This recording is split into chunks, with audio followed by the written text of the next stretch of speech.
Aloha!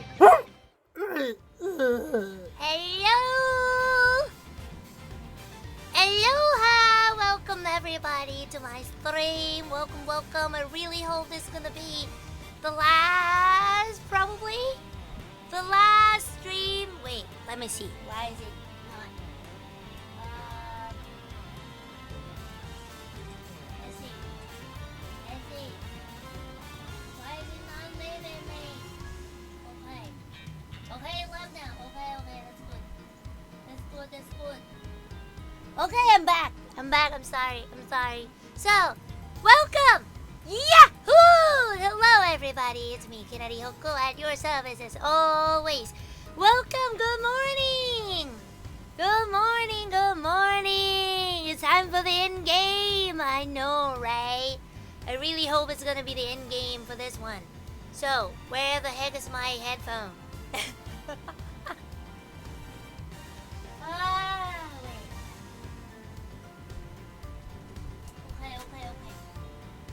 I'm here with my headphone. Okay, I'm putting on my headphone and I'm good. Okay. Okay, I'm good. Okay, so let's move on. It should be our last game. Should be. Happy Father's Day, everybody! Happy Father's Day! It's Thailand's Father's Day today. Happy Father's Day, and also the late King's birthday as well. March 15, 12:07 a.m. Diatrum Neutralis Lobby. So now we know who Yatagarasu really was, and yet there remains much to this case that needs to be resolved. Like how the weapons cross country lines, or example, the two countries have incredibly strict security systems and entry procedures. Short of a miracle, it's impossible for someone to have smuggled them in. Smuggling them in, huh? We'll need to open a new line of investigation on just this aspect alone. Yeah, exactly.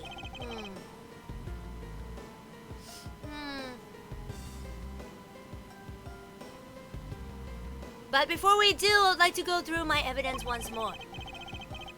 Oh, okay, removed. That's good. Okay. That is good. I really love that they do this.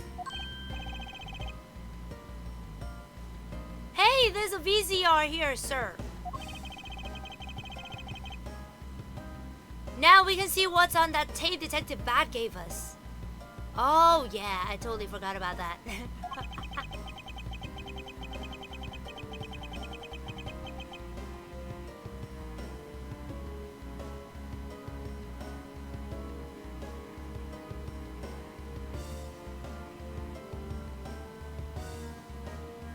Wait. Have you guys eaten? Don't forget to eat, okay? I ate already. Yep. This piece of evidence from the KG8 incident hidden from sight for 10 long years. I just know that this is related to the current case somehow. Detective Gumshoe, if you could please play the tape for us. Sure thing, sir. Let's go. Let's see.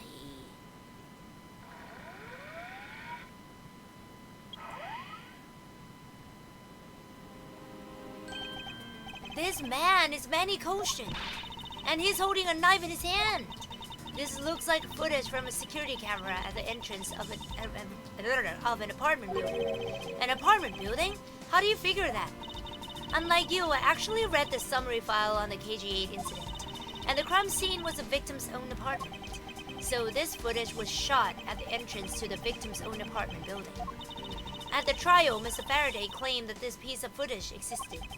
However, no one could find it. Yes, somehow, someone was able to steal it and hide it through Mr. Ernest Armano. I can see how this would have been a definitive piece, and why someone would want to hide it. But it's a piece of evidence from a 10-year-old case.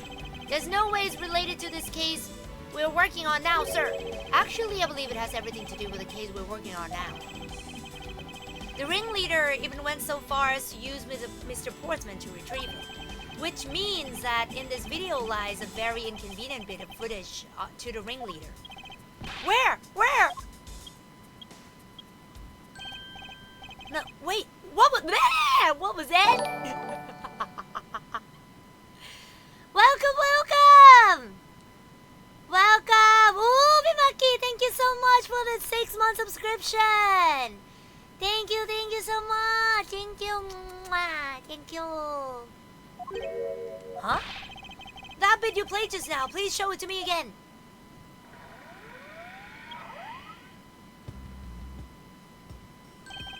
This car, this is something we cannot overlook. Why is that, sir? Look here, Detective Gumshoe. It's an embassy car. This is a national flag of the Principality of Codopia. And because it has a national flag on it, we know this to be an official government car. But the question we should be asking ourselves is, what was the government car doing here? Miss Von Gamma and Miss Edgeworth, so you were here all this time. Ambassador Alba. Thank you very much for continuing the investigation, even at this time of night. If only I was even a tiny bit more careful. This tragedy would never have happened. I'm truly sorry. This wasn't your fault, sir. This had nothing to do with how careful you were. You idiot, Kirkus! You couldn't chase after a simple thief! Now then, let's get down to the real reason why I came looking for the two of you. I would like you to put the investigation on hold for a while. Can you do that? Excuse me? I heard you have apprehended the thief that turned his embassy upside down. This guy is a total sus. He's a sussy bugger. And we're in the middle of an event celebrating our country's reconciliation. We can't exactly have the police and detectives walking around here forever. You're scaring visitors away, so I hope that you can understand how I feel. Yeah, but we must finish our investigation and resolve the remaining issues. Why don't we leave the rest to the Alabastian and Babalese police? Ambassador, we're so close, just a little more and... Miss Von Karma, I'm afraid I've made up my mind. And without my permission, you can't proceed with your investigation anyway, right? That's true, however. As he said at the very beginning, this area can be considered to be Alabastian soil, in which case we're nothing but foreigners in their land. Is this really where our investigation ends? Shifu, we found Mr. Edgeworth, sir! Shifu, this way! Yo! Oh, he's back. So fast.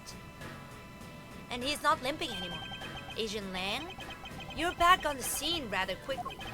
If I let back and took a break, I'd lose the scent of my prey, Mr. Prosecutor.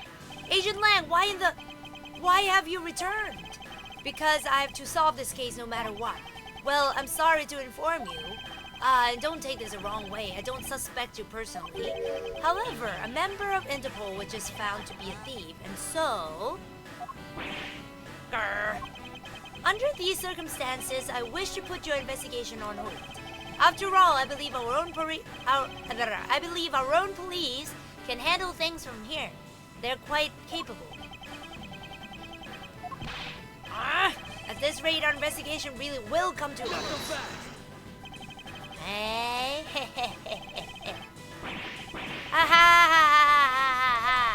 Ambassador Alba, I get it now, I really do. Oh? I'm very glad you understand how I feel. No, not that. What I was talking about is... I know who the killer is behind tonight's murder. No... The... Killer? Do you really mean that, Agent Lang? Hey, wolves don't lie. Then who is it? Well, let me first say that I'm not talking about Mr. Kojin's murder. That was all Sheena. Langju says, the truth lies not at the exit, but rather shines outside the maze itself. The truth is unexpectedly simple. So let me ask you this. Who do you think was Demax 2's killer? I'll tell you who. It was you, Franziska von Kama. Huh? What the heck? I was the killer? Hey, wait, but that's impossible. Yeah. Although that whip is actually quite... Yow! Hold your tongue on that ludicrous remark you were about to make. Agent Lang, are you seriously accusing her of murder? Yeah, I am. He doesn't appear to be joking. Hey sis, I remember that just before Ambassador Alba went to give his speech, he called you into his office, right? Yes, he did. But what does that have to do with anything?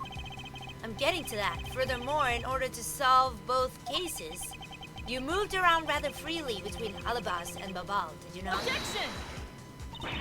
And where's your evidence that I'm the killer? I was just getting to that. Trust me, I'll show them to you in due time. Ambassador Alba, in order for me to bring this case to a close, I'll need to inspect your office one more time. Will you grant me permission? With things as they are, I suppose I don't have much of a choice, do I? Good, then let's move out. Oh, and don't even think about running away, sis. My pack will be keeping a close eye on you. You can bet your bottom dollar on that. As if I would have any reason to flee. But just so we're clear, your logic had better be sound. Because I would accept nothing short of a perfect explanation. She seems rather upset, not that I blame her. I expected that you'd accept no less. But we'll see how long you can keep that nose of yours stuck up in the air like that. Yarr! Hold it! Agent Lang, as someone related to tonight's case, I request that you allow me to take part. And so that I may clean up my superior's mess. I guess I should. The more the merrier, especially when it's a peanut gallery. Oh, in that case I want to join in too. I still haven't seen what it looks like in Alabas yet. If you let Kay in, then you've got to let me in too, pal. I can't sit around and do nothing when Miss Funcama's in trouble. Hey, Gummy, let's have a competition to see who can save her first, okay? Okay, I'll take you up on that. Oh yeah, I'm fired up and raring to go. As a detective, I don't believe this is something you are supposed to be excited over. Sounds like that. Hello. Welcome. Who is this? Why is it not loading? Who these? Wait.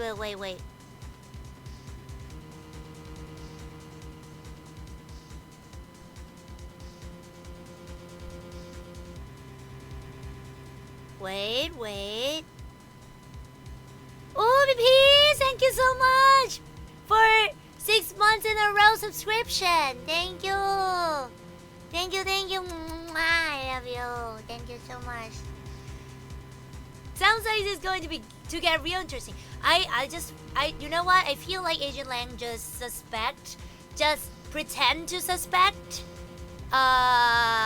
Francisca just because he needs some excuse for Alba to let him in. Because Alba is a totally sussy person here. Ambassador Alba, I'll be bringing these kids along for the ride. Very well. But I'd like you to keep in mind that this will be your last chance. I'll have this whole mess cleaned up before you know it. Now, let's go. Can you hear my fan though? Is a sound the wind get into the microphone? Because I'm going to lower it down a little. I'm gonna put it on number 1. Yep. Okay. March 15, 12:53 a.m. Alabastrian Embassy, Ambassador's office. I think so. Yeah, I know, right? He doesn't seem like he is really suspecting Francisca. Okay, now, let's first go over the facts one more time. Manny Koshin's body was found over in the Secretariat's office in Babal. The weapon that took his life was one of the Alabas ornamental knives.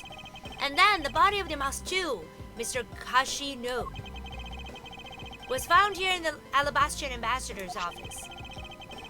Through our investigation, we found that the murder weapon was his primitive statue, and that this is actually Babal's statue. This case, no matter how I look at it, sis, if it wasn't you, then there's no one else who could have pulled this off. Objection! Agent Lang, do you understand the full implications of what you're saying? Of course I do, sis, and I'm serious. You're on the trail of the smuggling ring, and you wanted any evidence you could find. And so, while people were distracted by the Yatagarasu's appearance, you snuck in here. That's when you two ran into each other. You and that other thief who took advantage of the confusion from the fire. Even if all that were true, how do you explain the movement of the weapons? Don't worry, I plan to show that you are the culprit behind that too. You have permission to investigate both embassies at will. With that kind of free reign, you could have easily taken the weapon. Oh my god, he actually caught the whip! Hey now! Look sis, I thought I already told you I'm not messing around here. Yeah, this case isn't directly tied to the smuggling ring, but Sheena certainly is tied to the smuggling ring. He is right in saying that she is a member of the smuggling ring.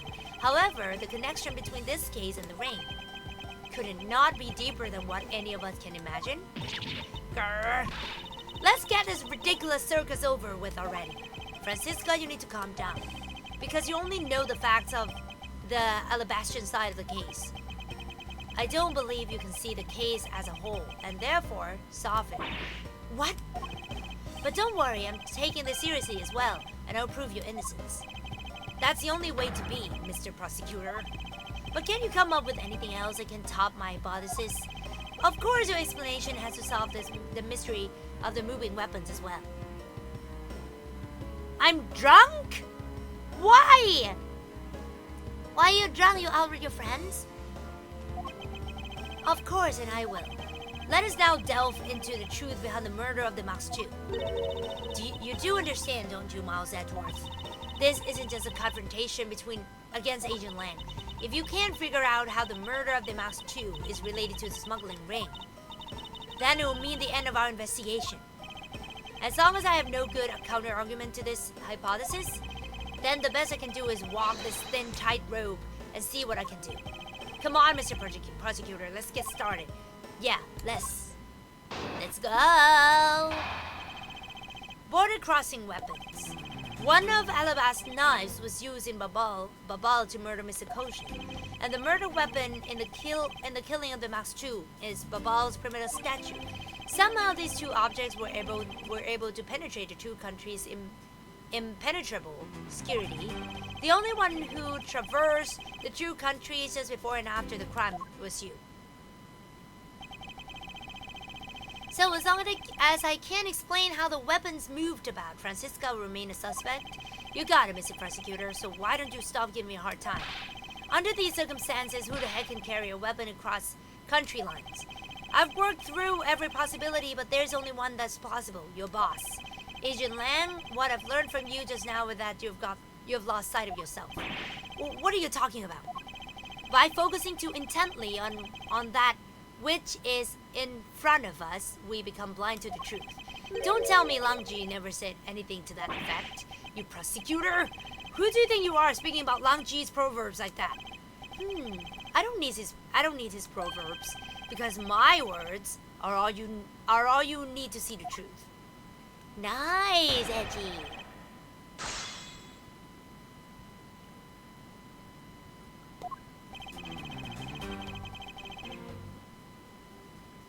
Hold it!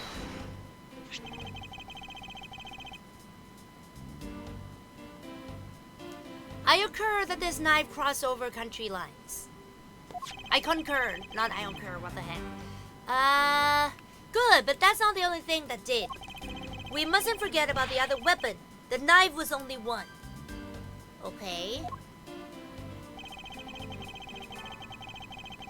Hold it! So you're saying that the criminal statue was also brought over by Francisca? Like I told you before, that's the only way it makes sense. Hold it!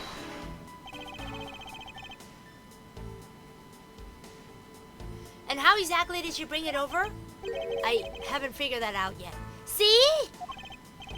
That's a rather weak statement, considering how sure you are. Maybe, but there's one thing I do know for sure. Hold it!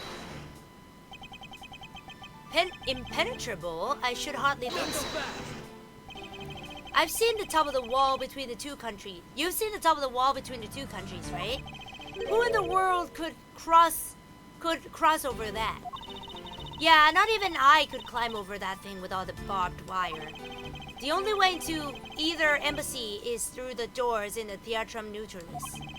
So, the only way for the knife and the Primonok statue to traverse the two countries is through those security camera-equipped, well-guarded doors.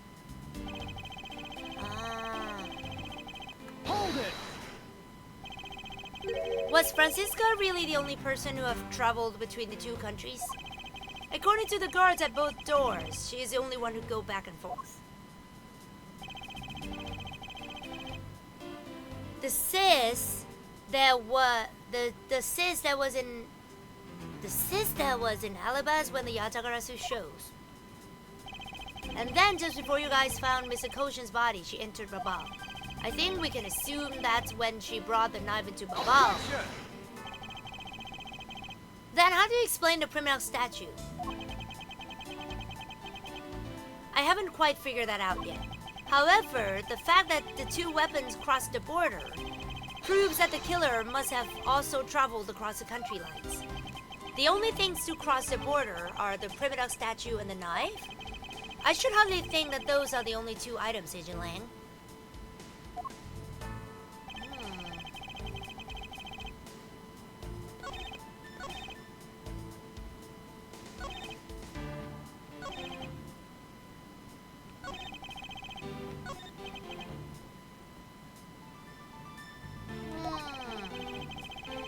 What are the things that can cross that have crossed the two border?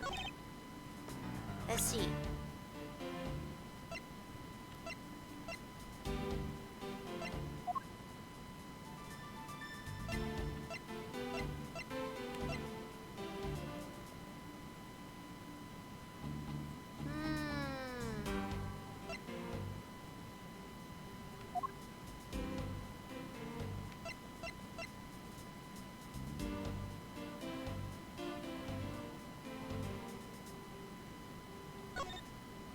I haven't investigated this. Take a look at this, Miss Edgeworth. This dirt on here is totally ruining the beauty of the hair stick. I suppose. Why is there dirt stuck on the end of the hair stick in the first place? Yeah, exactly. The design of these things are rather eccentric for hair sticks. Huh? Really? Well, if they are that strange, what should I do with them? I have to say, these are by far the most bizarre hair sticks I've ever seen. In any case, Kay, there's something I've been meaning to ask. How exactly do you stick that hair stick of yours through your hair like that? That's a secret. Curiouser and curiouser. Curiouser?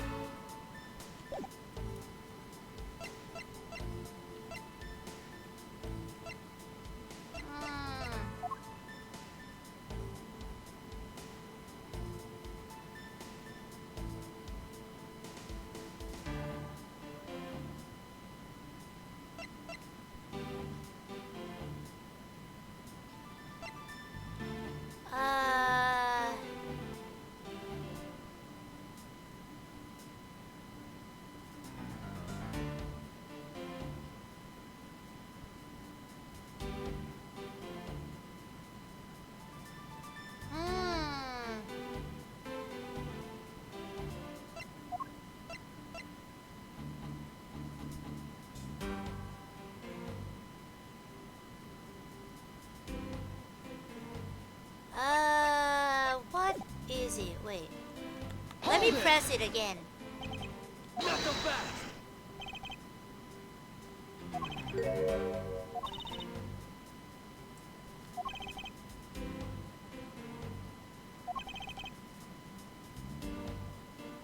So the only way for the knife and the Primonok statue to traverse the two countries is through those security camera equipped well-guarded doors.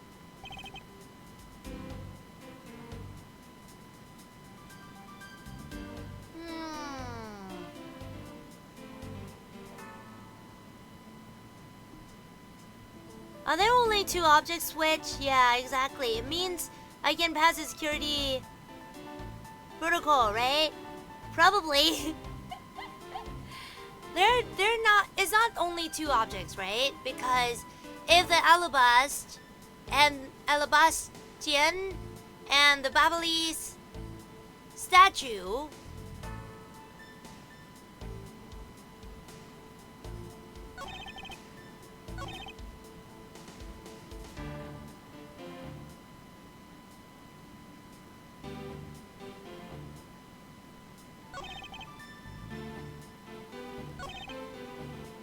Hold it! Let's see. I'm not sure which one to press, which one to present on.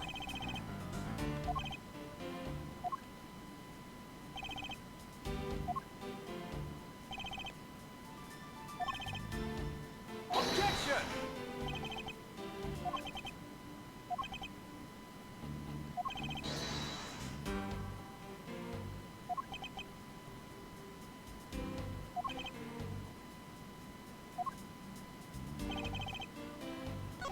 It has to be the Babal statue, the Alabaster statue, and the knife. There are 3 things, right? Yeah. It has to be 3 things to cross the border. But I'm not sure where to press it. Hello, welcome. Welcome.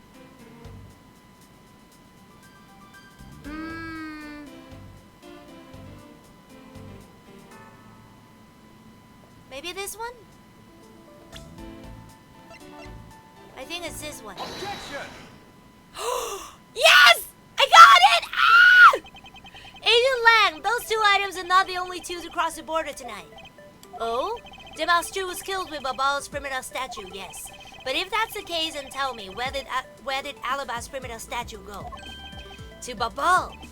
Precisely, and if the 2 statues really were switched, then this means that both statues were smuggled across the border at some point. Which means that a total of 3 items were smuggled across the embassies. I guess so, but you know what? It doesn't matter the number of items, only that the sis is the only one who could have done it. Because the only person who went back and forth between Alabaz and Babal is her. Is that really true? Was there no one else who traveled between the 2 countries? Actually, there was definitely one another person. One who paid a visit to both sides of the wall. Objection! Is that really so, Asian Land?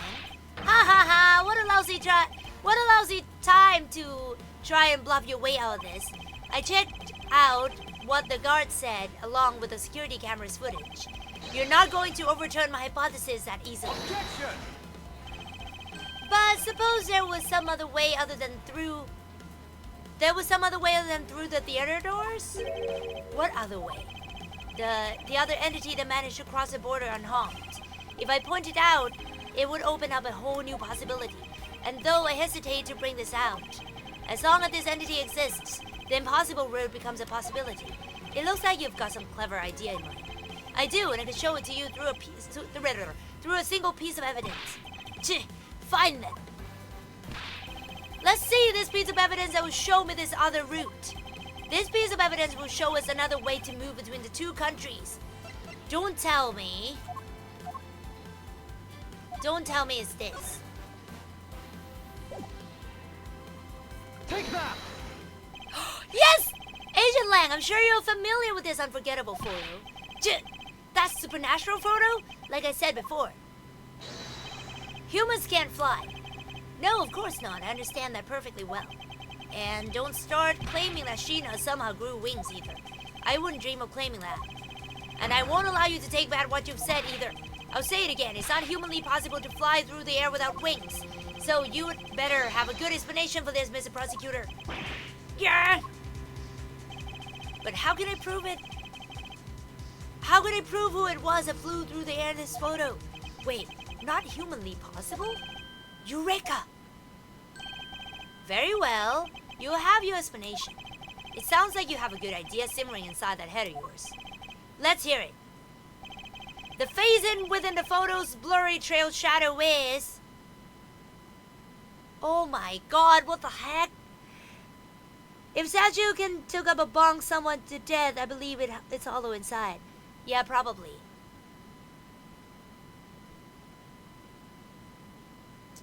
Really?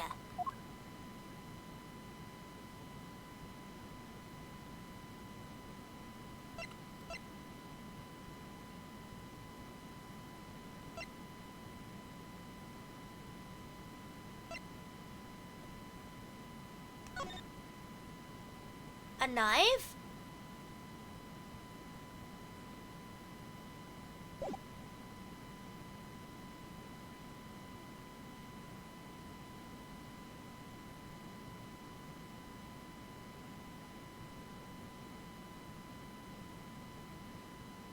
Huh.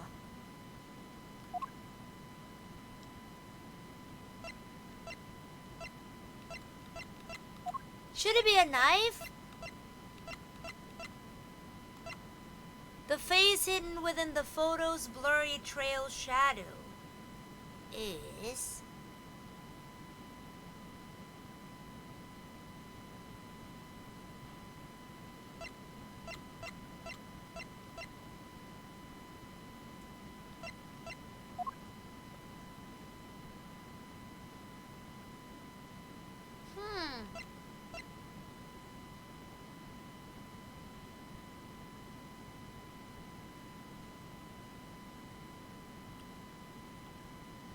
I thought about a wire too, but it says the face hidden within this photo's blurry trail shadows.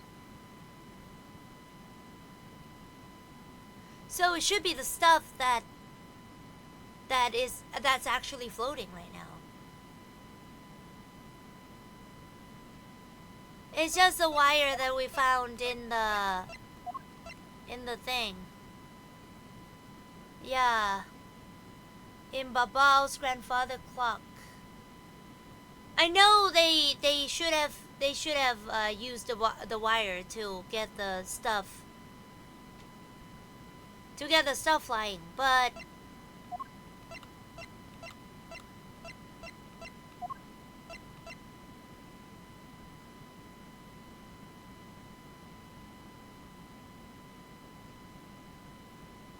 Take that!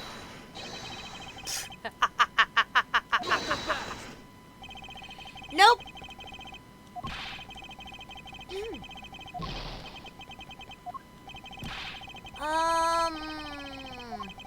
What is flying? What is flying in the air? The man-shaped shadow that flew through the air, wrapped in the darkness of the night. Its real shape can only be this one thing. Can only be this one thing.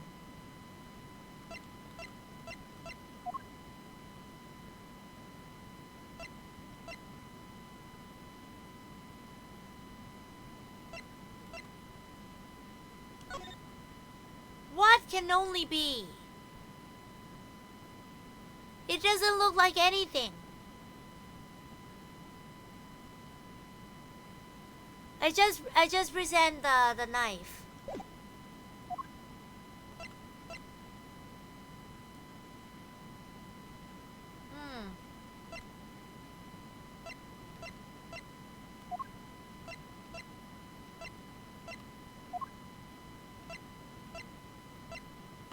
It's impossible to be a statue, right?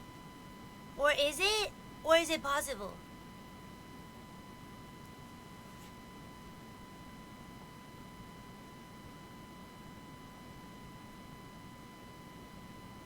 Konnichiwa, hello!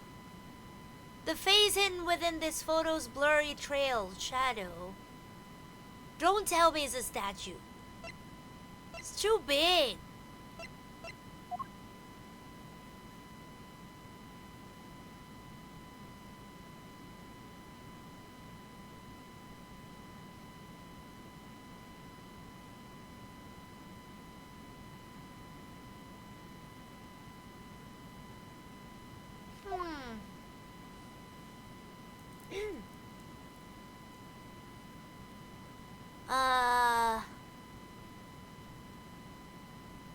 think Alabas won because it come from Babal's side.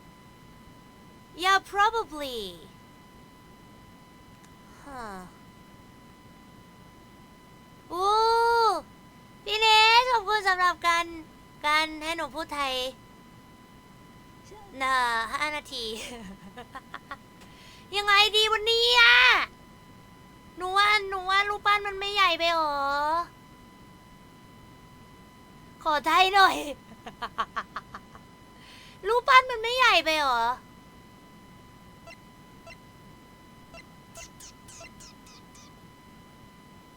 ยังไงดีอ่ะหรือว่าจริงๆมันเป็นไม่ได้ล่ะถ้าไม่งั้นมันก็ต้องคือมันมาไอ้ที่ไหม้อะมันคือเบาๆถูกไหม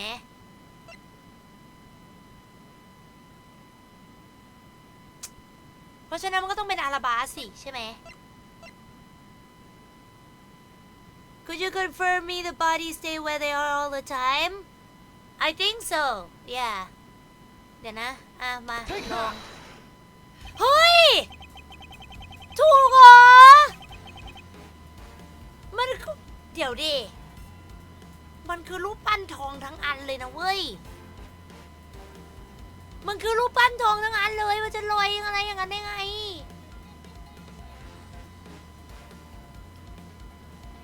โอ้อะไรวะเนี่ยงงไปหมดก็แง่อยู่แล้วว่ามันจะต้องเป็นของที่โดนหิ้วไปเป็นอย่างที่3นะคะซึ่งก็คือรูปปั้น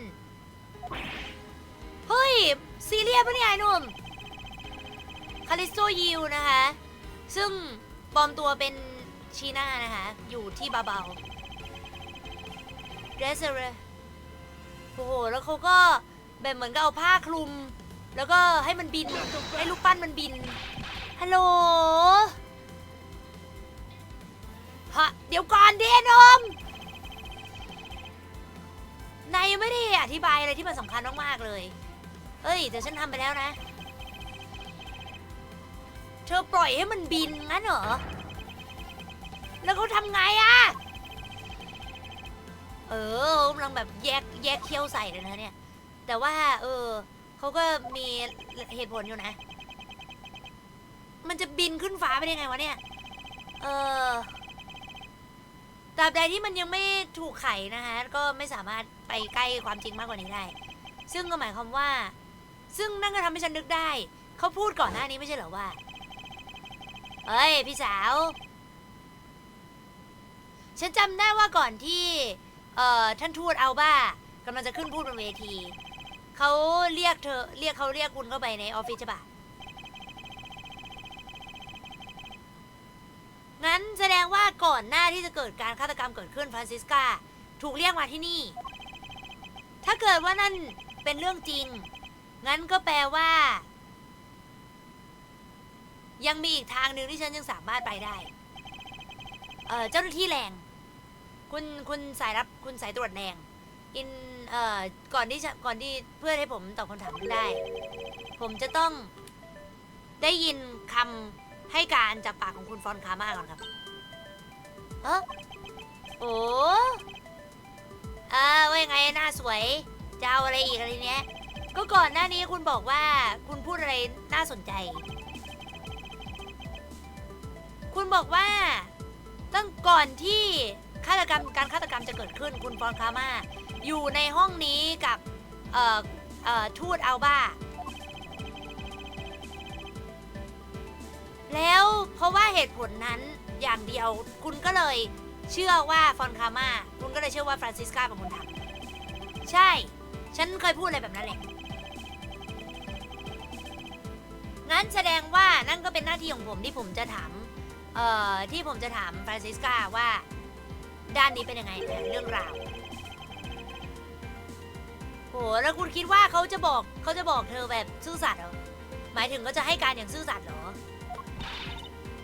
กล้าดียังไงเคยพูดไปตั้งหลายล้านครั้งแล้วว่ามันไม่มีหลักฐานว่าฉันเป็นคนฆ่ามาเอาเซจวดอย่าบอกนะว่านายก็สงสัยฉันเหมือนกันไม่สงสัยเลยแต่ว่าผมก็ไม่สามารถมองผ่านไปได้นะความจริงที่ว่าคุณน่ะอยู่ในห้องนี้ในตอนนั้นนั่นเป็นเหตุผลว่าทำไมผมถึงอยากได้ยินจากปากคุณ ฟรานซิสกา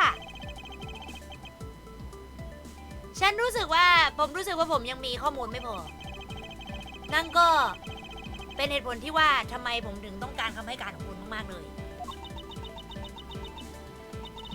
โอเคงั้นอยากจะให้ฉันพูดเกี่ยวกับอะไรอยากจะให้คุณช่วยเล่าให้ฟังเกี่ยวกับเหมือนกับว่าความเป็นแบบว่าคุณทำอะไรตั้งแต่ก่อนหน้าจนถึงเข้ามาในห้องนี้นะโอเคมางั้นก็ลองเล่นเกมนายดูบ้างแล้วกันแต่ว่าถ้าเกิดว่าสิ่งที่เธอให้การมามันกลายเป็นเรื่องเสียเวลาแล้วก็ฉันจะจับเธอก่อนที่นายจะได้พูดคำว่าไม่ซะอีกก็ตามนั่นแหละโอเค Okay, 5 minutes is up. Thank you so much. Movement is the Alabas. As I said earlier, I was assigned to guard duty in the Alabastian embassy. After I saw the Sioux samurai off on his way towards the ambassador's office, I returned to the Rose Garden for the bit and checked up on the security situation. After all the preparations were in place, I was called back by Ambassador Alba to his office. Francisca, I want us to make this clear from the very beginning.So what I wish to confirm is that the only time span in which you were in this office was before the murder occurred, is that correct? Yes, of course. I see. For now, the only way you can see for us to break out of this situation is to ask Francisca about her testimony in more detail. Okay.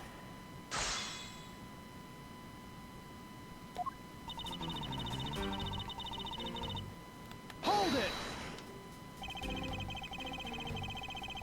I thought your duty was to fact-find anything you could about the smuggling ring. Yes, that was my job. But upon hearing that the Yatagarasu has sent a calling card to the embassy, Ambassador Alba called upon us to protect the embassy instead. That incident 7 years ago. Or have you forgotten what happened here back then? Anything related to that case we were involved in appears to be rather painful for her. It's not exactly one I can readily forget myself. It looks like you remember the case after all. Of course I do.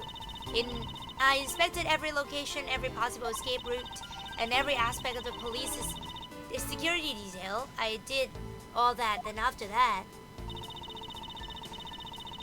After I saw the Sioux samurai... Okay. Hold it! So you were at a theater as well? Yes, and I suppose you were also there as well, watching that stage show?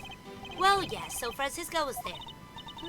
Well, after the show was over and I saw the Sioux samurai off... Hold it!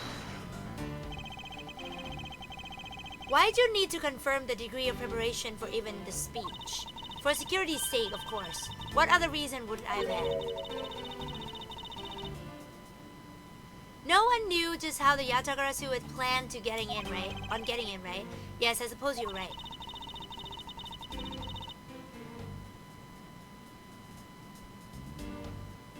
And in the end, the Yatagarasu did choose to appear in the Rose Garden. Even if it did turn out to be nothing more than a shadow. Yeah, who would have thought that she would use a shadow? Calm down, Francisca! She must still be nursing a grudge over the fact that she couldn't figure it out herself. Anyway, there was no one in the Rose Garden, and we were aware that speech was set to start soon thereafter. After all the preparations were in place, it was called back. Okay. Hold it! At the time, the Maschu's body had yet to be found in this room, is that correct? That's right. But Ambassador Alba was here. One could hardly miss his rather large presence.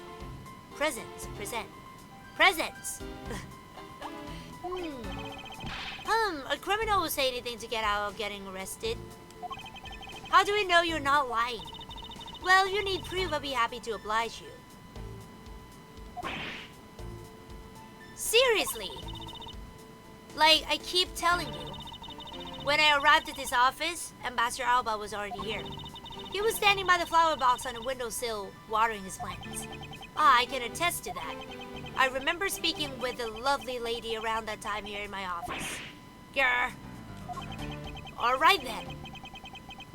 Add that statement to your testimony and let's hear some details. So Ambassador Alba was in this room at the time, was he? Hold it! For the sake of being thorough, I would like to ask you something. How did you know that Ambassador Alba was watering his plants at the windowsill? What do you mean by that? The entrance to this room is on the side, however, the window is on the opposite side. If what you say is true, then when you entered the room, his body would have been like a wall.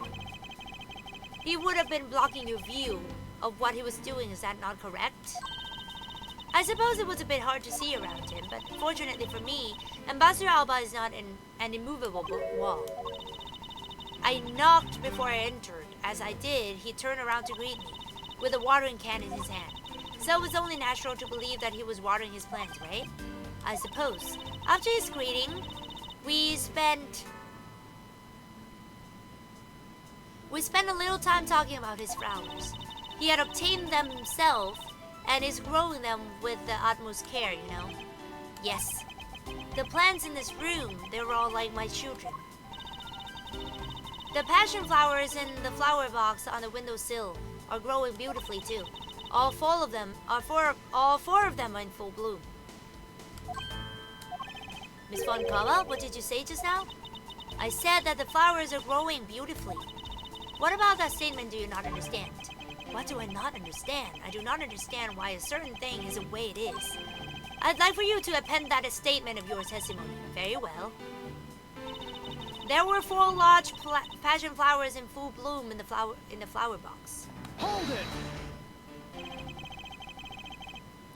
I'd like to confirm this with you one more time. There were 4 passion flowers in bloom in that box, correct? Yes, I should hardly think I should have miscounted such eye-catching flowers. There must be a deeper meaning to this statement. And it appears that I must take a gamble on this meaning for me to make any progress.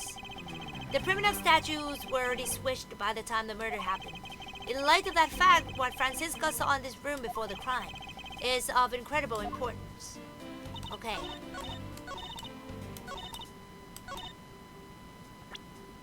There were only 2, though, that we saw.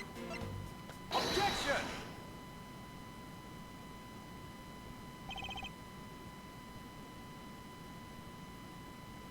Francisca. For some odd reason, your testimony contradicts with this piece of evidence. It does appear that way. Ha! I knew it! I knew we couldn't trust your word, Sid. Mr. Edgeworth, what are you doing discrediting Miss Von Kava like this?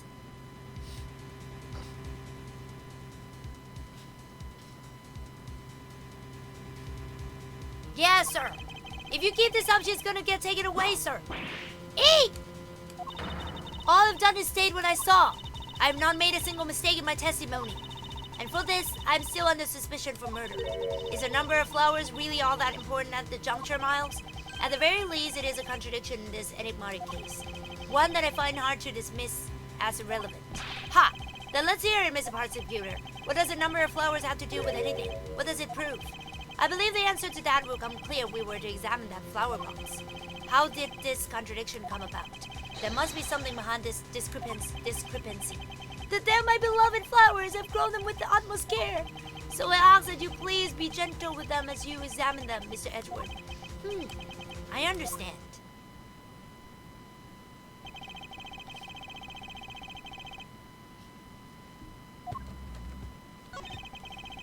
The name of these flowers, I believe they're called passion flowers. Despite being called flowers, they're actually a species of vine. They appear to be growing well and are well supported by these plant supports. Oh! It's hair sticks!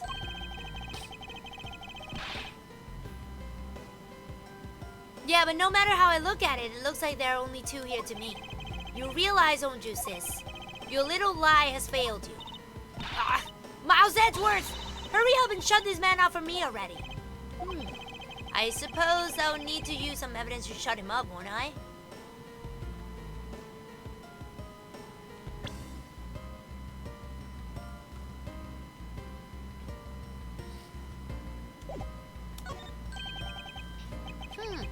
I believe I have just a piece of evidence you require. Oh, you do, you? You have such confidence in the face of your current plight. But I highly doubt it'll last till the end. You howl like a wolf, Agent Lang. But we'll see if you have any bite to back up that bark after you see the evidence. The truth the passion flowers reveal can be seen in this...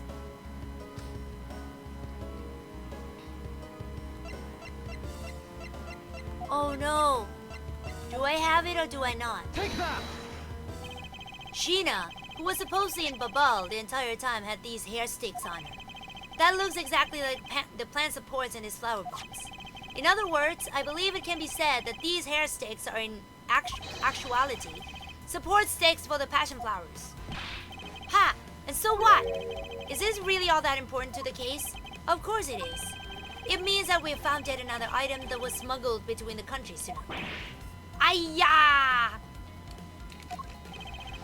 Think about it logically, Agent Lang. These sticks were originally in Alabast. But somehow they wound up in Sheena's hands, who was in Babal the whole night. So make no mistakes. These sticks were smuggled somehow, just like the knife and statue. Very well then. I want to hear from you exactly how they wound up in Babal.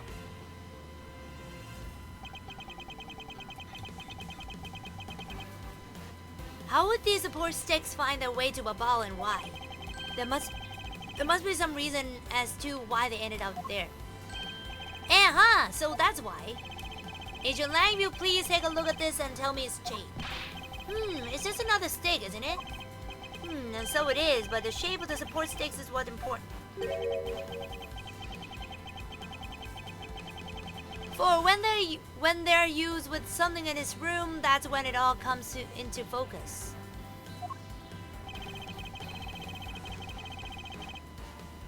And the object that completes the picture when used with the support sticks is... Don't tell me it's this thing.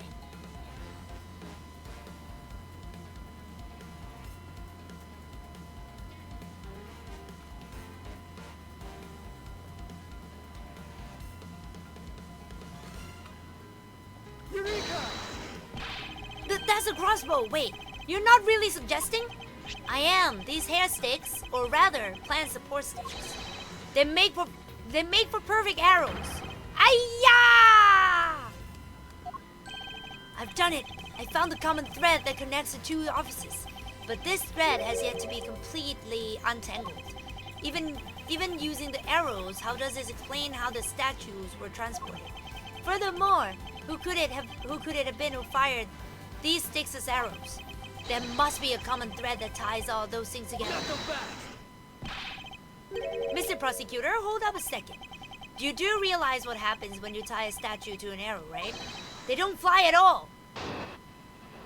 Yeah, exactly. That is actually what I'm getting to.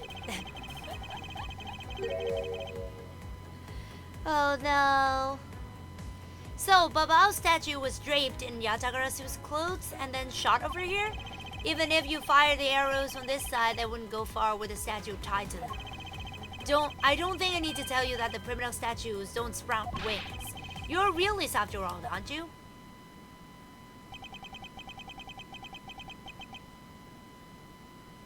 The primitive statues didn't sprout wings? Of course they didn't. Glad you understand. I feel much better already. I was afraid for a second that you weren't aware of that crucial fact. It's only crucial because you're under the belief that wings are necessary to this equation. What? You need to free your mind a bit more and let it fly like a bird on the wind. The primitive statues flew, but not on a wing. Allow me a bit of your time and I'll explain this mysterious phenomenon to you. Okay then.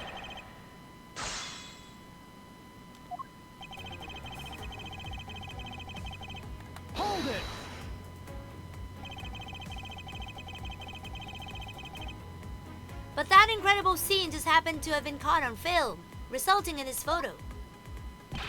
Ha! And what an incredible scene it was. This photo was taken by a freelance photojournalist, right? Yes, so I hear. And not every photojournalist is known to be honest, right? Especially not the ones that sell photos of spirits and giant creatures to tabloids. Yes, I know what you mean. I've seen those sorts of photos many a time in court. But there have been times when those photos have turned out to be telling the truth. If you had ever stood in court of law, you would know that it's entirely plausible. Ha! You really believe the stuff you're spewing right now? A courtroom certainly is a strange place, if what you say is true. But there really is something odd about that photo no matter how you look at it. Hold it!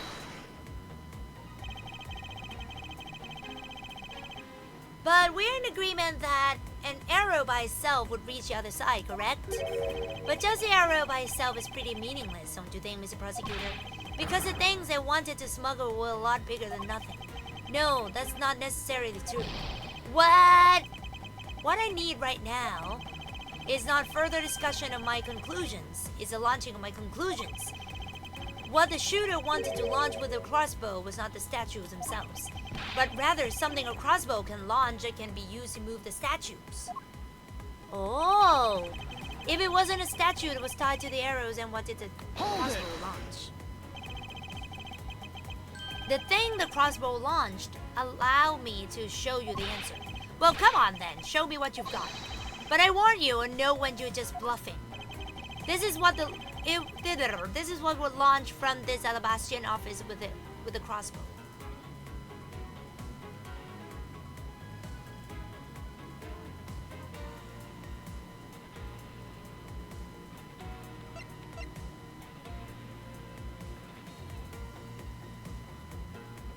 I don't know this. No?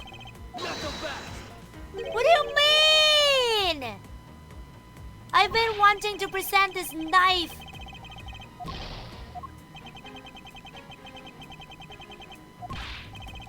What did it launch?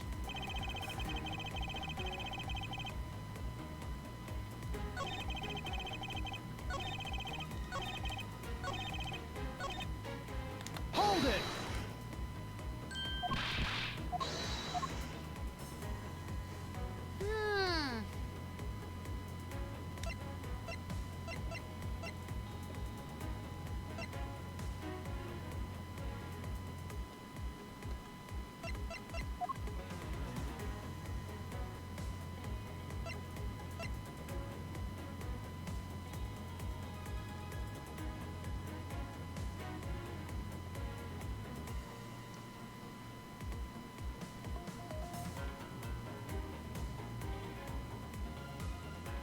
This is what was launched from this Alabastian office with the crossbow.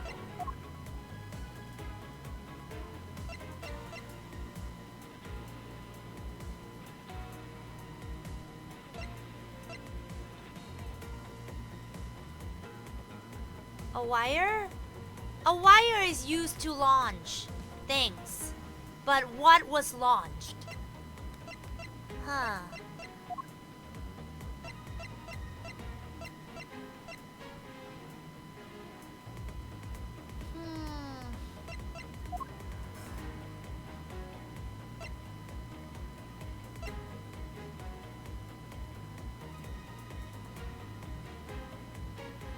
Wait.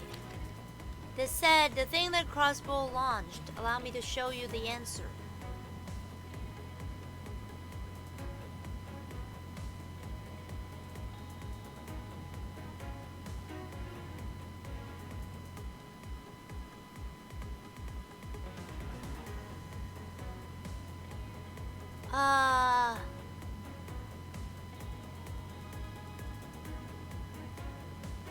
But there is something really odd about that photo no matter how you look at it. Even if you fired the arrows on this side, yeah, they wouldn't go far with a statue tied to them. Yeah, exactly. But we are in agreement that an arrow by itself would reach the other side. But just the arrow by itself is pretty meaningless, don't you think, Mr. Prosecutor? Because the things they wanted to smuggle were a lot bigger than nothing. No, that's not necessarily true. Yeah, he's not saying the statue. What I need right now is not further discussion of my conclusions. It's a launching of my conclusions. What the shooter wanted to launch with the crossbow was not the statues themselves, but rather something a crossbow can launch that can be used to move the statue. Okay, what should be launched? So it should be the wire then, I think. Take that! Yep. So the crossbow launched a wire across the building first, and then they sent the statue along the line. Finally, we have reached this point in our discussion. For I present to you that which was carried by the arrow from the crossbow. Hey, I get it now, Mr. Prosecutor. I can see exactly what you're trying to say.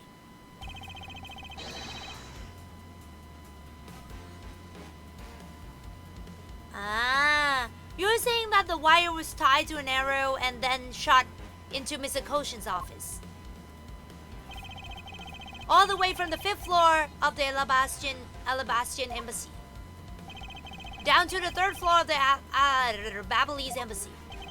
If what you're claiming is really what happened, I can see how Alabast's primitive statue could be moved. Gravity could be used to move the statue down the wire from the 5th to the 3rd floor. But then, what about Babala's primitive statue? The dark shadow in this photo is clearly flying away from Babala. Going in the opposite way of gravity from the 3rd floor of the Babylonis embassy up to the 5th floor of the Alabastian embassy. How do you explain that? Aha! I think I finally see how the gears behind this whole trick work. Agent Lang, the motion used behind this trick, I wonder if perhaps you have yet envisioned how it works in your head. Motion? What motion? This is a motion that was employed to smuggle Babala's primitive statue. Oh shit.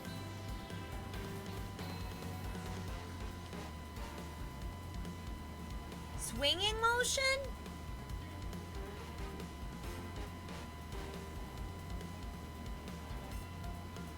What? Rotary motion? Oh my god, do I feel like I'm a very good... Yeah, physics. Yeah, let's confirm Alba is culprit. I know. I was so sure. No, not a bungee. Swinging motion? How would you swing it then?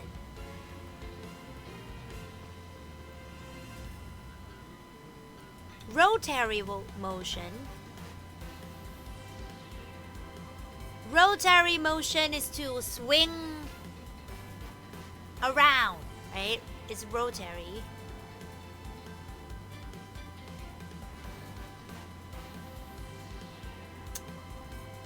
Swinging motion.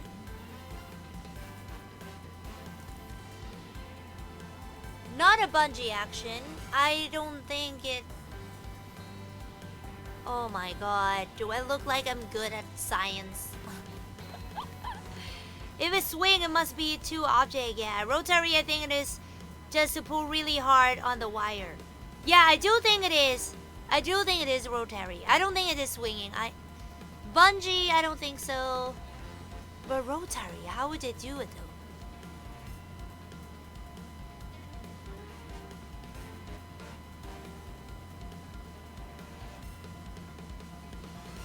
Pull through the loop on the stick?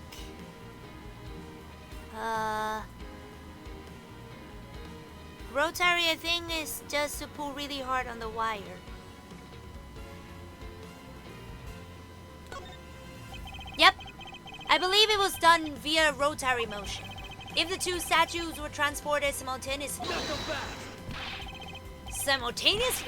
Get real! The statues would collide somewhere along the way. I Did I ever say that there was only one line of wire between the two offices? If you shot an arrow with the two ends of wire tied to, a circular belt can be formed. Not so fast. Langju says, don't object and call the success what is beyond reasonability, taking into account the tension difference between the two wires. The top one was sagged too much to the point where the statues would collide. Objection! Asian Lang, as you know, the primitive statue is one of a kind natural treasure, and the fact that Babao's statue is a hollow replica of the real statue, it would naturally be lighter than the real one, meaning that my idea is very positive. Langju says, Hooah! Here's what I believe happened.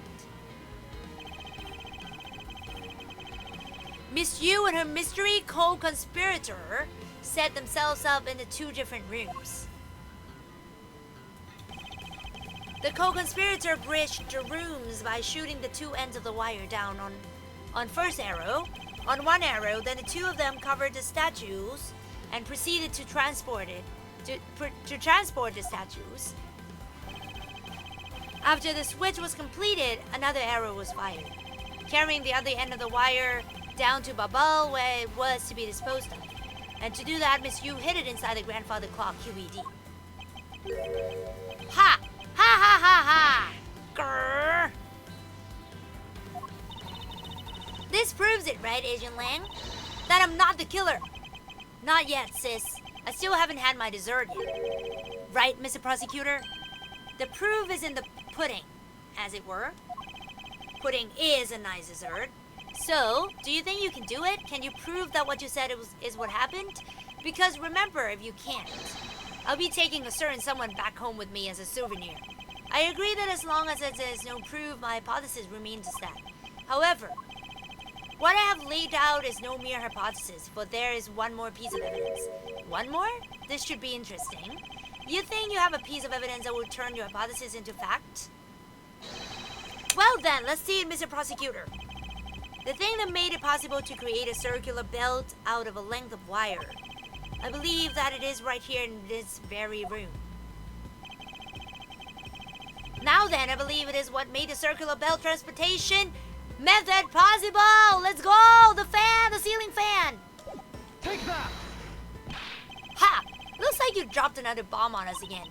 The last piece to the trick are two pulleys. Precisely. The ceiling fans double as pulleys in this case. And thanks to the fact that there is one installed in each of the offices, the ceiling fans made for the perfect pulley set for the wire to run on. This must be it. This is how the smugglers bypassed impenetrable security. Ha! Ha ha ha ha ha ha! You really are something else, Mr. Prosecutor. I bet you figured it all out already, haven't you? You know who the big hotshot that set up his real-life stage show is, don't you? The person who set up his rather large and complex stage show needs to be someone who had foreknowledge of the existence of a ceiling fan in both Labastian and Ben Babali's offices. And that passion flower support stakes would be used as arrows. The real mastermind behind this case... Well, don't you dare make this wolf wait for his food. Why are you so hesitant, Miles Edgeworth? If you can't say who it is, why don't you present something like you always do? A single point of the finger here in this case will explode into the international incident. However, it's already too late for me to stop the forward momentum. It appears that I have no choice now, but to rush in. There is a piece of evidence that will point us to who the mysterious mastermind is. It is this?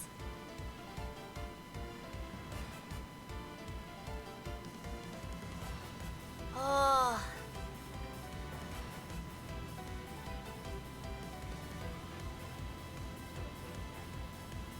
What evidence, oh? What evidence? A point? We know already is Alba. Why do you need the evidence? Oh, I see.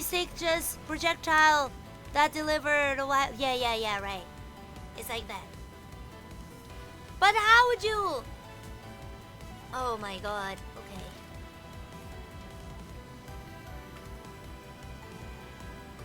Why do I need to present another evidence? I don't have evidence anymore. Wait, it's so cold. I want to put on some blanket. Okay. Huh.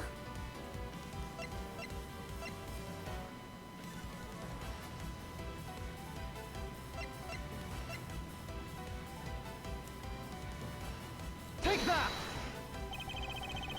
This smuggling could not have been possible without the use of the crossbow. Furthermore, the arrows that were shot by the crossbow were plucked, as it were, from the flowers. They were planted so long ago that the passion flowers had the time to grow so big. That Miss Von Kama didn't even notice the arrows when she visited this room today. On top of all this, the fact that the culprit knew that both offices had ceiling fans tells us that the person has very detailed information on the embassy's layout. So, as you may have already guessed, the person I'm accusing of hatching this plan is the person who grew the flowers in the flower box with the utmost care. Thus, it can only be you, Kirkus Alba!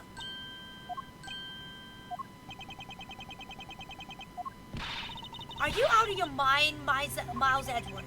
I'm certain of what I'm saying, and I'm sure that he's a culprit. Hey! Ha ha ha ha ha! Tell me, Mr. Prosecutor, what was the ambassador trying to accomplish by doing all the stuff you just outlined? Why in the world would he need to use a trick like that? I can understand your need to doubt me. However, there's one thing that stands out to me as very odd. Just one thing, huh? The one single end result Ambassador Alba sought to obtain. If we were to examine the focus of this complex trick, I believe we'll finally find the answer to everything. Everything will become clear once we examine this piece of evidence. Oh my goodness, what is it?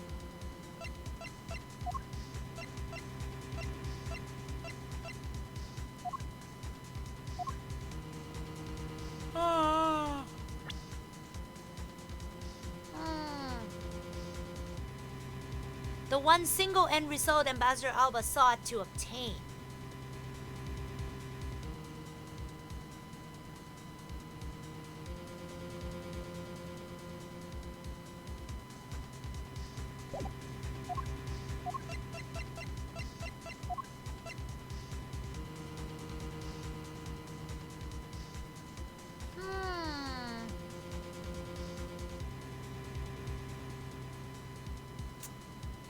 What should it be? Wait. The one single end result Ambassador Alba sought to obtain. If we were to examine the focus of this complex trick, I believe we'll finally find the answer to everything.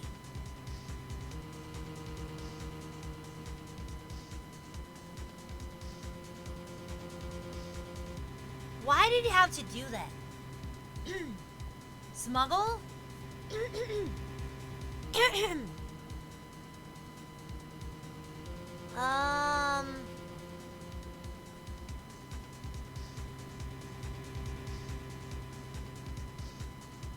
Yeah, I'm thinking the statue too. I understand your need to doubt me. There's one thing that stands out to me. Yeah, it should be the statue because one is fake, right?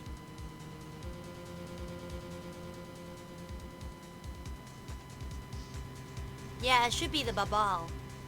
Yeah, originally from Alabast.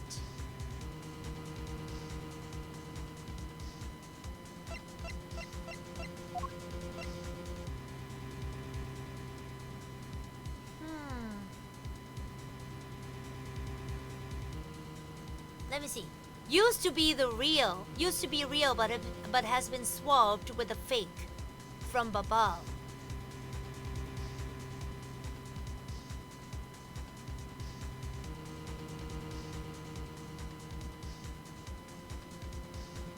Used to be real. Why did it say that?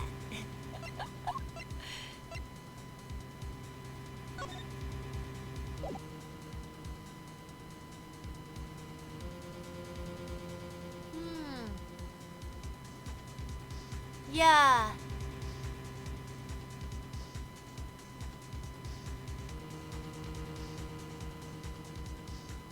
Is it this one though?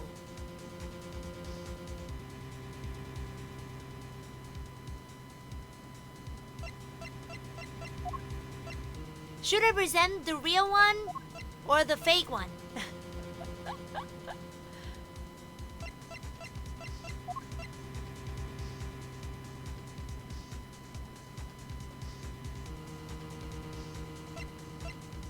This. Yes! I would fully understand the reasoning had the situation been the reverse. However, to go through the trouble of swapping the real primitive statue for the fake, I sense a very shady reason for such a bizarre action. And who better to ask for that reason than King Primitus himself? I see. Ambassador, we'll be examining that statue now, with or without your permission.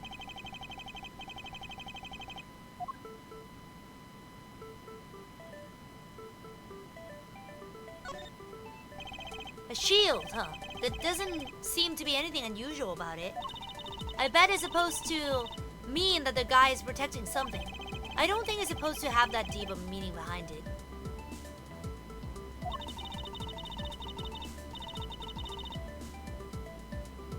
In that case, what are we wasting time with this for? Let's look some other area.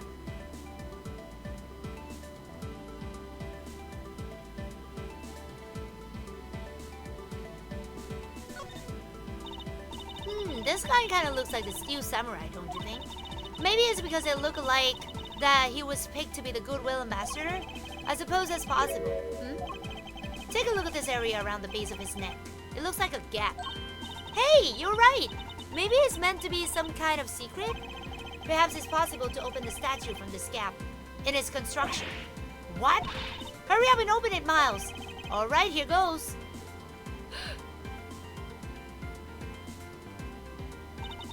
Wow, really did open up! Hey, what's this thing that fell out? I believe a more thorough examination of it is required. What in the... is this... Hey! Is this what you think it is? It's a plate for making cultivate bills. Somehow, it appears that we have at long last arrived at the exit to this complex labyrinth. We finally hold within our hands one of the cultivate money plates, and the reason why the replica was smuggled into Alabas to begin with. Oh, this was found from within the fake Primitive statue Alba smuggled into his country.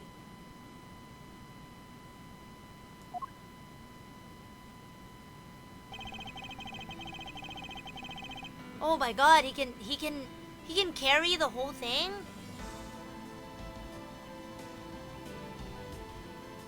The primitive statue can only be handled by the ambassador or the secretariat.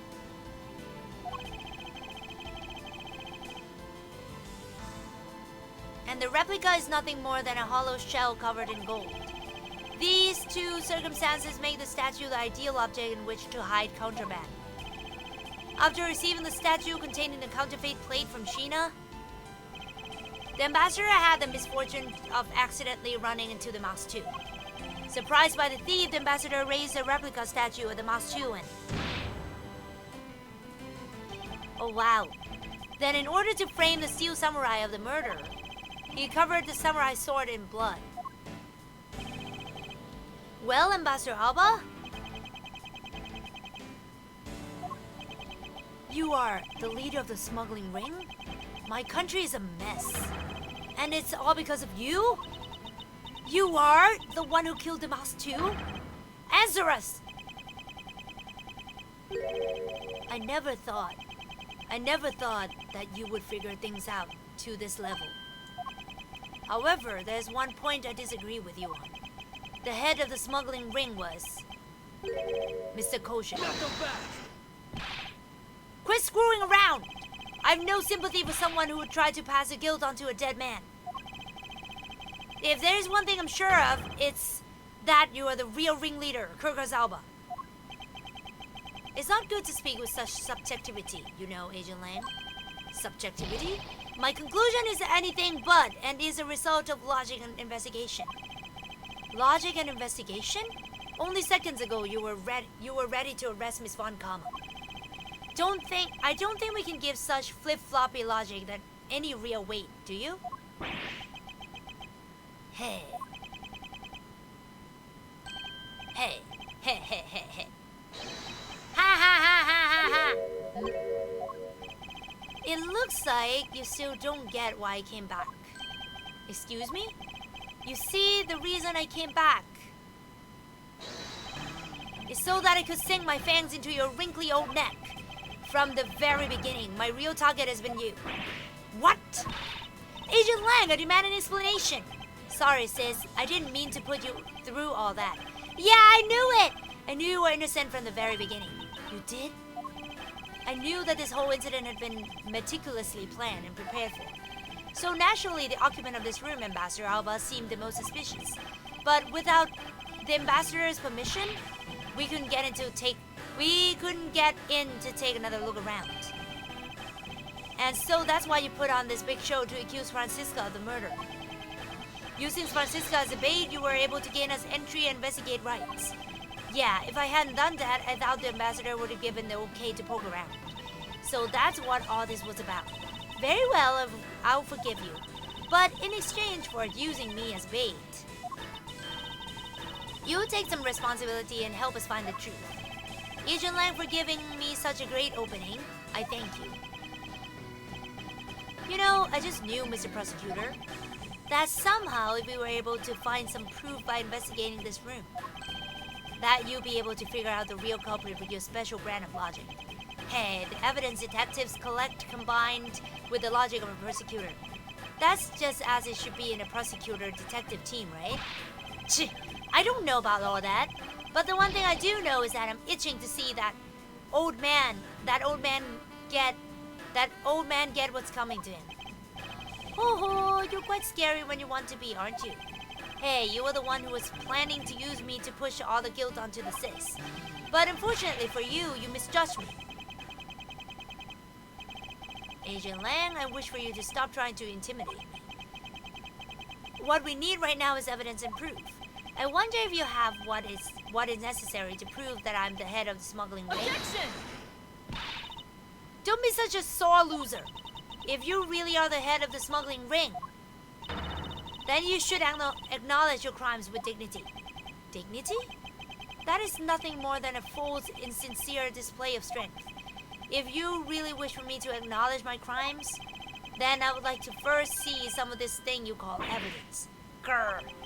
I tell you, I knew nothing, really. I didn't even know that a counterfeit plate was hidden inside that statue. Objection! You swapped a real statue that vested in your country the authority to rule for a fake. It doesn't make any sense that you didn't know anything. It doesn't make sense? Where doesn't it make sense? Can you prove that it doesn't make sense? Grr. He's really got us. He's turned the entire situation around against us.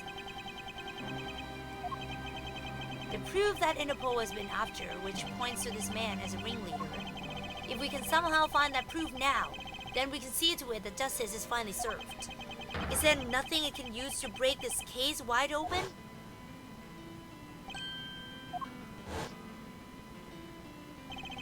The trump card and the videotape. With those two items, we might be able to finally bring this man down. But the card is evidence from the case that Mr. Faraday hid away in secret. And the tape was stolen by Detective Bad from the police. They're both illegal evidence. No matter what, a protector of the law can't be allowed to use such pieces of evidence. Needless to say, we Fankamas are commanded to achieve nothing but victory, and by any means necessary. The only way to bring someone like that to justice was to do so outside of the courts. That's what we thought at the time.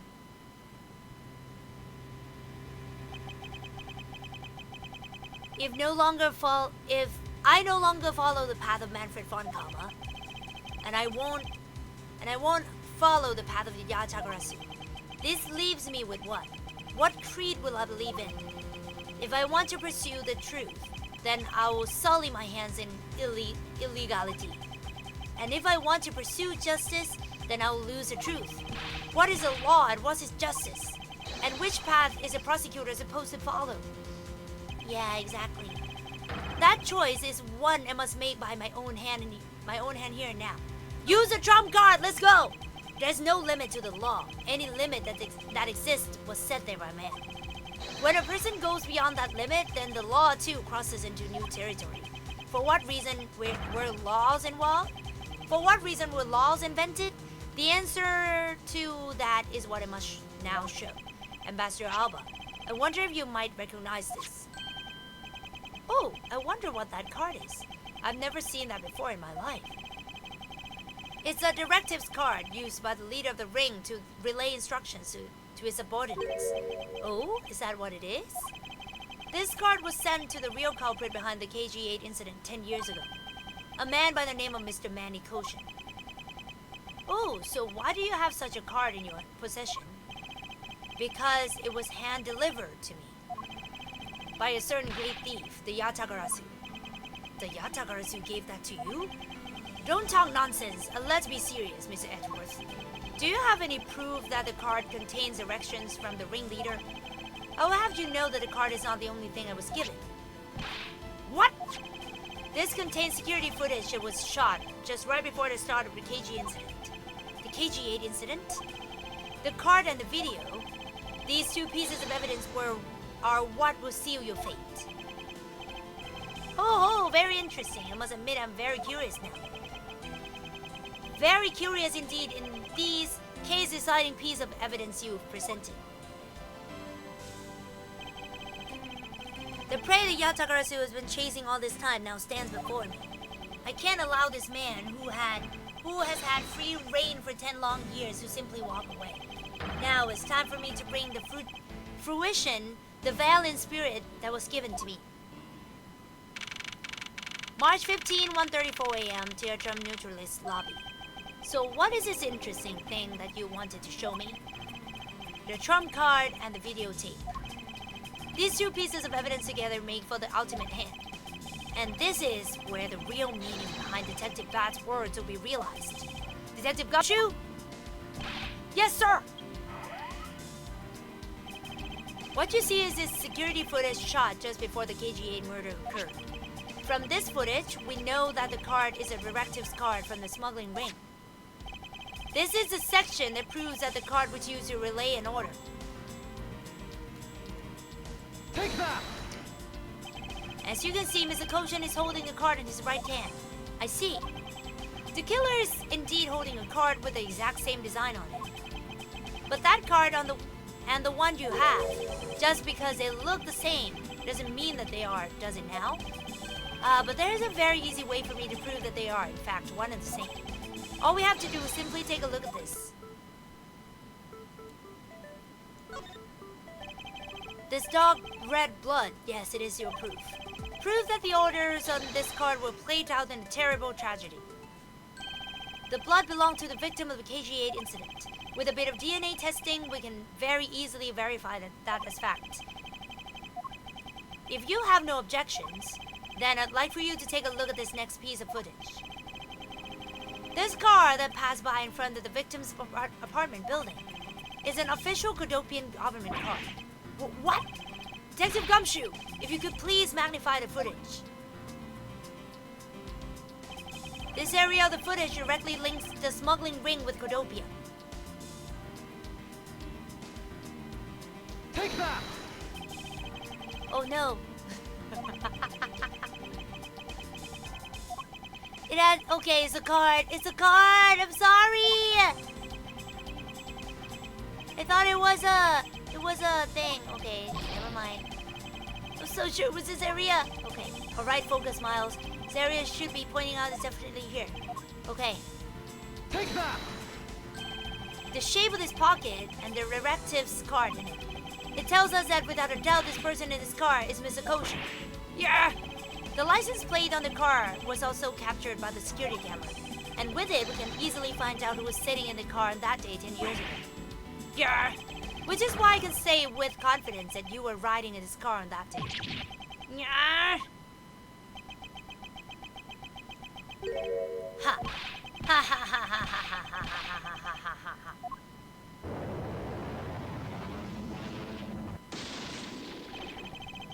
Wow, you've done well, boy, to make it this far.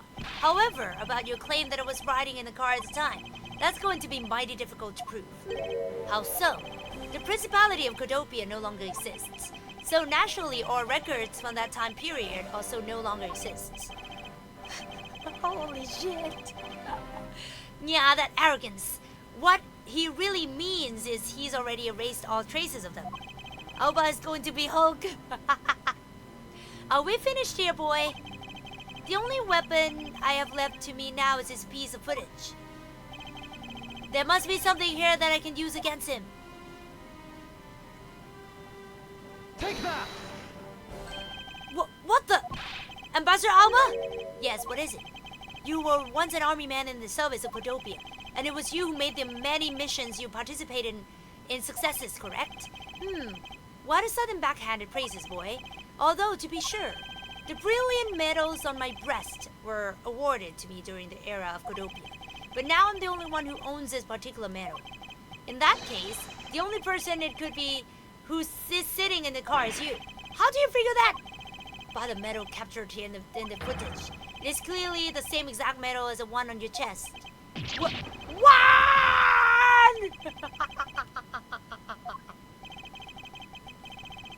It is how it will be, but I won't look back.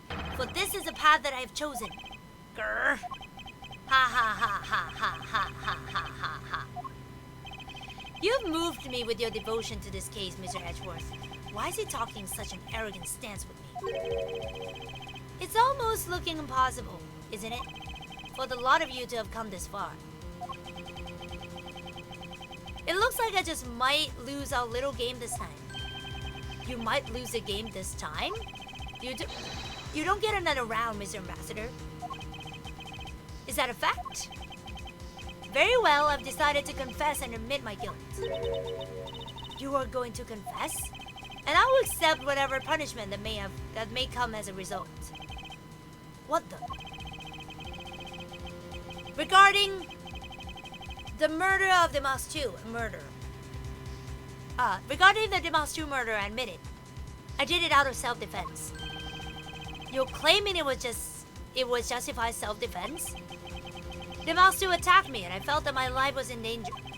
If I hadn't done what I did, I might be the one who found dead instead of him. Ha ha ha, what a pathetic performance. I'm not giving you one. Wow, you two really know how to laugh at inappropriate times. If you wish to claim it would justify self-defense, then we'll need some evidence. It's always evidence with you, isn't it? But if that's what you require, I'll provide it. That man left a mark on me when he attacked. What? I don't particularly want to show it off, but this is proof that it was in self-defense. Oh.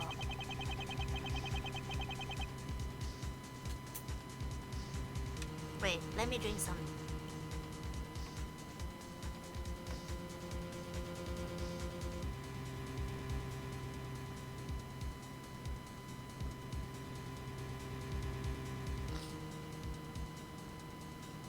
I'm an old man and sometimes I don't pay enough attention when I should. But the Mas 2 didn't have a single weapon on his body. Hold on, it's nothing to get worked up over. Because I hit the weapon. You hit it? I'm sorry, but as you know, a murder is a murder, even if it's in self-defense. And I couldn't let it become public, seeing as how I am an ambassador. This is a weapon you see, my special bonsai trimming shears. It's covered in blood. He was trembling quite badly during our struggle. But that's when he grabbed the shears that were sitting in my office and attacked. As you see, it was an act of self-defense. Is he right, Mr. Edgeworth? Since he has both a wound and the weapon that caused it, it's enough to declare so. No way! Which reminds me, I guess there's still one more accusation I need to resolve. Smuggling and counterfeiting. Unfortunately, all that is my secretary's doing. I had no knowledge it was going on. Come back. Stop spewing nonsense. You're trying to throw my investigation under the bus in your desperation.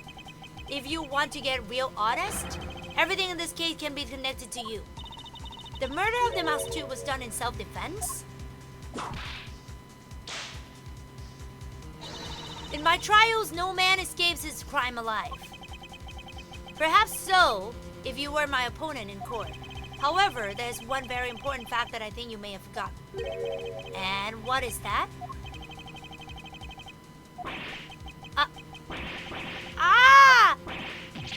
That's what you mean! Extraterritoriality.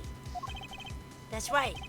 This embassy sits on what is effectively Alabastian soil. So, any trial that is to be held will be held in Alabast. Therefore, the crime I just admitted to will never be tried in your courts. Agent Lang, what is Interpol's stance on this? Agents investigate. That's our job. The judgment of people who have confessed to their crime, that's the court's job. Yeah. And I've already confessed to all of my crimes, Agent Lang. Furthermore, by the very nature of my position, I've forged extraterritorial rights. These rights are effective even on your country's soil. Therefore, no matter where a crime may take place, I'll never stand a trial in one of your courts. That arrogance and your expression. Hello, welcome! That's nothing like the face of someone who is ready to accept the consequences. Don't tell me you have your own country's judicial system eating right out of your hands. These crimes you all speak so seriously of. To me, this has all been nothing more than a game. You may chase me out of this embassy with your accusations, but it's no big deal. Elabaz had numerous other embassies in other countries around the world. All you would accomplish is you would change the backdrop of our little game. These two layers of protection that extraterritoriality provided. This is why he's one of those who cannot be brought to court. You see now, don't you? I live in a whole different world than you. Now, if you excuse me, I need to go and fetch your eviction papers. From the Wu location is sheer heart attack. Yes, it is. Is there nothing we can do? Oh my god, it's to be continued? Let's go, let's go, let's go! March 15 to 11 a.m. Theatrum Neutralis lobby. I can't believe it, sir! Extraterritoriality. Oh my god, this is a very mouthful word. Yes, and there's nothing we can really do about that. In the end, we didn't have enough authority to bring him to justice. I can't believe that even though we know he's a boss, we can't lay a finger on him. I know. Hey, Mr. Prosecutor, sorry to skip out on you, but I've got some business to take care of. If we can't even give an evil guy like him a slap on the wrist, then what the heck were laws created for? What good are they? If the law can't help us, then I'll go as a Yatagarasu and take care of this myself. Don't you dare. Mr. Edgeworth. Sorry, that was a bit too harsh. I know how you feel, sir. We're trying to take on Ambassador after all. And he did tell us earlier to get out of the theater. This is kinda their country, I guess. But I feel like I've been slapped across the face for just doing my job. What am I going to do? Should I retreat for now and formulate a better plan of attack? Come on, everyone, we can't give up yet. Okay? I want you to think about something for a sec. We've never let up for even a second as long as we don't stop investigating. We might find the rotten treasure hidden there. She's right! Come on, Mr. Edgeworth! You're right, Kay. Very well, let's reopen the investigation and see what we find. Come on, Kay. Right behind you! Okay, then I'll go check out Babal a bit more, sir. And I have some that I need to investigate further in Alabast.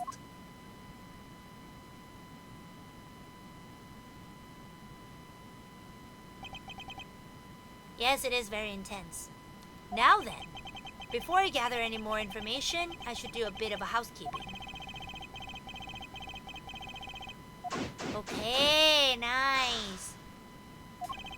Ambassador Alba seemed agitated over something. Yeah, something he doesn't want to investigate. Yeah. I wonder why. There are two special circumstances that surround the ambassador. First, the embassy itself has extraterritorial rights. If something happens on Alabastian soil, we are unable to legally prosecute you. Cool, it sounds like embassy is a perfect place to steal whatever you want. And murder the mouse too. Run a smuggling operation and make counterfeit bills apparently. And I thought all the counterfeiting was done by Mr. Koshin in Babal. Yes, he apparently used the embassy's coupon printing press to do it.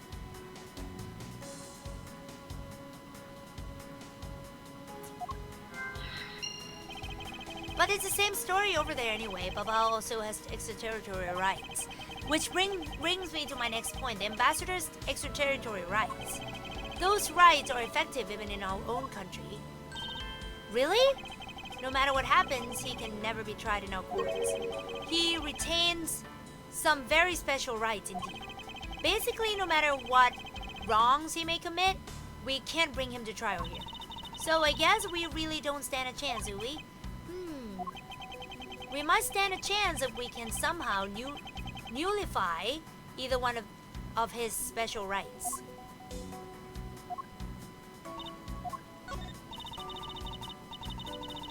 We have gone too far to give up. We must expose Ambassador Alba's misdeeds, Mr. Edgeworth.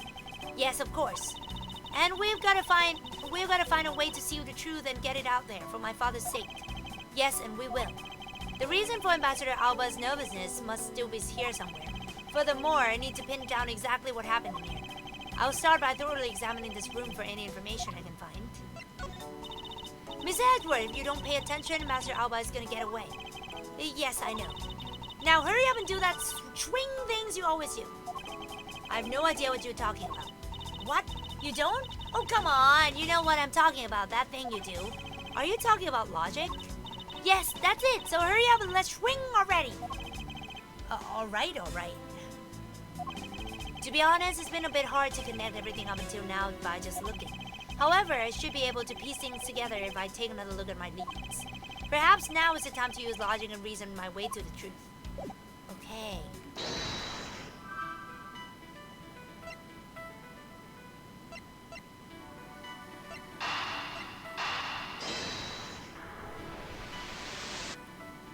Oh no! The pieces don't fit together quite right.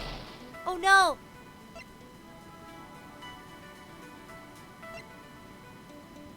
Oh! Okay. Wait. I wanna save it. I think it's about renovation. Oh, but it's a Babalizo.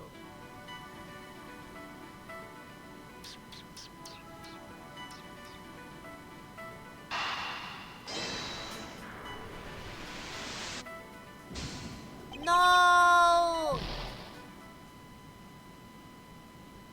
Game over again? Are you still here? You're trying to force me to admit. You people have no reason to still be here. Now, please leave. I'm afraid I can't do that. Hey, if you won't leave on your own, I will have no choice but to force you out. Hold it! I don't believe we'll be meeting again, however. I will pray for your success. Hey. We're not through here yet. Ha. Yeah, this is it? Is this it? Yes. Yes, it is it. Thus, the truth was lost for all eternity. Okay, game over for the second time.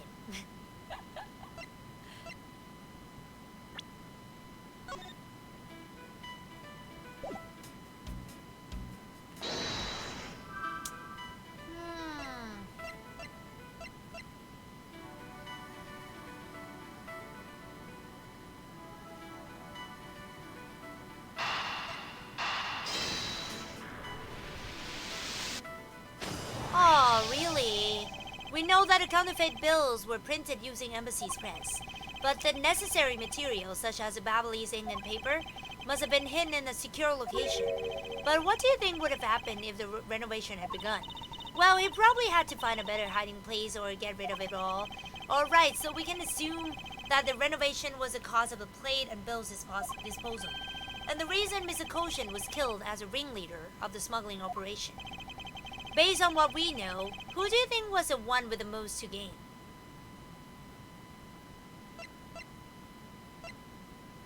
Oh shit.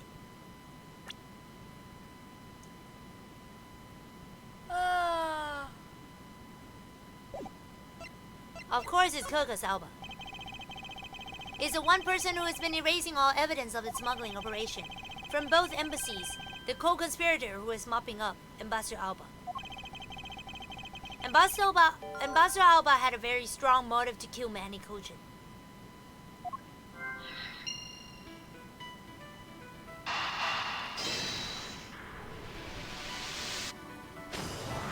Haha.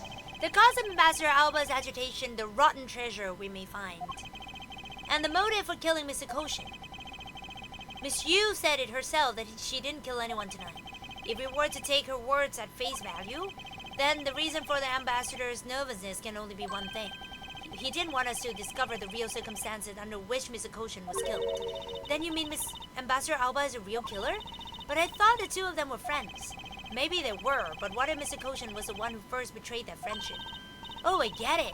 Wasn't it Mr. Koshin pushing really hard for Mr. Polano to be ambassador after the reunification? Yes, and that was the real reason why he wanted to steal Alabas' Primidoc statue. So Mr. Koshin hired Demas too to go steal it for him. But when Ambassador Alba found out that what he was up to, he killed Mr. Koshin? It is definitely a possibility at this point. Those two really were thinking of no one but themselves. But the question now is, how did he do it? Ambassador Alba, he was in Alabast, but Mr. Koshin's body was discovered in Babal, right? Right, and that is what we must solve next.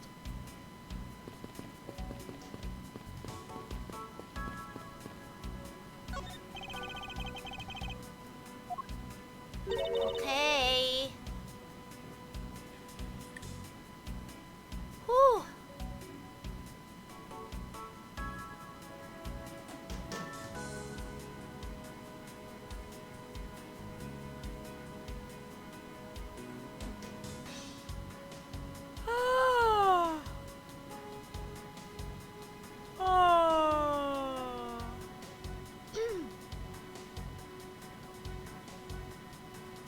Oh well. This one we have investigated already, so we're gonna just skip it. I just want to know if there's anything else to discover.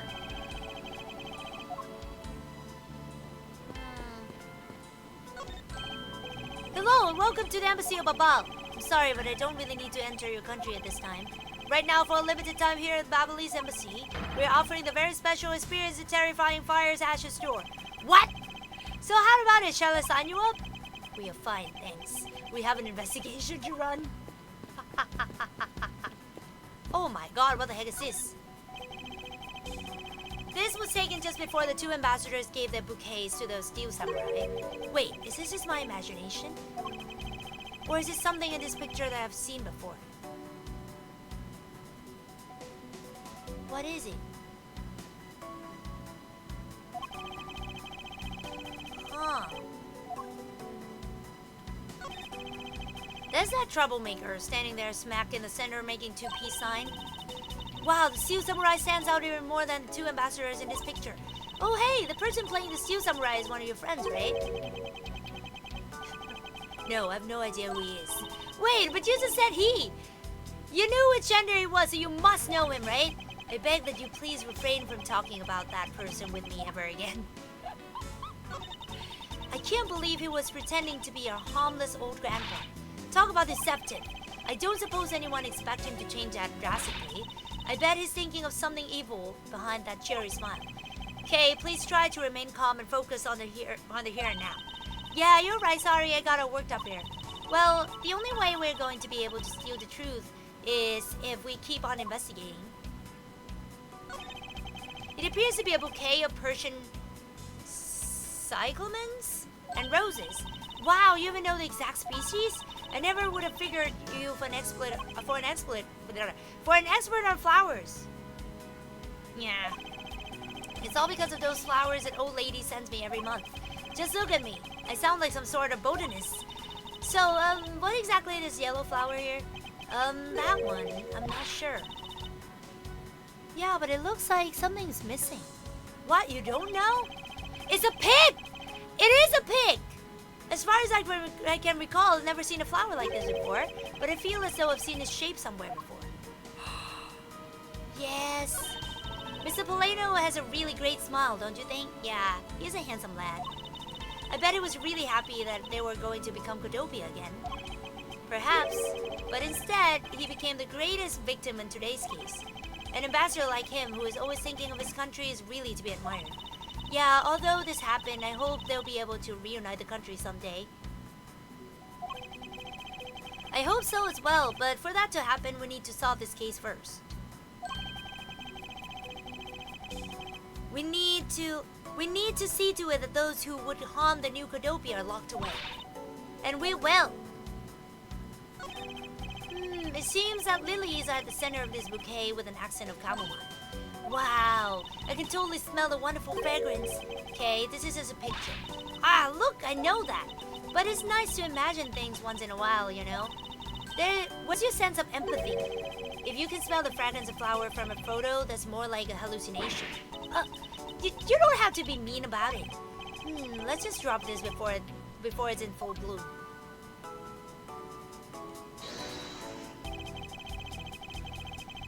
It is a pig. Eureka! Could this piece of evidence be related to this photo somehow? Huh? Well, nope. I don't think it's real. What? Why not? Why not? Am I putting it the wrong? What? Why not? Eureka! Eh? What? Why not?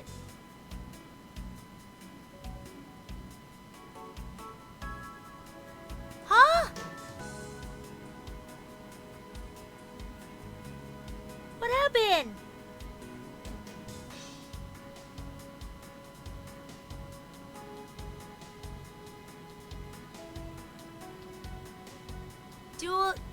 Are there anything else to deduce?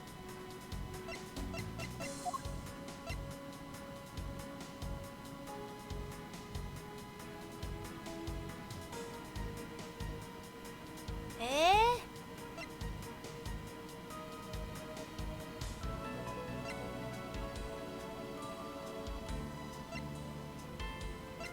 I'm confused. It is a pig.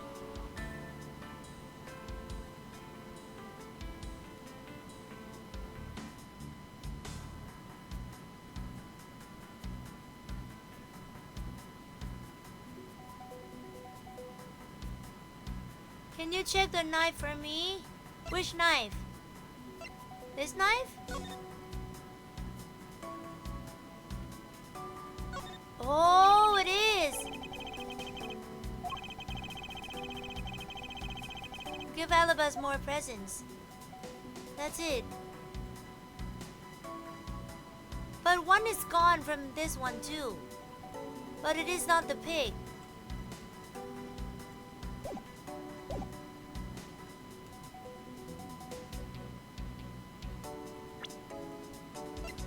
What about the knife? The handle on his knife was made to be movable. The killer tried to make this look like a Babyliss knife by switching two handles. Which means that there must be some reason behind that action.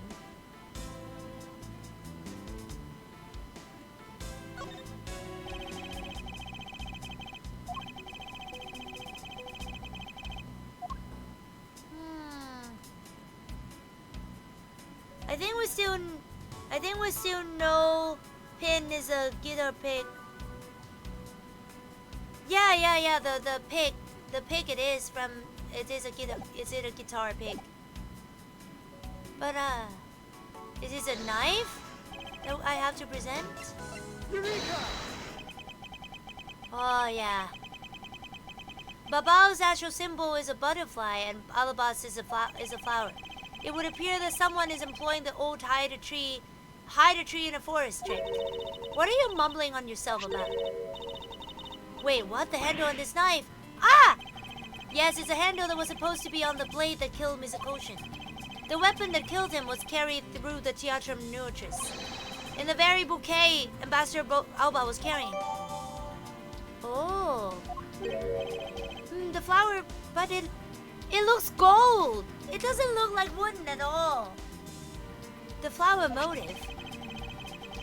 It looks like one of the flower petals is missing. Oh, and here, look at the weapon itself. It's missing the exact same petal. Then the knife in this photo is most definitely the same as a murder weapon. The flower motif's petals are separate. Huh. I believe we now understand why Ambassador Alba was so nervous and agitated. It must have something to do with where Mr. Koshin was killed. A place where the Alabastian ambassador was likely to meet the Babalese Mr. Koshin. The place where Ambassador Alba happened to have committed the murder is... Oh, what the fuck? This is so much! Okay, wait.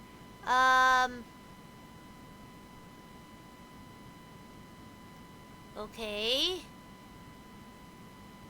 It must have something to do with where Mr. Koshin was killed. A place... So it has to be Ambassador of Alabas. A place where the Alabastian ambassador was likely to meet... Take that! Oh no. Is a Triatrum Nautilus?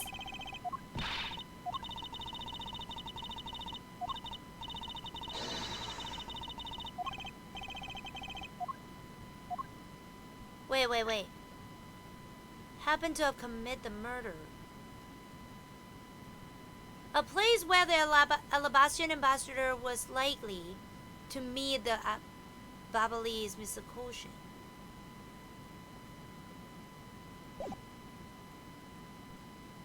But Mr. Koshin is found in Babal. If it's not the place where he was killed, then...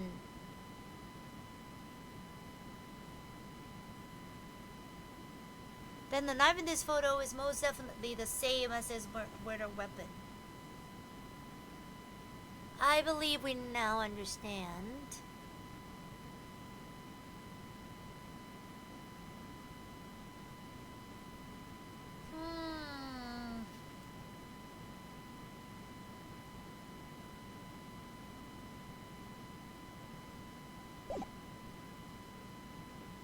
Take that!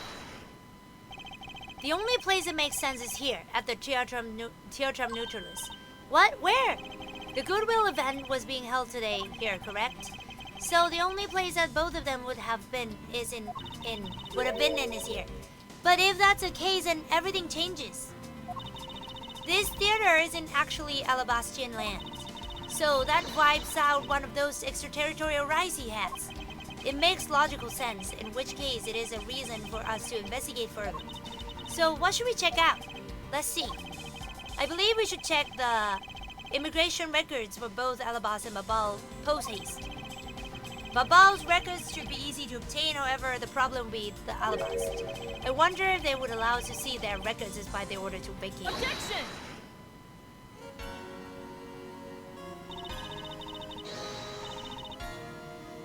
I'm already one step ahead of you, Miles Edgeworth. Francisca.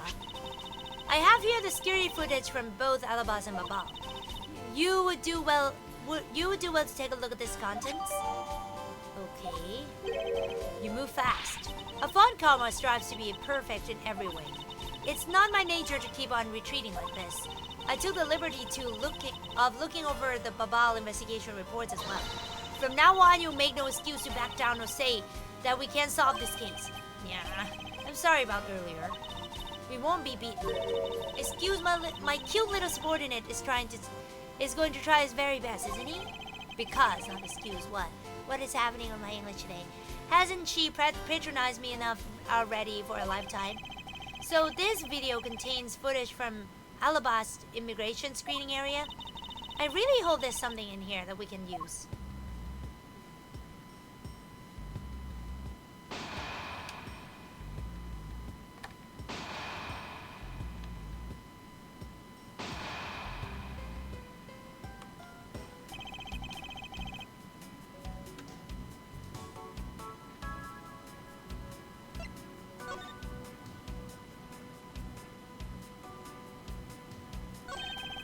I can't believe how completely fooled I was by the way he carried himself.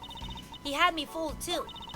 According to the files I sent for earlier, Ambassador Alba was a Kodopian hero. He saved the royal family from danger countless times. So what bothers me is why would a man like that create a smuggling ring? Even with all the authority I have, I still haven't been able to figure out why. It sounds like the ambassador was a hero who was corrupted by evil. But no matter what happened in the past, we can't let the man he is now escape justice. This man is an immigration officer who was on duty. He's making the exact same scary face that he was making a minute ago. Wait, is it just me or is he blushing? It appears that he gets flustered around the ambassador. I guess the ambassador is well respected inside Alabast too. You could say that the guard doesn't appear to be capable of looking at the ambassador. Those are posters of the country's tourist spots, though most of Gatewater land. I wonder if Alabastians is in general like theme parks at all. The guard who stopped you has been to Gatewater land a number of times apparently.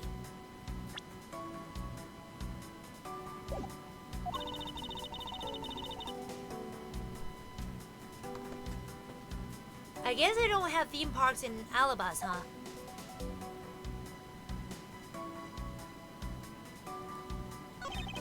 It's a door leading into the Terratrum's nurturance. The more guy tried to keep me out, the more I wanted to get in. It's human nature, but I guess I can't complain too much. I did get let inside in the end. At least nothing seems out of the ordinary with the door. I think...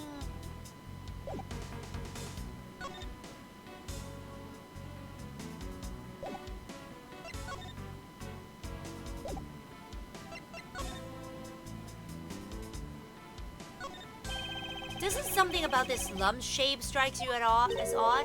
Huh, is it supposed to be this shape? No, there's clearly something odd about the bulge. If only we had the pushcart itself, we could compare and confirm my hunch. Now, next let us check the footage from the Babao security camera. I hope it shows us something good.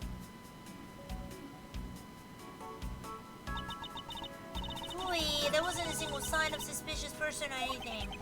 That right there is a contradiction. Huh? Did I miss some? You didn't miss anything, because there was nothing to miss. However, what is missing in the image of Mr. Koshin entering his own country? But wasn't his body found in Babao? It would appear that the true face of our final puzzle has finally revealed itself.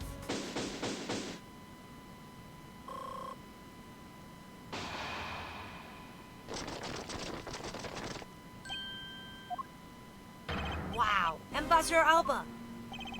I thought I'd ask for you and your group to vacate the premises, Mr. Edgeworth. Actually, I thought I should let you know that this theater sits on my country's soil. You've had your fun, and I've enjoyed our little game.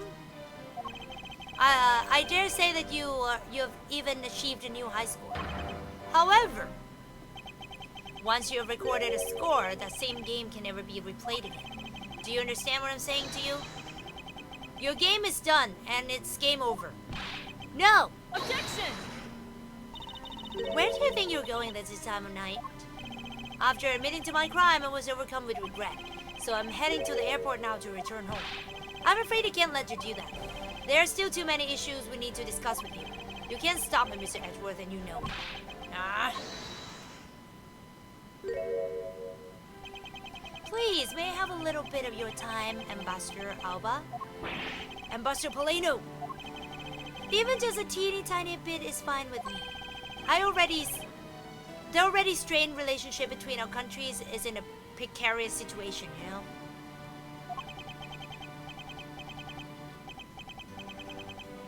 Very well, if you insist.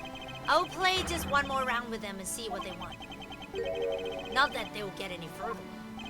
Ambassador Polino, Mr. Edgeworth, all I wish for is a normalization of relationships between our two countries. But there's one person standing in the way of that dream. I believe in you. You do what's right. Thank you for your vote of confidence.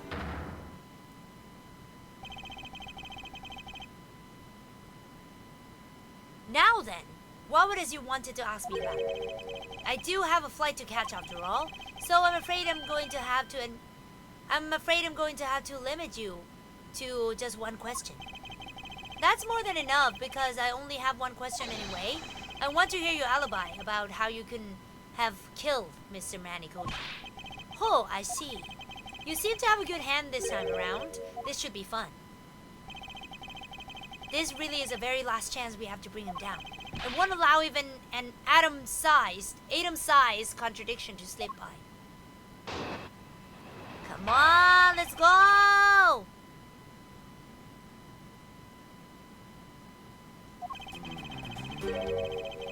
Frankly, I still don't understand why I'm being placed under suspicion.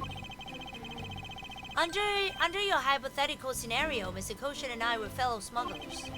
But to get to the point, I was in Alabas the whole time. So it's simply not possible for me to have killed him in Babal. That's my alibi. So that is your alibi?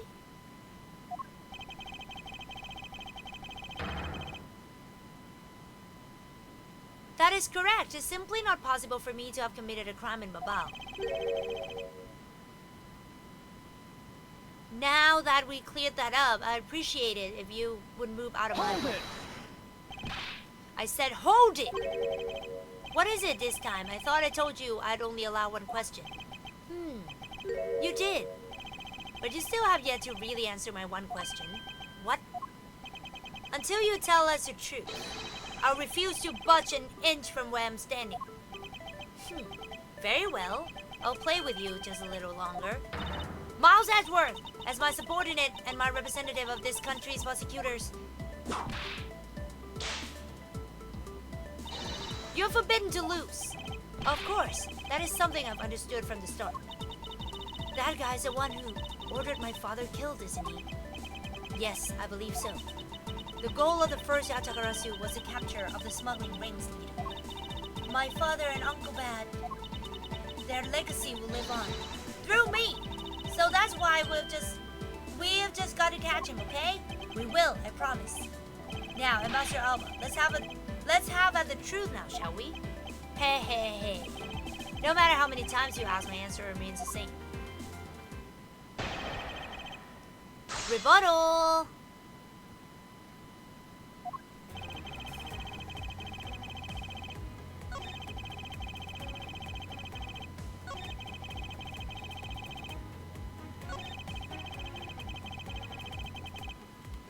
He only allows one question.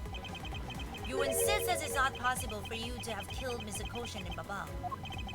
And you are correct. Oh? I thought you would put up a bit more of a fight, but if you must concede to me. The only thing I'm conceding is that it's not possible for you to kill him in Babal. I'm not conceding that your alibi is the truth. Oh, I see. However, no matter how you try, know that you can't crush my alibi. You'd be wise not to underestimate a prosecutor of this country. Hey, we'll see about that. So Mr. Koshin was a friend of Ambassador Alba. If that's true, then why did the ambassador kill him? It's not like in the case of my father where he ordered someone to do it. The problem we have here is we don't know what their exact relationship was. Indeed, if they had complete trust in each other, then there's no motive for murder. However, both men were very selfish, and I believe that is from where his motive arose. Hold it! And what exactly did you do while you were in Alabast? I had a meeting with a steel samurai, and then I arranged a few files. Around that time, that thief who was sneaking in took me by surprise. Objection! Are you saying that it was the Mas 2 that made the first move? Yes, and it was after I was attacked that I hit him on the head with a primitive statue. Unfortunately, he died from the blow. But it was an act of justified self-defense. Objection!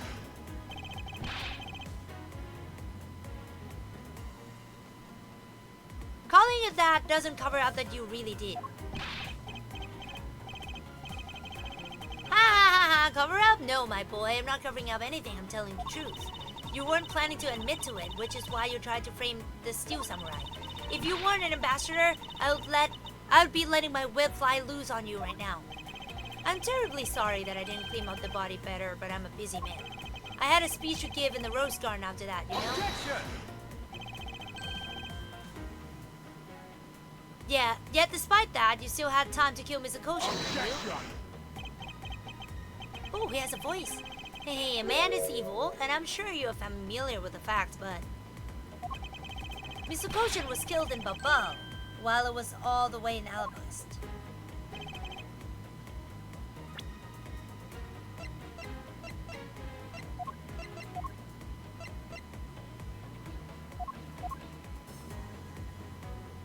Objection!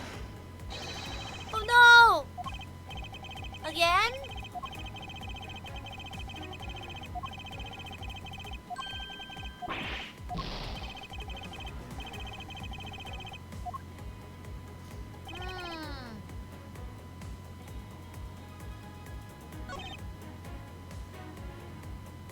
You weren't in Alabas the whole time. Objection! What? Still not good?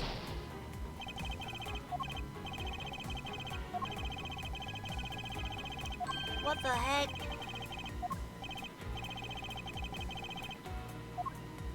Wait. Okay.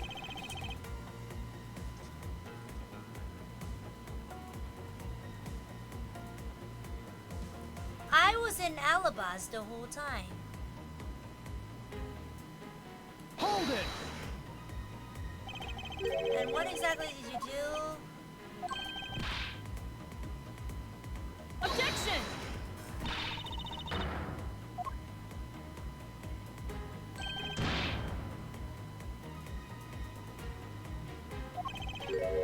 Objection!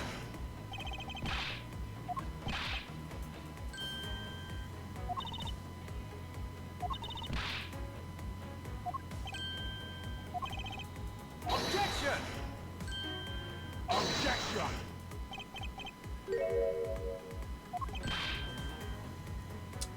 Ah.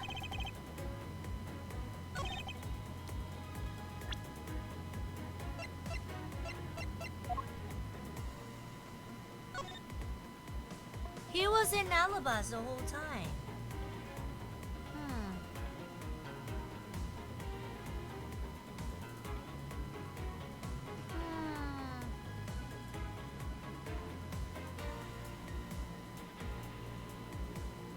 How would I do it? 523.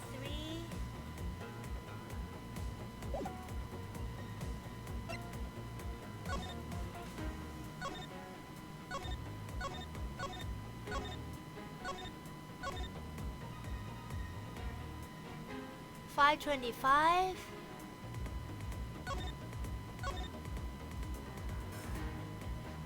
This is Babal.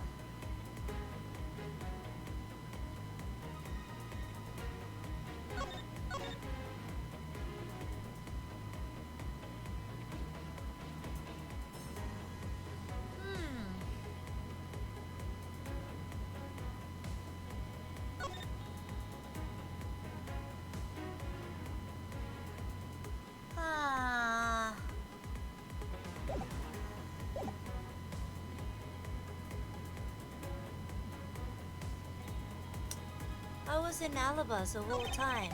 It's simply not possible for me to have killed him in Babal.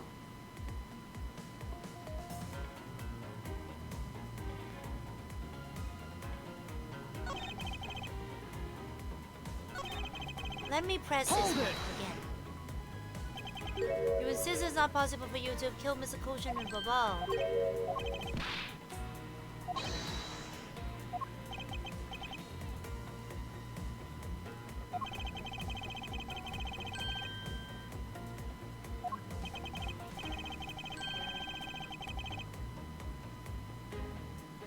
If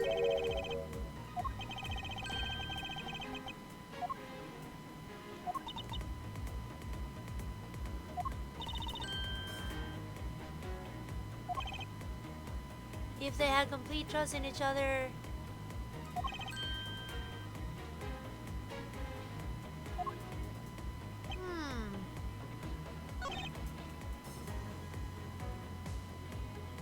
Hold it! It's not a hypothesis. Earlier we proved it to be. What happened? Ha ha ha! Well, let's leave that to one side for now. Because it doesn't change the fact that I have no motive. Oh, so you really had no reason to kill Mr. Kojin? If you want to suppose I had one, then why not? I would indulge you. After all, this is nothing more than a silly game to me. Even if that's how you see things, I would appreciate it if you would take me seriously.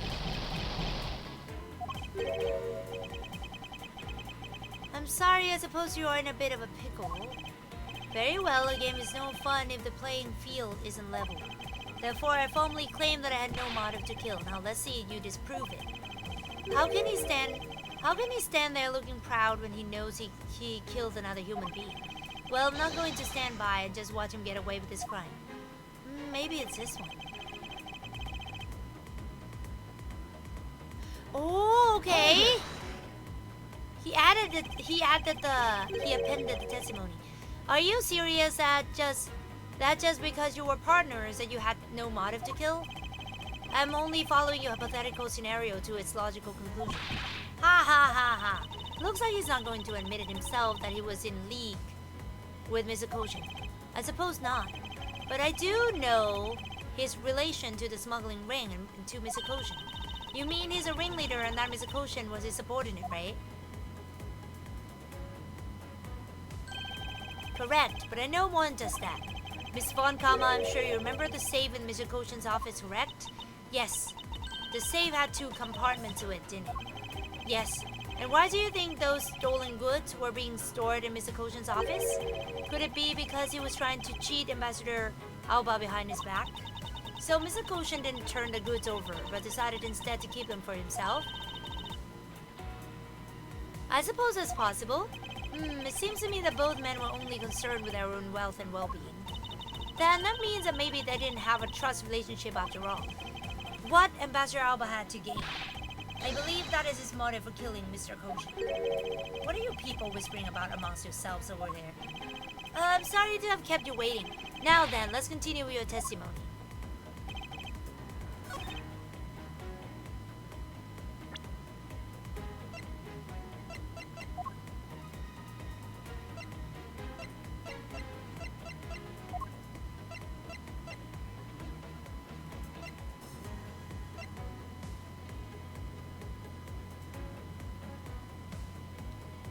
Is this one?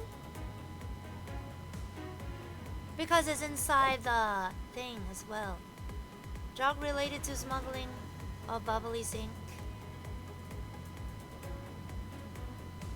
Objection! No! This one is hard.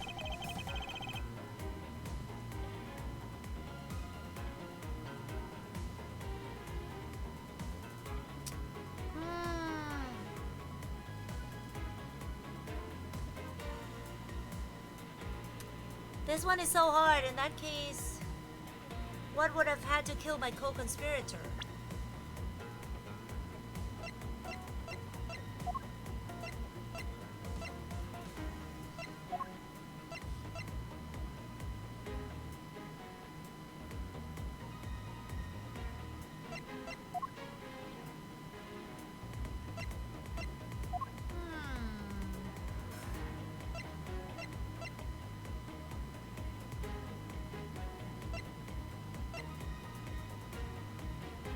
I think it should be this one that I should present on, because it's usually the appended testimony that I have to present on. But what motive would I have had to kill my co-conspirator?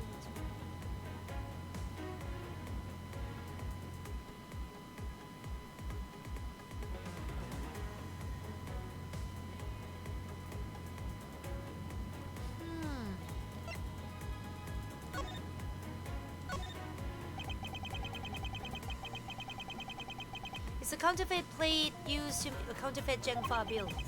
It's incredibly detailed and even includes a phoenix taking off into the sky. With plates as finely crafted as these, it's no wonder the fakes are so hard to spot.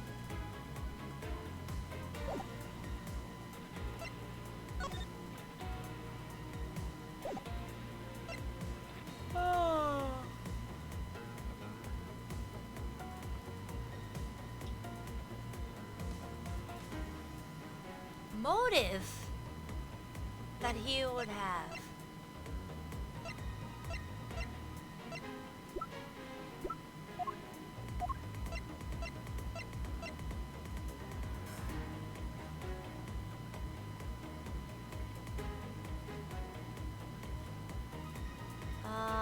Wait, back.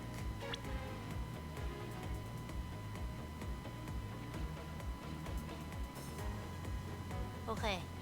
Are you serious? It's just because you were partners, you have no motive to kill? I'm only following you. Looks like he's on.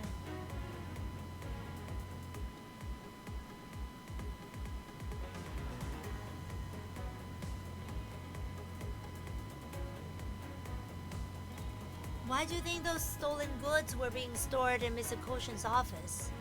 Could it be because he was trying to cheat Mr. Ambassador Alba behind his back? So Mr. Koshin didn't turn the goods over, but decided instead to keep them for himself. I suppose it's possible. It seems to me that both men were only concerned with their own wealth and well-being. Then that means that maybe they didn't have a trusting relationship after all. What Ambassador Alba had to gain, I believe that is his motive for killing Mr. Koshin.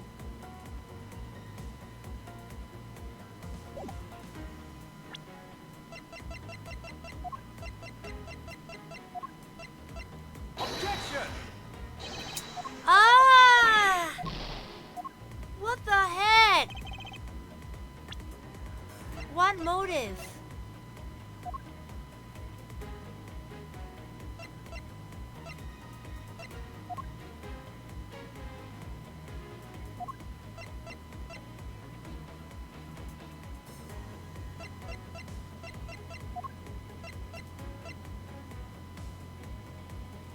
Objection! I don't know, man. I'm so doomed. I'm so doomed. I don't know. This one is so hard.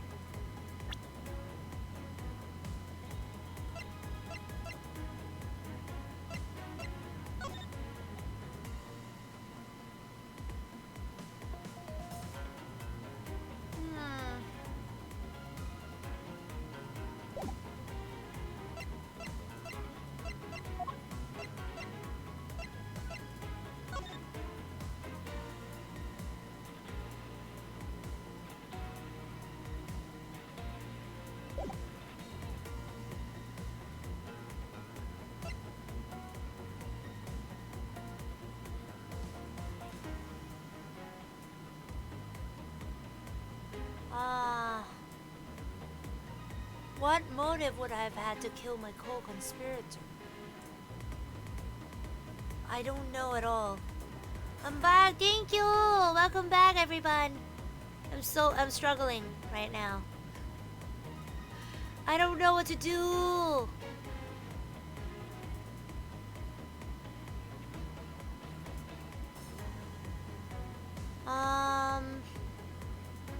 Really, I don't know what to do.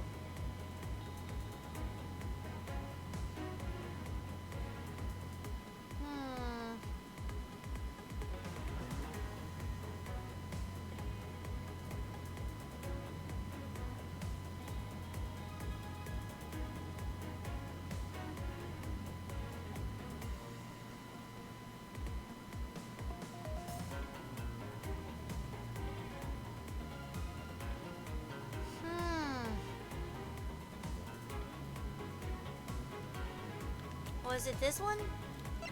Objection! Oh, what the heck?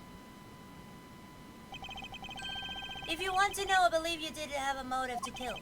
It was because Mr. Koshin had betrayed you. Oh, it's a betrayal. Okay. But you had your own reason too, namely you wanted to pin the smuggling all on him. Evil begets evil, and because you were trying to test each other, it turned into this mess. I don't believe this. You have a bad penchant for telling tall tales, Mr. Prosecutor. And if you're not, then I suppose you have some proof to support your argument? I never use guesswork in moving my cases forward. It has been proven that this note was written by Mr. Koshin's hand. Shall we take a look at it? Okay, fine. The content of the note is a request calling for the death of Alaba's criminal statue. By killing him and pushing all the guilt for the smuggling onto him, you walk away spotless. I believe you understand what I'm driving at. You had more than a few reasons to kill him. Are you finished with your hypothesizing? Excuse me? Let's suppose I did have a motive. Even so, a motive or a thought alone can't kill. Isn't that right? I didn't expect him to resort to playing the semantics game with me. It appears that this is where the real battle will begin. Now then, if you'll excuse me... Wait, what? I told you at the very beginning, didn't I? You only get one question. Yeah. Ambassador Alba, if you could please give us just a little bit more of your time. It doesn't matter what kind of man he was my subordinate. Which is why I would like for us to figure out the real cause of his death. That is something for Babal to figure out and something to which I have no relation to. Now he's even turning down requests from Ambassador Polano. I'm very sorry, but it seems that now my voice falls on deaf ears. There is no need for you to apologize, Ambassador Polano. We must find some way to stop him from leaving. It seems there are no further objections. In that case, please allow me to return home.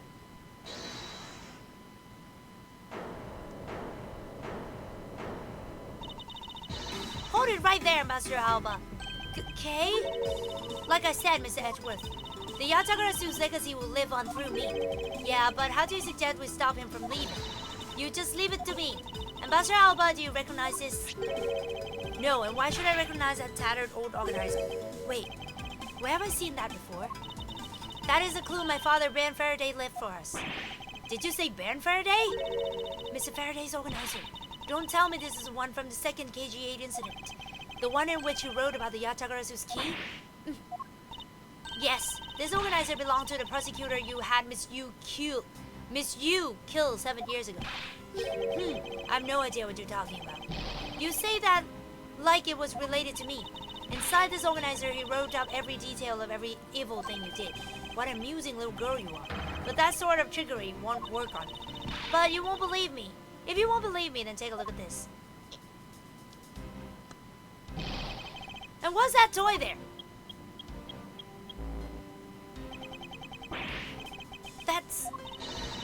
This delivery device was used by the Yatagarasu, or rather by my father.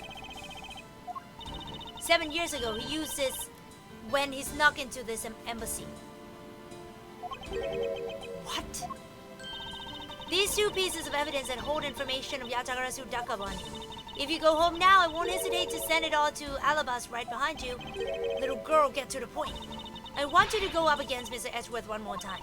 If you win, then I'll hand over these two pieces of evidence. Yatagarasu, ever the thorn in my side. Okay, does that organizer really contain any information on these dirty dealings? It's nothing case-breaking, really. Then it was just a bluff. Even if it was, we still can't let all the info my father and Uncle Bat found go to waste. Plus, just the existence of Little Thief is troublesome enough for him. Those two pieces, aren't they keepsakes of your father? It's okay, I believe in Mr. Edgeworth. He'll come out on top of the end. Okay. When the going gets tough, someone's gotta be there to put the wind back in your sails. After all this time, you're still quite the feisty one. I applaud your powerful nature.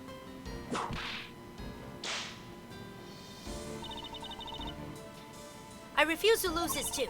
Ambassador Alba, you won't be returning home until you give us further testimony. How dare you all, barring a person like me. Ambassador Alba, your testimony, if you please. Grr. Alright, but this is the absolute last. Then, even if you use all the power in Ambassador Polano's office, you won't stop me. I can't let this opportunity Kay has created for me go to waste. Alba's Alibi Part 2. The last time I met with Mr. Koshin was here at the Theatrum Neutralis. After that, I was in Alabasta the rest of the time I stated earlier. In any case, I did not see Mr. Koshin again after that. So you see, there's no time span in which I could have killed him. Would you agree? Now, since you people are practically begging, I allow you to question me. What an arrogant old man. Yeah, but no matter, we can't allow this chance to escape us. I warn you though, you have reached the end of my patience. Waste my time with any inane questions and you'll be punished. Oh my god, that is a big punishment, okay. So, any needless pressing or presenting will hurt our case. In that case, the only thing you can do is to present the correct evidence. Understood? Of course, I don't intend to let him intimidate me. I know Mr. Koshin was killed before he returned to Baba. In which case, there's only one statement to which I need to present the evidence. Okay, we can't press this time. Otherwise, it will be punished so badly.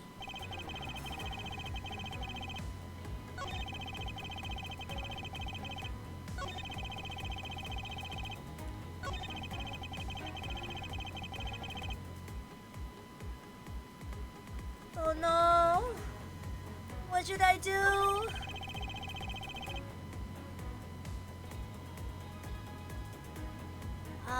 Okay, wait, let me see.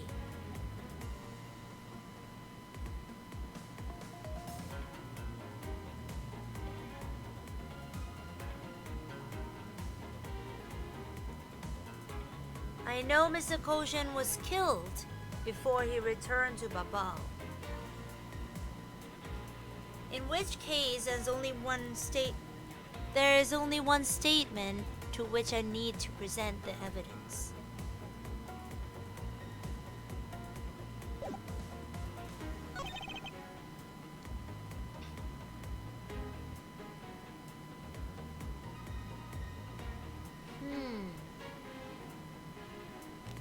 Can I do this though? I think it is this one.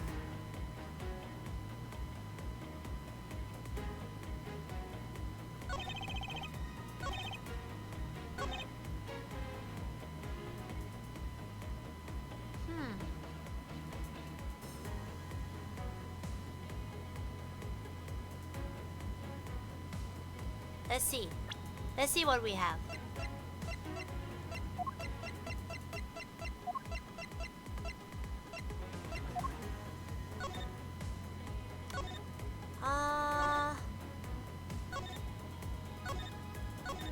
Is this after they took the commemorative photo?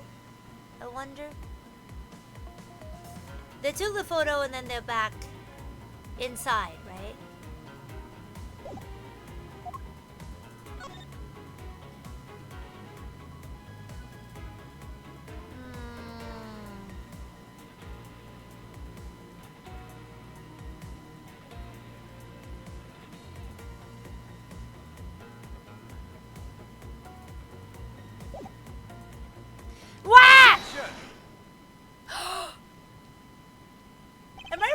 I'd like you to take a look at this picture.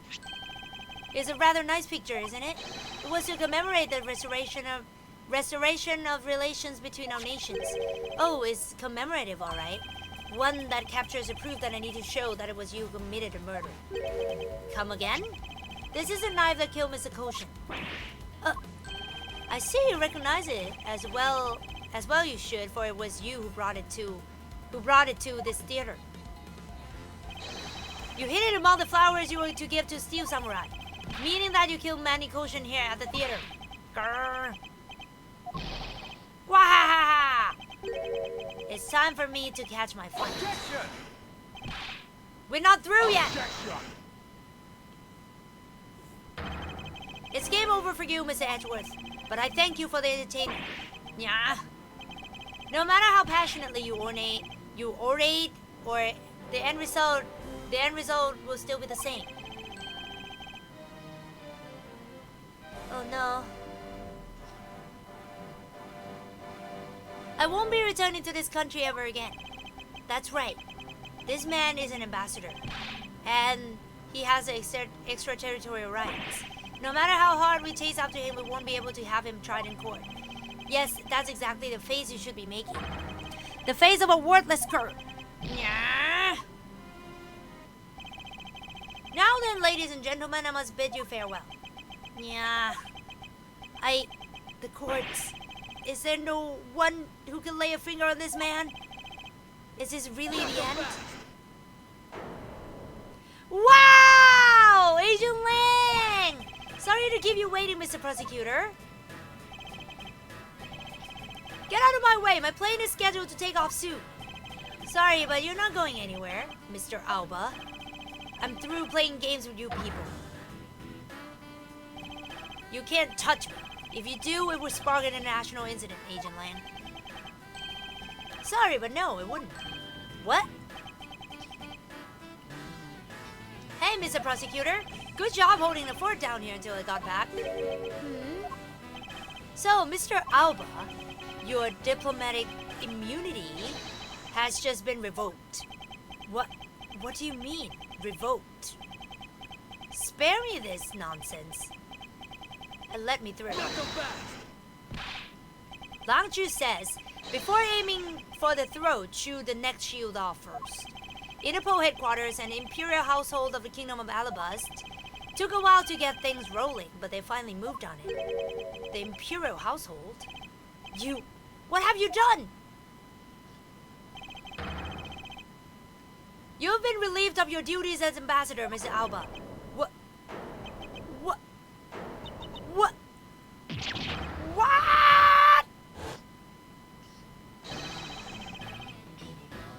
Effective today, effective right now. And you have Mr. Prosecutor's videotape to thank for this. The video that the Yatakarasu protected. You can't be arrested simply because you're an ambassador? In that case, I thought I'll strip you off that title. You underestimate me, a descendant of the founder of detainment philosophy, young Langju. 4,000 years of deeply entrenched connections and networks around the world have really paid off. It can't be. I don't believe this. An ambassadorship has been revoked. Ha ha ha ha. Looks like you're finally coming to grips with your new standing. Woohoo! Looks like he's turned docile again. He's probably in shock from the loss of his shield. What a shame.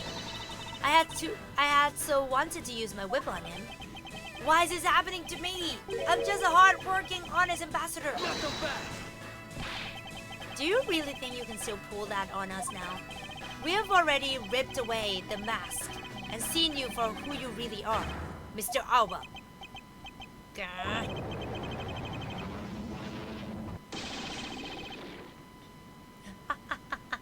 He's transformed. No! I won't be stopped now. He still intends to fight us? So what if I'm no longer an ambassador? You still don't have any evidence on me. The fact remains that you cannot arrest me. I'd expect no less from you, the boss of the smuggling ring. Well, the rest is up to you, Mr. Prosecutor. Understood? You say that I killed Mr. Koshin in the theater.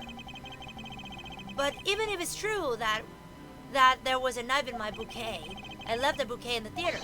So anyone could have taken it out from there and used it, right? Besides, the claim that he was killed here itself is odd. After all, wasn't his body discovered in Babao? Are you claiming that I carried his body all the way over there? Preposterous. I'll be the one to prove whether it's preposterous or not. Grr. Ex-Ambassador Alba, are you ready? Because this is no game. This is war. Nice! Let's go! Stubborn old man, yeah, right. Part 3. I killed Mr. Koshin in his theater using a knife that was stuck in my bouquet. I left that bouquet in the theater. Anyone could have taken a knife from there. Besides, Mr. Koshin's body was discovered in Babao, right? There's no way for me to have transported his body from the theater to Babao. Look, don't you think you've had enough fun with me? You've already stolen my ambassadorship from me. Would you have me surrender too? You have no plans to ever return to this country, isn't that right? Did you know that a bunch of your subordinates are seeking asylum because of you? Ha ha ha, as if I care. Hey, Mr. Prosecutor, boot this guy out of embassy and we can finally end everything. I know, and I will give it my all to see that he leaves in handcuffs. Without a title ambassador, he is just another witness.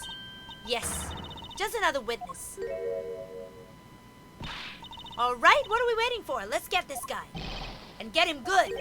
I wonder if they understand that all I can do is present evidence to the testimony. Let's go! I can press now, right? Hold it! That's right. As I explained earlier, the commemorated photo shows that you had the knife on your person. Objection! You have no proof that the bouquet was prepared by me, isn't that right? Excuse me? The fact that there was a knife in the bouquet was something I wasn't aware of. Not the best! What a pathetic excuse. The weapon that was used is one of your national treasures. It isn't exactly something anyone other than you could touch, let alone take. I allowed some of my trusted subordinates to handle them. It could have been my secretary. You're an even bigger slime ball than I thought. You would push your guilt on Mr. Koshin's murder onto one of your subordinates? In any case, the fact that the knife was in the bouquet means nothing. Hold it! You still wish to deny your actions? And you still wish to deny reality and accuse me of murder? What? I'm not in denial. Even though he's not ambassador anymore, he's still got a real bad attitude. I believe it's because he's no longer ambassador that he can let himself speak freely. Well, if he's not holding anything back, then neither should I. Wait! For the sake of the case, please refrain from what I think you're about to do. Quite the pair of frightening women you are, but I digress. Hold it! Even if it was found in Babel, he was killed somewhere else. Objection! Stop bluffing because you can't prove what you're claiming. If this were a court martial in my country, you would have already been removed from the room. Are you taunting us on purpose? Because I'll be happy to show you my Hold claws. it! Hold on, Agent Lang. Allow me to fight in my way with evidence. I was just joking. I'm not easily ruffled by the likes of him. Too bad. Though I'm no longer ambassador, it still could have been an international incident. If you have the will to threaten us with that mouth of yours, then perhaps you could use it to return to the testimony. Very well. But to be fair, you should watch what you say as well. Hold it! Yeah, it X-Jade. It's so bad. It looks so bad. It looks like an underwear. Is that really so? You could have easily blackmailed your subordinates to be quiet and then moved the body. Objection! That's quite an insult to me and my subordinates, and I'm afraid we can't have that.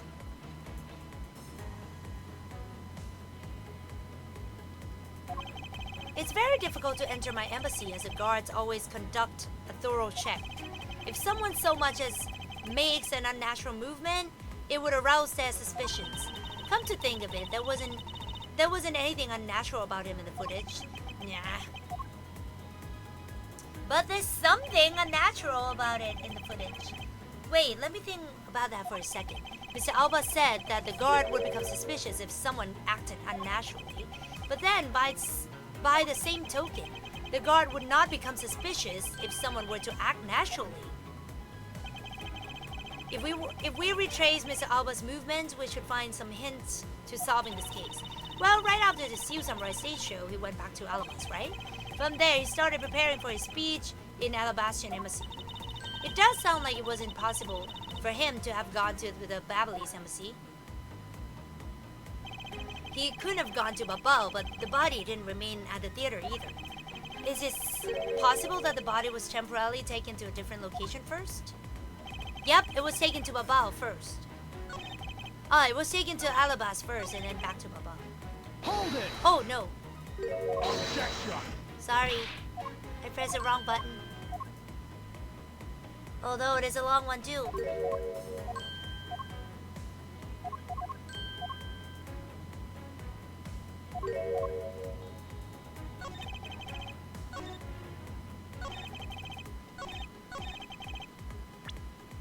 I think it should be this. Objection! Ha ha ha ha! Wah ha ha! Actually, I do believe there was a way to transport the body out of the theater. Perhaps you should give this a look. What is that supposed to be? It's footage from a security camera that captured the stage of the immigration area. Should I congratulate you on getting your hands on it? Just letting you know that we're not the only ones watching your every movement. Thank you for the warning. Now, you can take a good look at this section here. The lump here inside the push card, do you know what's causing it? Should I? Because I don't. In that case, allow me to enlighten you. This is the cause of the unnatural lump under the cloth of the push card. Take that! What is the meaning of showing me that? It's to say the unnatural bulge in the push card in Mr. Koshin's body. You had the steel samurai wheel his body away from the real crime scene. Ha ha ha ha ha! What a guess! But I wonder if you have any evidence to support it.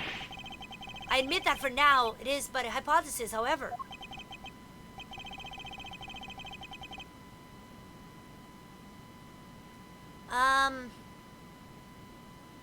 If you can prove it, then I'm afraid I must be on my way. I don't have any more time to play with you people. Ooh! Sorry it took so long, Mr. Edgeworth, sir! Gummy? Detective Gumshoe, is that the Steel Samurai's pushcart? Yes, sir! I found it in an open-air stage area. So that's where you went. The detective spirit that Pops left me with. I thought I'd follow my gut and go with it, sir. So, Mr. Edgeworth, is it worth anything to the case? Yes. It just might play a major role in solving this case, detective. Yeah, Gumshoe coming in clutch! But something isn't right. I thought that the entire samurai family was in Alabast. Where exactly in the open-air stage area did you find this pushcart? I found it just lying there at the edge of the stage, sir. Oh? Well, let's leave that for now and examine the inside, detective. Yes, sir! Oh? It's blood! This must be Mr. Koshin's blood, which only goes to prove that Mr. Koshin's body was indeed transported by this pushcart. Avengers assemble, exactly. I believe you understand that what this means, correct? You killed Mr. Koshin at his theater and then placed his body inside the pushcart. And then you forced the Steel Samurai to unwittingly move the body for you. I forced him to move the body into Alabast. What nonsense! Why would I bother to do such a thing? You were scheduled to make a speech in Alabast, meaning it was difficult for you to make a stop in Babal. However, what if you moved the body to Alabast? Because it was your embassy, you could keep an eye on it and tamper with the evidence, and then you smuggle it out of Alabast. No! If I can show you how you move the body from Alabast to Babal, then I win. But you can't. The security between the two countries is incredibly tight. I'll be the one to judge whether it can or cannot prove it. And so, I asked you to provide us with testimony regarding your movements after your return to Alabast. Miles Edgeworth, have you figured out? Do you know how the body was moved? To be honest, I have nothing to support my hypothesis at this time. However, I don't believe I made a mistake in my logic up to this point. Which means there is no question that can be answered, right? The criminal statue was smuggled successfully through a brief flight through the air. So why shouldn't there be an answer as to how the body was moved? Which means that there must be a logic flaw somewhere I can't exploit. Come on! After I returned to Alabast, I had my picture taken with the Steel Samurai shaking hands. Then, just as I was about to start my speech, a Yachagarasu appeared. I feared for the national treasure, so I raced back to my office. Is that all? Yes, that's all. Objection! It looks like you left out a few things. Such as the murder of Demos too. Furthermore, you left out the part about meeting with me in your office. Those trifling matters, I don't believe I need to speak of. Oh my god, it's so slow. I need to speak of those things again. I do hate to waste time. What? You... Is not every life precious? Do you really need me to answer that for you? Objection! People like you cannot be allowed to wander freely through society. Then you'd better try hard, because I doubt you'd find a single contradiction. He's really full of himself, isn't he? Yes, he is. How can he be so confident at a time like this? Ha ha ha ha ha! Come, don't be shy. Go ahead and ask whatever you'd like. Movement in Alabast. Hold it! So why was it only with the Steel Samurai? I thought the Pink Princess was also around. The Pink Princess was suffering from a bad hip at the time, and the doctors recommended that she rest. Wow, so you do have a soft side after all. The pain of a bad hip. I suppose none of you can really understand how it feels. Oh, so you tend to strain your back as well, huh? But isn't that just because you're normally all hunched over? He did need to keep up the act no matter what, I suppose. The point of this is not to discuss my back problems. For about 15 minutes after our handshake, I was in my office preparing for the speech. Hold it!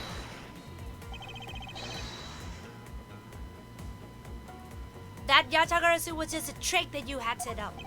Ha ha ha, most amusing joke. And how do you propose that I set it up? If you really want to know, I can explain it in detail for you. You arrange the spotlights in the rose garden so that when you were to take the stage, the audience would see the Yatagarasu shadows. Oh, that is an interesting tale. Sadly, it has nothing to do with me. What's it going to take for you to fess up to anything? Yeah. Very well then, let's move on to a different question. After the Yatagarasu appeared, what was the state of the rose garden? Everyone took refuge inside the embassy. I even helped with the effort. And then, once everyone was inside, well... Hold it! And what happened after you returned to your office? I don't want to keep on repeating this, however. Upon my return, I had that stroke of bad luck and bumped into Moxman. Objection! And I don't want to keep on repeating this either. But his name was Imas too. Who cares what he was called? By the time he got to the primitive statue that he was supposed to steal, it had already been swapped for the fake. Talk about an unlucky man. Being bludgeoned to death with a fake statue. Hey. Miss Fontcoma is really letting her whip fly now. Hey! I think the scary part is her silence while she's doing it. She must be at the limit of her patience as well. But physical attacks are meaningless here. Only evidence will suffice. Grr. I can't find a single flaw in his argument. At this rate, I won't be able to prove that he's actually guilty of anything. Are we finished here? Miles Edgeworth, can you not come up with how the body was moved to Babal? Sir! Miss Edgeworth! Even after proving so much, is he going to get away with it? Nah. Is this the end? Come on! Oh, it appears that we made it just in time. Larry? I told him. It would be a great honor if you would allow us to be your allies in battle. Oh my god, the baby is wet. Evil magistrate, it's time for you to pay. It's the Steel Samurai? No, you're mistaken, for I am Steel Samurai Daddy, married man of Neo Old Tokyo. And this is Pink Princess Mommy. Edgy Poo! Nah. The two people that I wanted to see the least. Larry! What are you two doing here? Way to show your gratitude, Edgy. We just wanted to help Geesh. I'm gonna get a bad guy with a... I can't read. Go away. How could you be so mean to us, Edgy Poo? All three of us came to lend a hand, and this is how you treat us? Well, isn't this grand? Isn't this grand? I see they managed to find an iron infant. Does that really matter right now? Hey! It says Mio, this iron infant completely soaked. Oh yeah. I found him in Babao, but he was in the middle of the pool. Wait a second. Larry, go back to what you just said. Huh? Oh, it appears that we made it. Not that far back. Something about finding iron infant in Babao? And he found it in a pool? I don't recall there being one in Babao. Oh, that! Well, I was in Alabas the whole time, so I have no idea the iron infant would wound up in Babao. I thought I had lost him in the rose garden, but I guess maybe this cute kid can swim, huh? Wait, what? Larry, you lost the iron infant in the rose garden? Are you sure about that? Yeah, I'm sure. But I found him in... Hold it! That's enough, Larry.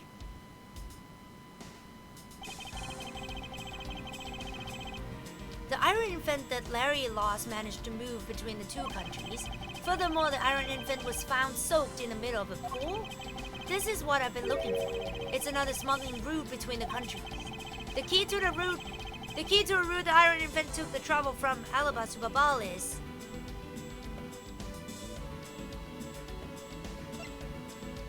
bilateral symmetry. Ah, that's right.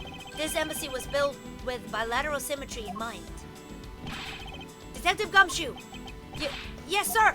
There's a location I wish for you to examine post-haste. It is where I believe the route used to smuggle Mr. Koshin's body lies. Does something like that really exist, sir?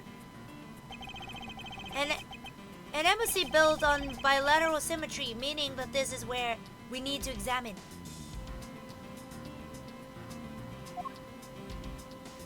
The pool. Take that! Detective Gumshoe, I would like for you to examine this location. You got it, sir! I'm back, sir! Good, now report. Sorry, but there wasn't anything there, sir. What? What? Oh! It has to be another side! Okay, I'm sorry. Has to be on the other side. It has to be symmetrical. Okay, it has to be symmetrical. Detective Gumshoe should be investigating. He's here. Okay, it has to be symmetrical. It has to be here. Yes, sir! I'll be back before you know it.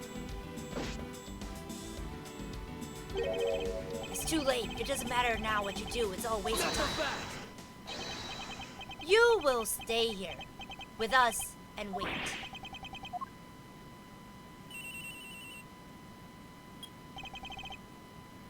This is Edgeworth. Miss Edgeworth is here, sir! There is a reservoir here, just like the rose garden. Ah, just as expected. What is it? The two sides of this embassy are mirror images of each other, which means that there is also a pool at the corresponding location on the Babali side. Mr. Koshin's body was moved into Babal through the pool in Alabas. Avoiding the topic with a vague answer like that is unbecoming of a prosecutor. If you don't mind, I'd like to see more physical proof if you have any. The iron infant is possibly soaked in water. Why do you think that is? It's because it was fished out of a pool, and not just any pool, it was a Babalese one. I think it's pretty obvious at this point what must be true. The water reservoirs in the two courtyards are connected. And where's your proof that the two sides are connected? You just have to go down, you know. The proof is right there before your eyes. The half-drowned iron infant. What? This blasted stall! Miss Edgeworth, I'm back. Hey, don't tell me. You guys figured everything out without me? We did, thanks to this hero, Justice Son. Even if he's just a doll, he managed to help foil the villain. Hey, Mr. Prosecutor, look, I don't want to say this, but it's kind of unlikely that the body has just happened to pass on through to Baba. This guy's a doll and he's small, so I can't believe it made it, but he has a point. Hey. Yes, that's right. I'm glad someone here understands.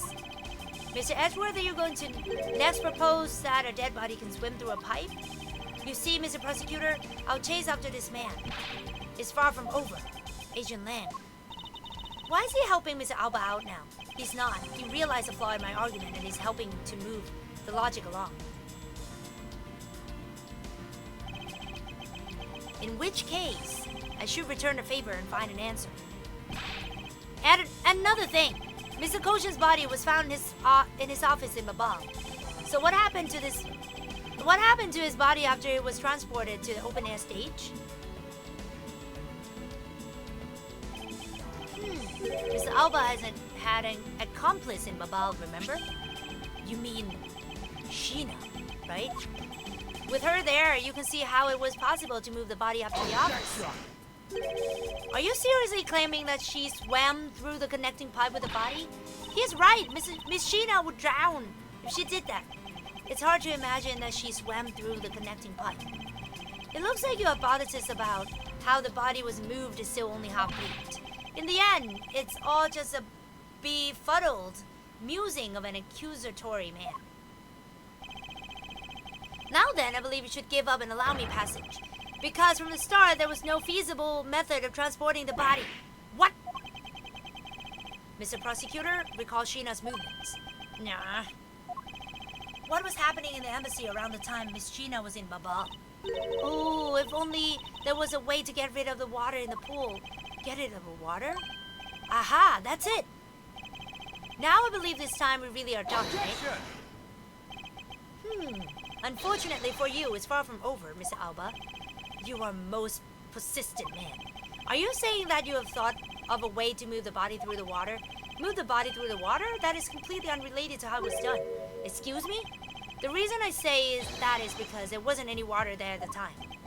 What do you mean there wasn't any water? Just what it sounds like. Tonight's event made it possible to drain the water, allowing the body to be moved. Oh, tonight's event? The fire? Take that! Yeah! Tonight the Yatagarasu set fire to a variety of locations in the Babalese embassy. In order to put the fire out, much of the reservoir's water was used. Of course, when the water was used, the reservoir's water level went down. If enough water was drained, the connecting pipe could be used to traverse the water. So what? The water level went down? The reservoirs were connected? Does any of this matter? You can't prove any of this. Pretending to be ignorant won't work with me. We both know what kind of situation we're in right now. Even in a game, there comes a critical game-changing moment, of course. A moment in which you hit a wall that you must overcome in order to beat the game. I haven't lost yet. I found the route you used to smuggle the body, and that route will lead to your defeat. Not so fast! Even if all the water was used by the firefighting effort, you still can't really call that a smuggling route. I know that. Ha! I should have figured that you would noticed. Hey, Mr. Alba, how deep are those pools anyway? I'll have you know those pools are extremely deep. And there are no ladders or footholds along the walls either. It would be difficult for Sheena to hold the body and climb out of the pool. Ladders or footholds along the walls? There was no need for such things. What do you mean? If one were to use a certain something, they could go up or down in the pool at will. Oh, it looks like you've got an answer already. Well, what are you waiting for, Mr. Prosecutor? Enlighten us already. It's the water level. The way in which Miss Sheena and the body were able to rise up to ground level. If there was a way to control the water level, that could be the way the body was moved. This was used so the body and Miss Sheena could move up and down the pool. I think it's this one. Yeah, auto refills. Let's go!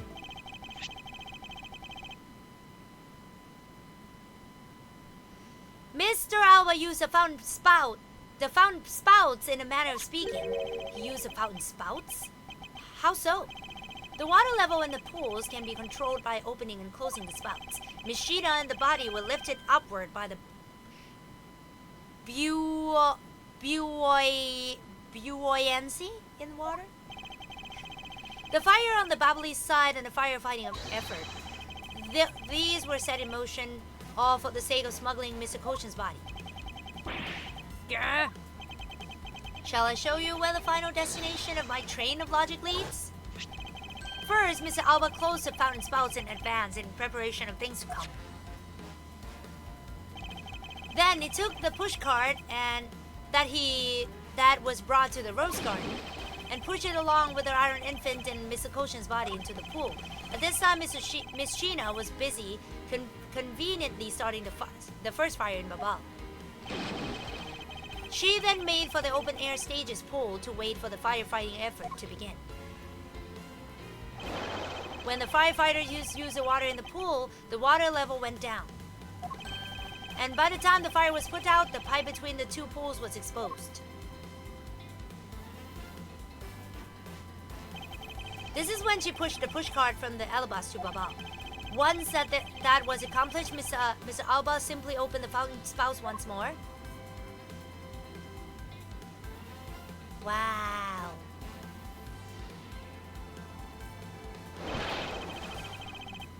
And the water level rose up to its original level, along with Miss Sheena and the body.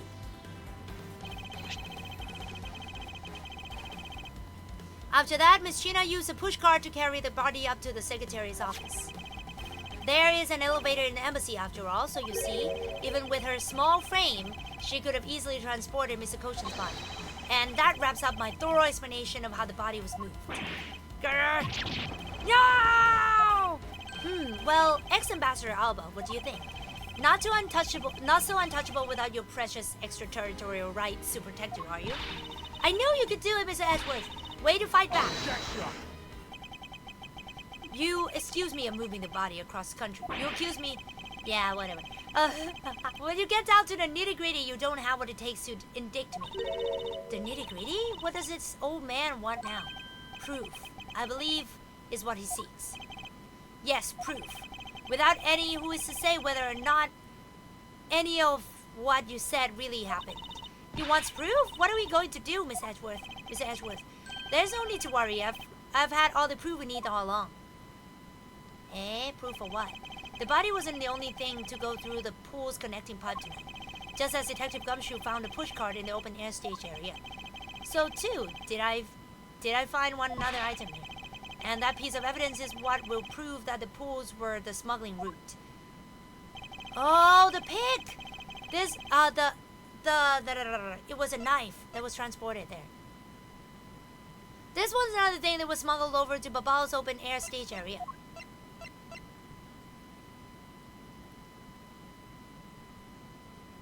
Is it this one or the knife? Take that! Ooh!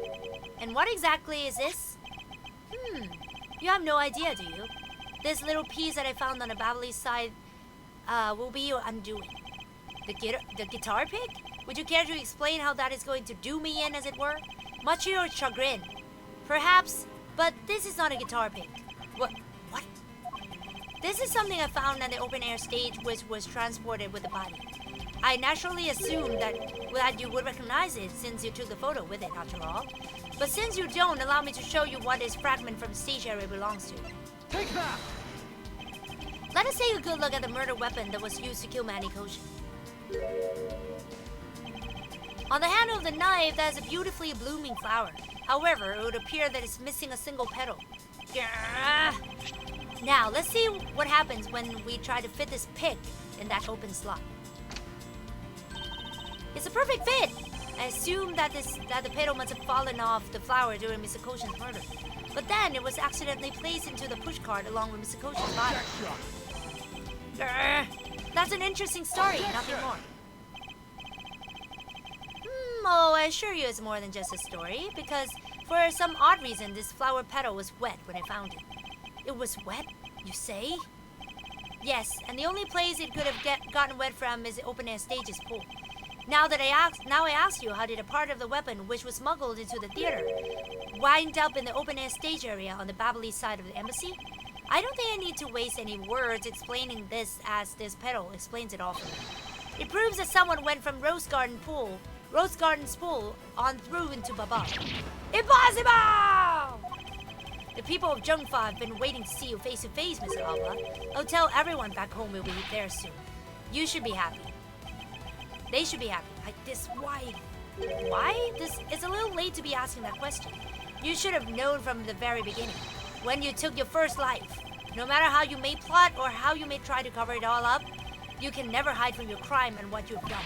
Because we're here to see to it that justice is served for people. You can't call what you've given a perfect argument. Oh my god, he's still at it? You know, I don't think this guy is going to ever admit to his wrongdoings, Mr. Edgeworth, because he values himself above all else. People who can't be negotiated with or people who refuse to admit when they've lost, I don't believe those kinds of people really exist because everyone breaks eventually.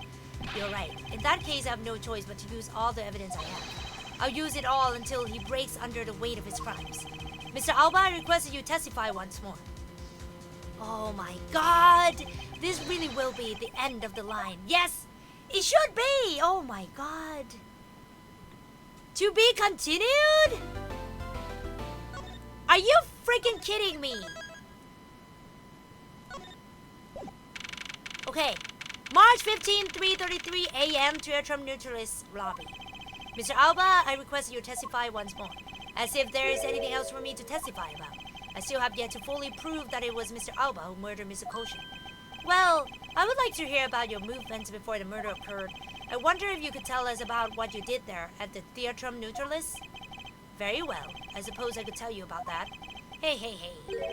Because about all I did was watch a Steel Samurai stage show. Elaborating on even that alone is good enough for me.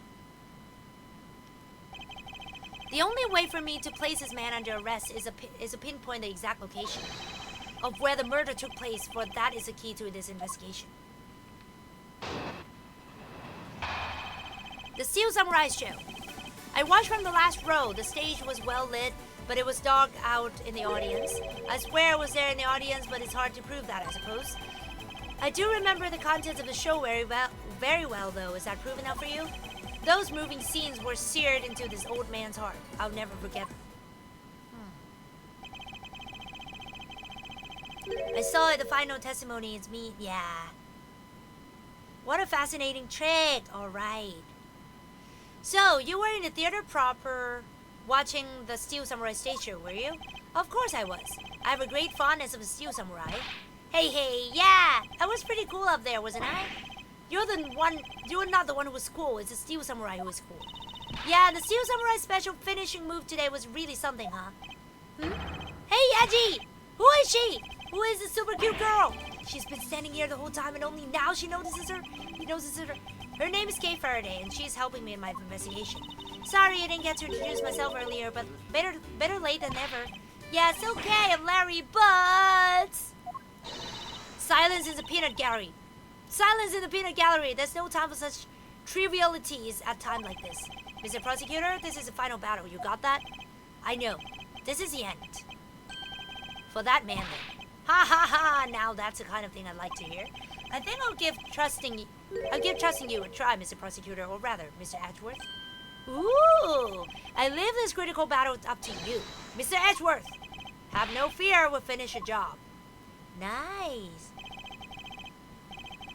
This really is the end game. The time has come to expose every last one of Mr. Alba's lies. The Steel Samurai show. Let's go. Hold it! The last row? I should think that Ambassador would have had special seating reserved. I wanted my staff to enjoy the Steel Samurai shows as well, so I gave up all the good seats for them. It was enough for me to simply see it. Hey, the Steel Samurai wasn't the only hero. Let's not forget about the Pink Princess here. My dear madam, if you continue to thrust about like that, your hip may begin to hurt again. Oh my! Well, aren't you the considerate person when you want to be? But this young butterfly is on the side of edgy poop. So you can spare me the flirtatious come-ons.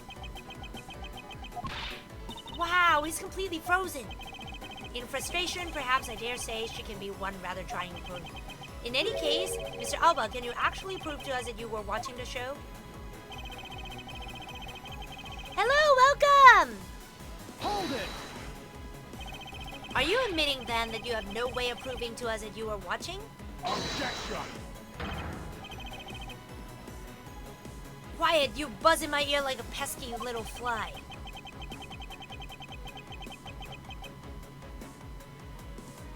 If you don't wish to listen quietly until the end of what I have to say, then perhaps you should pack up and get out of my way. Yeah. I see that you are willing to be a bit more receptive now. While it's true that it may be difficult to prove that I was out in the audience. I do remember the content of the show very well, though. Is that proof enough for you? Hold it! Well, I remember the contents of the show as well myself. That's nice. That's nice! Miles Edgeworth, don't allow yourself to be riled up by him at this important juncture. Nah, I wasn't planning to let him. Well, if you ask me, I think I'm the biggest Steel Samurai expert around here. And didn't you think the climatic scene of today's show was just totally awesome? Yes, I remember that well. And that spectacular special move. The way you delivered the final blow against the evil magistrate. Early summer rain jab. Oh, that scene will live on in my heart forever. Is that how it went? Hey, I totally forgot about that. But he can't do the finishing move because his spear is broken. How could you forget your own special moves? That's a special attack that Steel Samurai uses when he's using Samurai Spear. Yes, and today was the first time they showed it off, was it not? If I hadn't watched the show, then how could I answer you with the name of the move? I suppose you're correct, but if you could please elaborate on the point for me. Okay. Hold it! Early summer rain jab was a move that was to be unveiled today. And because I saw the brand new special move, I believe it confirms my alibi. How sad. The only way he's got to protect himself is that he watches Steel Samurai. I guess this guy really has nothing else left. Yes, and to avoid arrest, you can bet he'll say or do anything. But with all of us here, there'll be no escape for him. Yeah, we'll find a way to bring him to justice. Now then, let us continue with the testimony, Mr. Alba.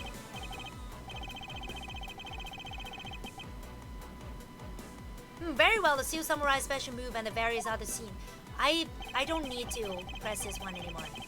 I know I have to press this because the spear is broken! Ha ha ha!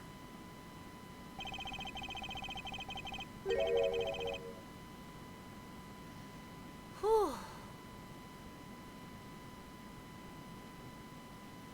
The special move today was your early summer rain jab. Is that your final answer?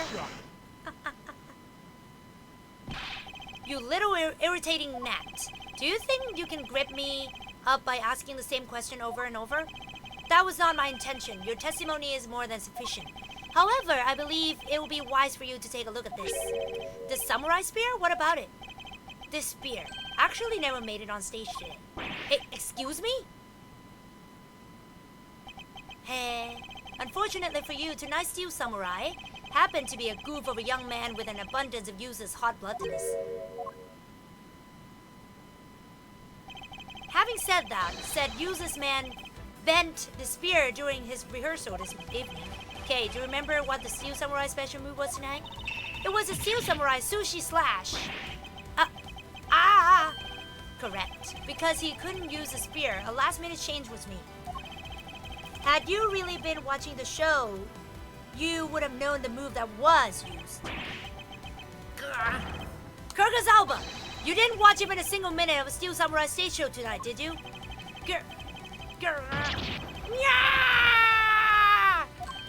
Aha! So if he wasn't watching the show tonight, then it opens up the possibility that he was busy killing Mr. Koshin instead.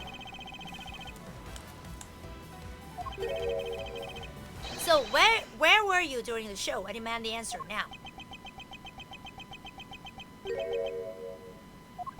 Hey. What is so funny? You're so sloppy. And so are your conclusions. I still insist that I watched the show, or most of it in any case.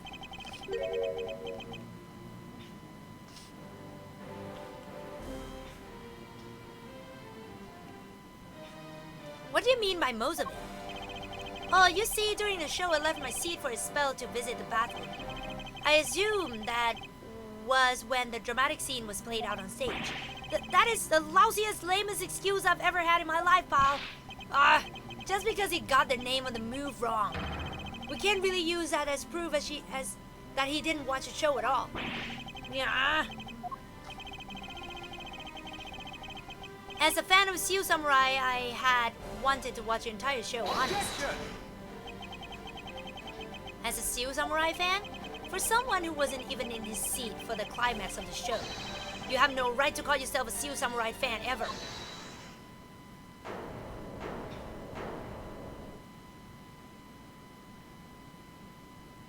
Who was that just now? Would be I, young lady. Larry? What are you doing interrupting me like that? Edgy! Please hold for a second, I beg. You may never accept this old man as a Seal Samurai fan, but I totally think he's a Seal Sam-maniac. What exactly is a Seal Sam-maniac, pal? I believe he meant to say Seal Samurai maniac. Yeah! And trust me, I know a real fan when I see one because I'm the Seal Samurai. I'll never acknowledge you as a true Seal Samurai. What are you getting so worked up over, Mr. Edgeworth? It appears that a real Seal Samurai recognizes me as a fan. As well as he should, for I am a fan. It's not as though I missed the entire show. It was the most amazing show, filled with spirit of the young and young at heart. The sarcasm dripping from his long wooden nose wouldn't run any thicker.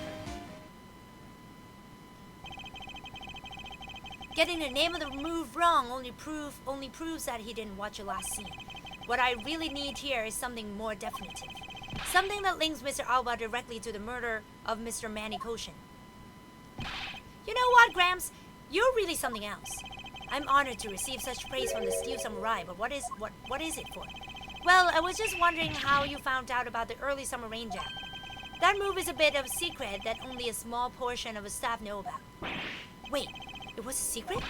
Larry, wait, what did you just say? Did I say something stupid again? Did you say that the early summer rain jab was actually a secret? Well, maybe I shouldn't have said secret. It's more like we only decided on the name of the move right before the start of the show. Right before? Yeah, the stage director was going nuts because we were supposed to debut the move. About 5 minutes before the show, we threw it up on the dressing room's whiteboard. Early summer rain jab, that's kind of how we decided the name of the move. But by that time, I'd already bent the spear, so I guess the whole thing was kind of pointless. All of you Steel Samurai actors are the same. The director has my complete sympathy. Long story short, because we changed the move to the sushi slash, we kind of pretended that the early summer rain jab didn't exist at all. I mean, it'd be bad if someone found out we'd changed the move, so we made it secret. So basically a gag order was issued for publicity's sake. It almost makes the early summer rain jab sound like a lost art. Yes, which is why I think most of the staff haven't even heard of it. Hold those lips of yours still. What the heck, old man? I've done nothing but listen, and from what I can tell, it's all very unrelated to the case. It's also very tedious and pointless exercise in wasting time, much like a kiss. Mr. Alba, I believe the one who should be quiet now is you. How dare you?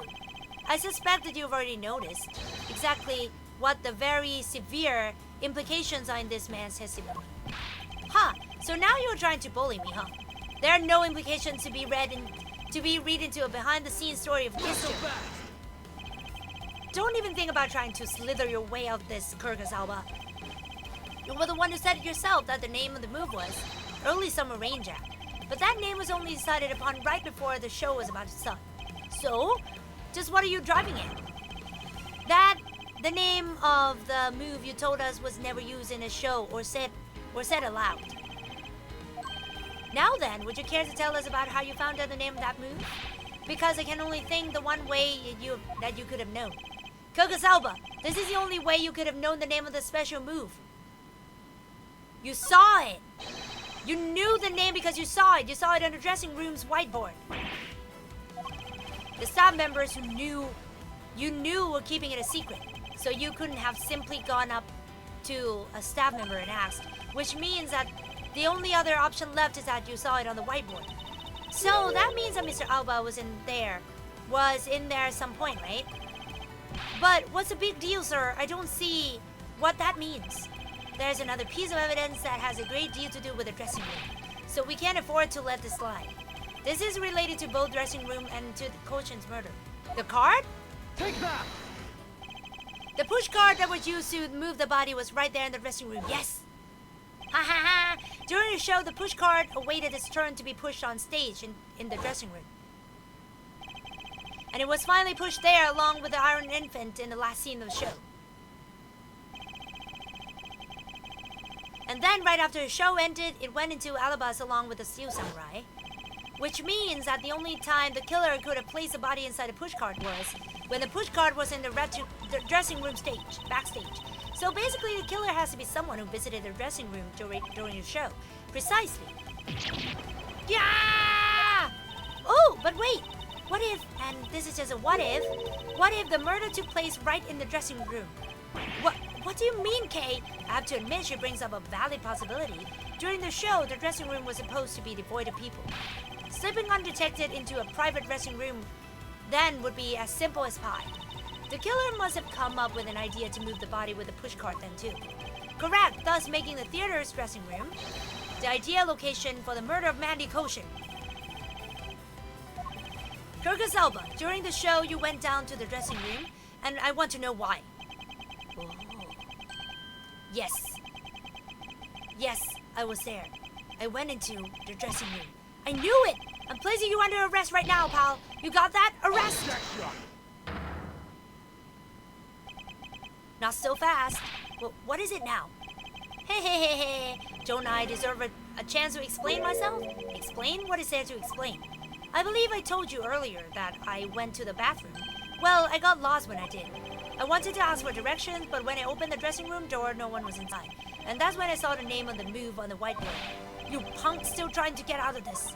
Do you really think you can get away at this point? Mr. Edgeworth, isn't there anything you can do to stop him? Yeah. I don't have enough evidence on hand to do anything. I don't have the airtight evidence I need to put this man away for good. But if that's what I need, then perhaps... Agent Lang, I believe an investigation of the dressing room in question is in order. It's possible that we may find new evidence here. Yeah! If Mr. Edgeworth pokes around in there, I'm sure he'll find some new facts, Frau. And if we use a little thief, we may even learn something from the recreation... We don't need to do any of that. What? Wolfie? How could you? I'm not saying this to be mean. It's just that we have already searched there. My men really are something else. And they found nothing? There's only one thing I can say to you, sis. And that's... And it's that they found nothing, that's it. I guess you're right. If they had found something, they would have reported it to us. Hey. They couldn't find anything because there was nothing there to find. And if there's no info to feed into Lil Thief, then I can't do much to help either.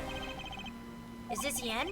The murder took place in this theater, which is not protected under extraterritorial rights.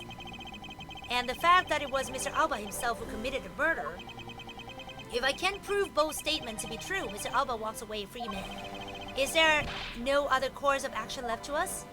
Oh no. It would appear that you hand off cards that turn out to be a bust. Now, if you'll excuse me, because you people have missed my flight. Now, I must make haste to arrange for a new one. Who the heck this time? Who is this?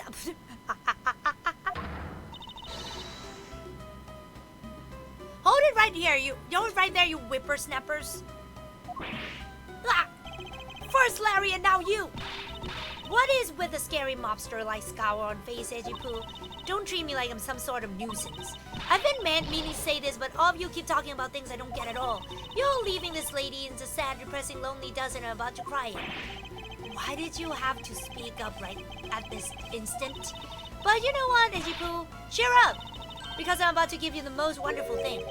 The most wonderful thing? From you? It's so super special that I couldn't give it away to just anyone, you know? My special present of love, my sweet Edgy-Poo, are you ready? Is this? It's... What? It's a box of those samurai dogs, right? Yes, oh, Ejifu, here, go on. Eat one and you'll feel as right as rain. Okay.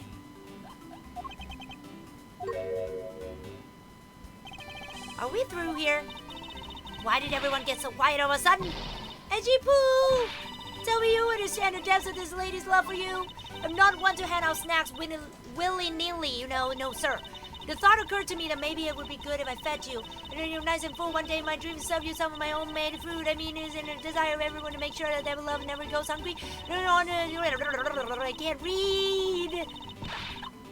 Miss Edgeworth, can you do anything about her? There is no power on earth that can force that woman into silence.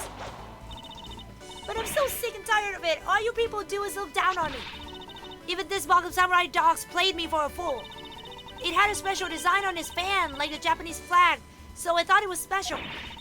But when I ate one, it tasted just like all the rest. Oh, it made me so mad. Wait, a special box with a Hinomaru-like fan on it? I've never heard of such a piece of merchandise existing before. However, there it is. The red sun on the fan is filled in. Is it possible? Could it be? After the show, the samurai dolls were piled up on the dressing room floor. However, there's no such thing as a Hinomaru doll. What? This contradiction of facts between something that should not exist and yet does. The rays from this red sun may be just what we needed to point us in the right direction. A present? The studio bigwigs basically told us to play delivery boys. We were supposed to hand the dogs off to the embassy people and tell them hi. I had to pile them onto the pushcart just to move them. I believe you understand what this means, correct? You killed Mr. Koshan at his theater and then placed his body inside the pushcart. Oh.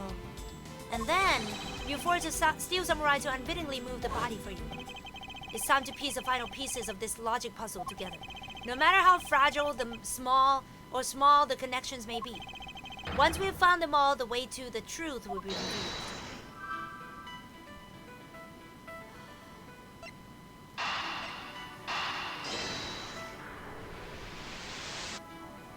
No? What?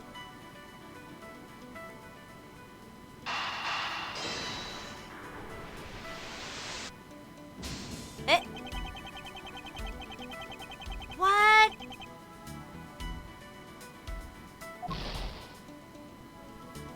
Okay, samurai dogs, body in a pushcart.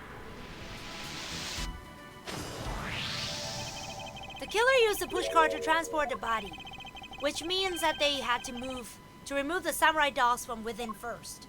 Ah, okay, therefore the samurai dogs that were piled up on the dressing room floor were most likely taken out of the pushcart by the killer. Okay. There's only one left. That which should not exist, this box of samurai dogs with Hinomaru on it. If this red sun was filled in when the killer was busy removing samurai dogs from the pushcart, then it's proof that the murder took place in the dressing room, as long as this red substance turns out to be what I believe it to be. Wendy Oldback. I thank you. Oh. What you have given to me is truly something very special. Ejibu! But Mr. Edgeworth, are you sure you're feeling okay, sir? Mr. Alba, as I suspected, you killed Mr. Koshan in the dressing room. How many times must I listen to you repeat myself? Haven't you figured it out yet? Your words are meaningless, worthless, and powerless. The only way I'm going to continue to cooperate is with some definitive evidence. That arrogance, that self-confidence. You believe that you have erased every piece of evidence that could incriminate you? However, there remains one piece here, and it is what will you put away for good. Ha! You're bluffing. Oh ho! Hey, Mr. Prosecutor, sounds like you finally found him. You finally found the fangs. We need to go after this guy's jugular. So tell us, what about the box of samurai dogs is going to put the old man away? The trace evidence that will bring him down? Why, is here, of course. It's here. The box of samurai dogs with a Hinomaru fan on it. This should never have existed. So I want you to take a good look at this red spot. It's a single drop of blood. Huh? What? Blood, you say? Agent Lang, I'd like this blood analyzed post-haste. I've got to admit, I'm a bit surprised. I can't believe we found blood in a place like this. Hey, you! Get this down to the lab pronto! But why was there blood on that box to begin with?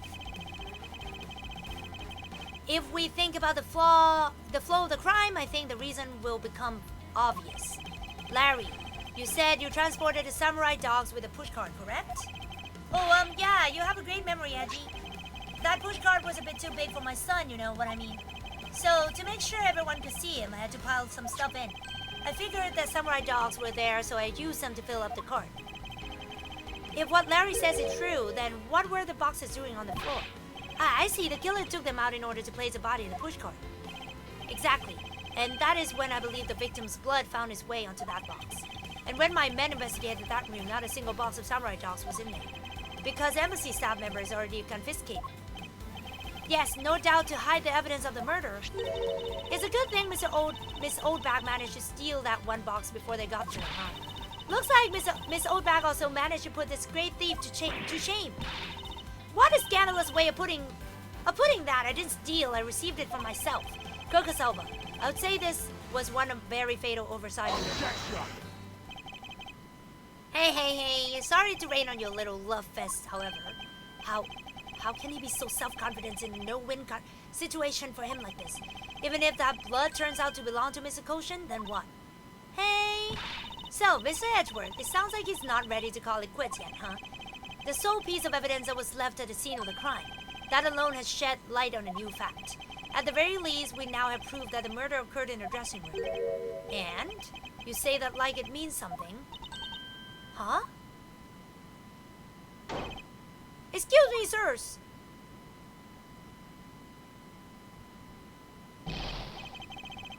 Report! What were the results of the analysis? Sir, the analysis came back and confirmed that the red substance is blood. I knew it, with this Kirkaselva. Mr. Edgeworth, I wonder if you might humor my question. Your question? The one from before, or have you forgotten? Even if it's Mr. Koshin's blood, what difference would it make? Like we already told you, it proves that the crime scene was at dressing room. But it doesn't prove that I'm your killer, does it? Yeah, that's... Yeah, he has a very good point. The blood on that box doesn't prove that Mr. Alba is a killer. Then, this evidence, it's meaningless. They can't be, they were so close, sir. Hey. I want to smack the smug off his face. Come on, there's gotta be something we can do. We finally found a solid piece of evidence. There must be something I can expose it with it. Eck! I can't think of a single thing. Hey.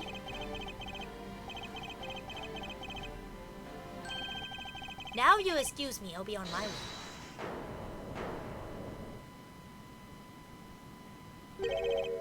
Who was that? It's too late.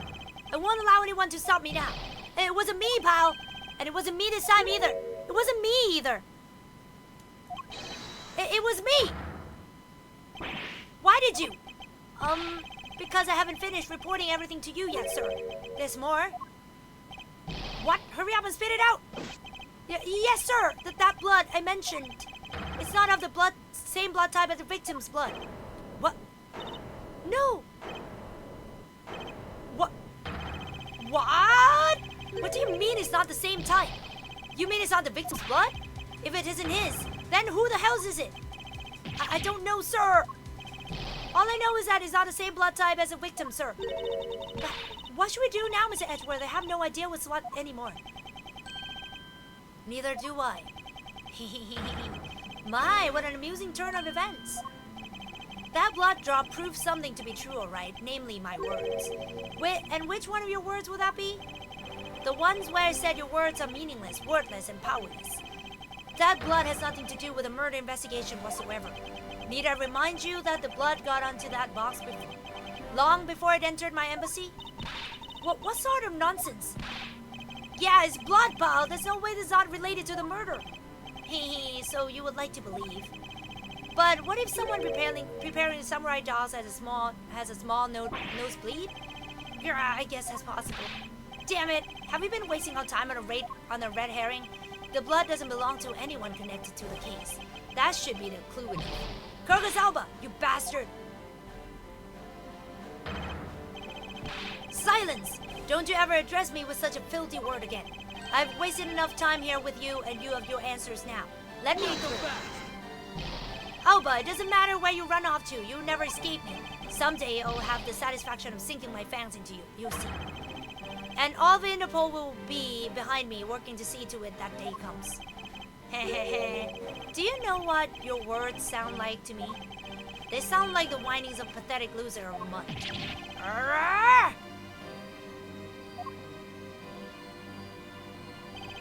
Is this really the extent of all we can do? Is the blood really from someone completely unrelated to the case? Or is there another possibility? Someone else other than the victim? It's Albus! Just when I thought I had him backed into the corner, it is I who have been backed into one. In a situation like this, what would that man do? What would he, who can turn any desperate situation around to? Turn it around? That's it! I must turn my way of thinking around. It's not whose blood is this. It's whose blood could get onto the box like this. If the blood got onto the box when the body was being placed into the pushcart, then the owner of the said blood must have been in the dressing room at the time. And there is only one person it could be. Yep. I must praise you for trying so hard. It's because you kids that I was removed from the center stage and be forced to live out the rest of my life in the shadows, unfortunately. But it's not a total loss, as the underworld will allow me for more freedom than you ever knew. Freedom like what the Revan feels as it flies through the dark night sky. You can't lay a finger on me, not now or never. The arm of the law is powerless before you. Objection!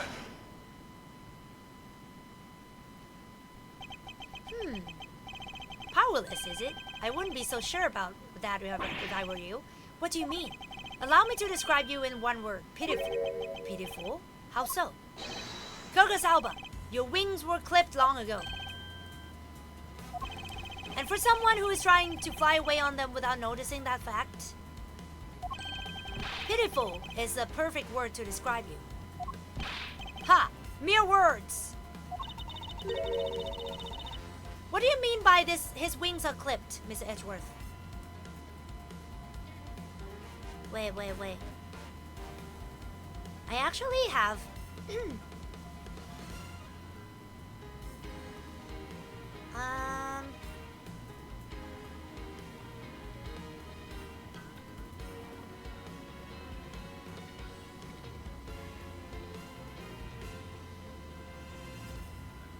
Wait.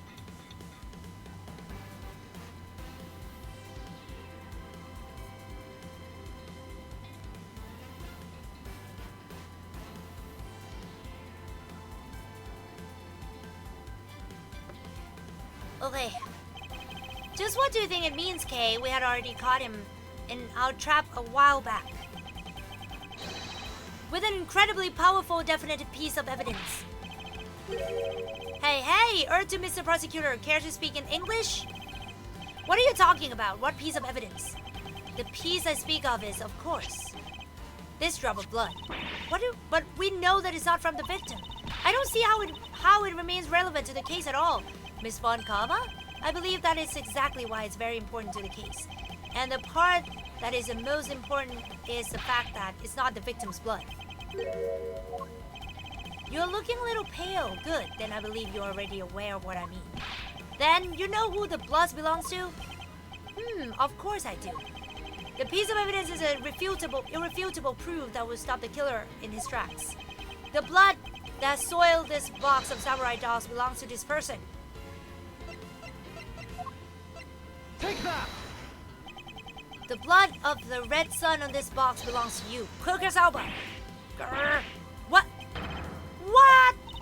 Why is his blood on the box of samurai dogs? It's not even a victim. The blood fell onto the box when Mr. Koshin's body was being loaded into the pushcart. At the time, the only two people in the restroom room were the victim and his killer. So that's what you mean. If the blood doesn't belong to the victim, then there is only one other person it could belong to.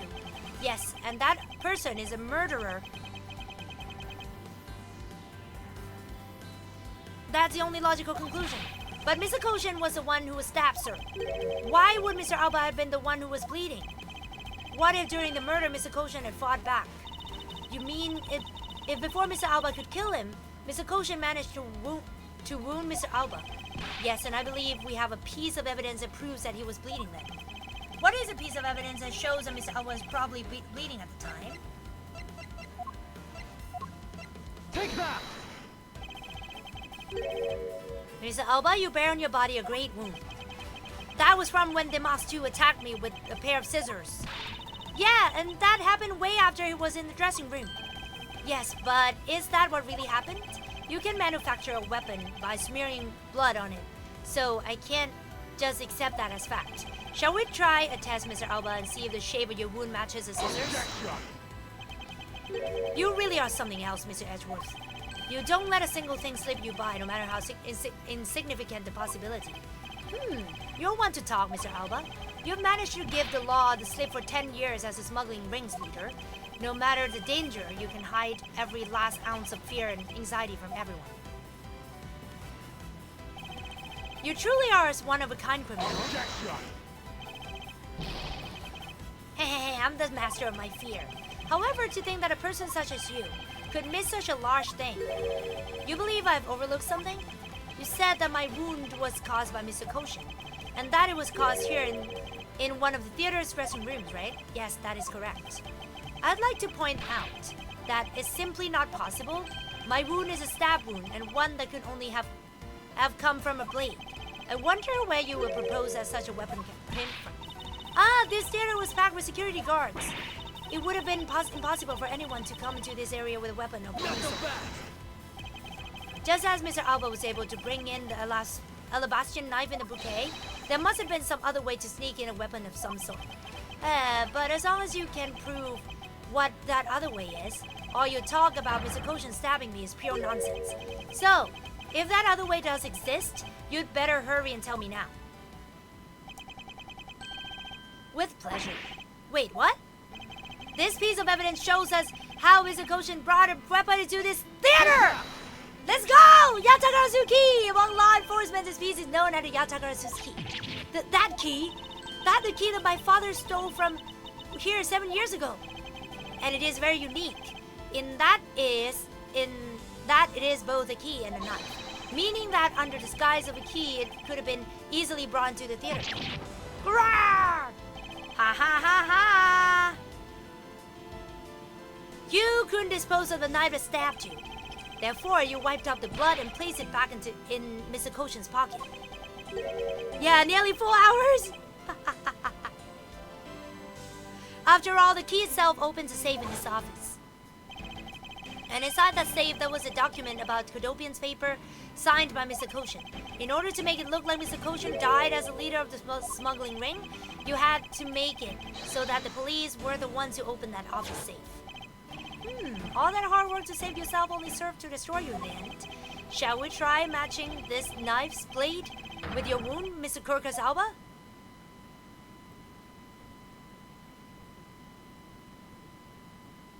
Oh my god, please. Please, are we done here? And that is what some may call the coup de grace. Impossible. You can't take me down. Swine, all of you! Especially Manny Koshin. This is all because of that man's betrayal. He sought to steal control of the smuggling ring from me by removing me as an ambassador, which is why he deserved to die while bearing the guilt of all my crimes for me. That's why I sent out the Yatagaratsu's guard, and now the incident was born. Manny was supposed to be the smuggling ring's leader who was killed by the Yatagaratsu. But I have yet another reason, yet another story that was supposed to play it out. Manny's death was supposed to bring everything to a close, and I would have gotten away with it too if it wasn't for you meddling prosecutors. Ha ha! Mr. Alba, I'm afraid there's one more question I forgot to ask. This country's or Alabast's. Which country's court would you like to face first? Either way, it's game over for you. Edward!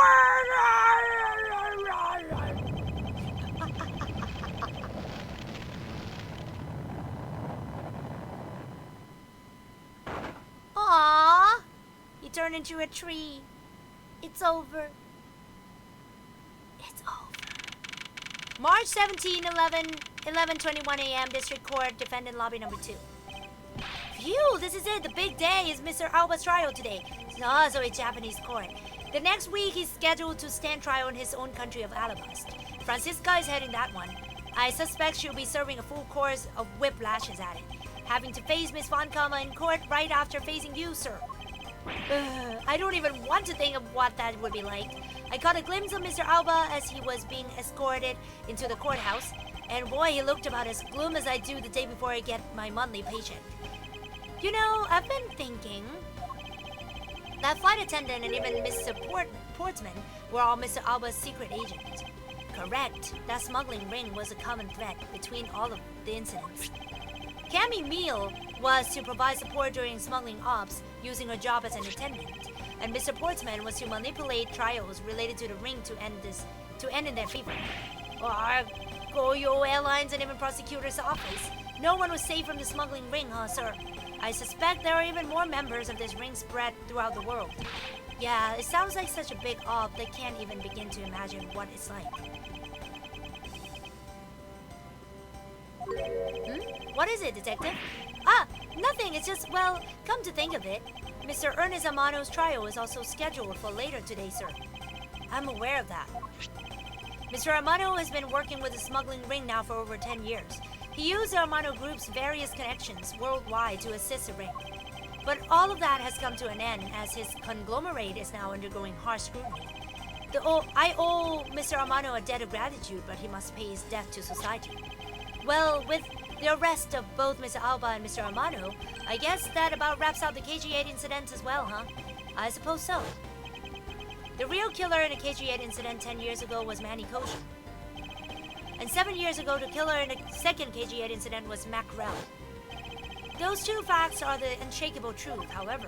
It seems that a lot of effort was put into hiding these and other truths from us. And I'll expose it all at the trial today. You are solving cases left and right today, are you, sir? CCU and Died Man. Perhaps now these two brave souls who tried to make the truth known can rest in peace.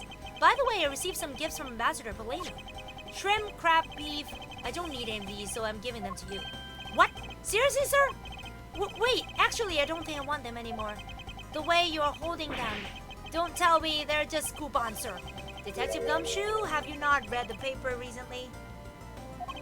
Ever since the two countries become Codopia again, its economy has changed. Really? And it seems that Ambassador Poleno had reaped a few benefits of his own from it. He has been announced as the official ambassador of newly reunified Codopia. What a pity. Even though every item he sent is a treasure, you don't seem all that interesting. Well, if you don't want them, I can give them to my lovely assistant, Kay. Well, wait, this is not what I said. So, Miss Edgeworth, please let me have them, sir. Actually, come to think of it, where is Kay? How come she's not here? Hey, you've got to be more alert than that. I can't believe you didn't notice. I was even mimicking Mr. Edgeworth's voice for a bit. I totally didn't notice you or realize that voice was you. Langchu says, ferocious love blooms with each new spring. Agent Lang, a pleasant surprise to see you here.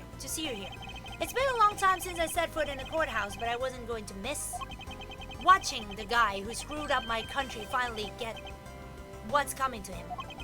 Well, that and something else. I want to see you in action in court. Is that so, Agent Lang? We flushed out all the counterfeit bills, so Zhengfa is finally at peace again. And it's all thanks to you, so I just want to say thanks. Wow, I never thought I'd see today old Wolfie say thanks to Mr. Edgeworth. I should be the one thanking you, Agent Lang.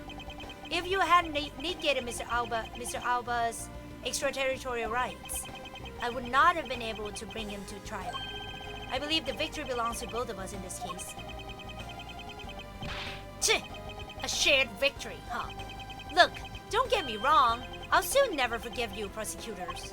And I have zero interest in that truth thing you talked about in court. I've always done things my own way, and that's not about to change. You got that? I see. Well, I believe you should follow your own creed when you do your job. Yeah, and if there's ever someone your precious truth can't catch, feel free to sit around and cry about it all you want. But as for me, I'm going to get that person no matter what. Alright. It's about time for the trial to start. I will see you later. I'll be watching your performance from the gallery. I'm looking forward to this. I prepared a whole ton of ticker tape for today's victory, sir. I will have throw some around when Mr. Edgeworth wins. Ha ha ha! Hope you have got enough because I'm going to go call my men up as well. A modest amount of ticker tape goes a long way. The scene shifts to the courtroom and the final act of this long tale begins. The legend of the great thief Yatakarasu is a story of those who chose to dedicate their lives to pursuit of the truth. Prosecutors are those who seek guilty verdict for defendants and me, and to end, you have no choice but to win by any means necessary. That creed was forced to me since I was very young. However, I no longer think that it's all a prosecutor wants, and that is because...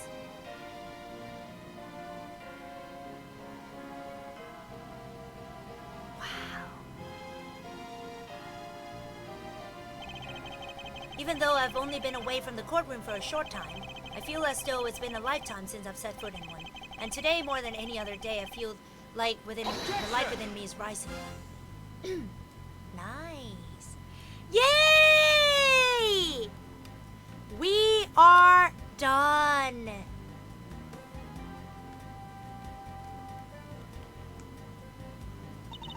I'm really in Mr. Edgeworth's debt for the other day. Thanks to him, I'm still free to serve in the friendly blue skies. Oh, so about my suitcases. I've been selling them on the internet and they have become real sensation. Thanks to the praise of the art world that lavished on my work and truly postmodern. The airline is choosing me to design the new line of Goyo Jumbo jets. Just say someday you'll be able to make a ride in my pink-walled, yellow-seated jet.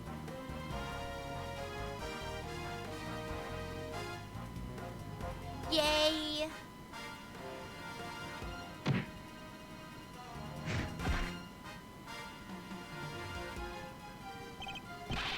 Edgeworth! Oh, that rudeness of a rude man! Because of him, my time and money is wasted. But more importantly, I have received a most fantastic treasure recently, the primitive statue of the Principality of Godopia.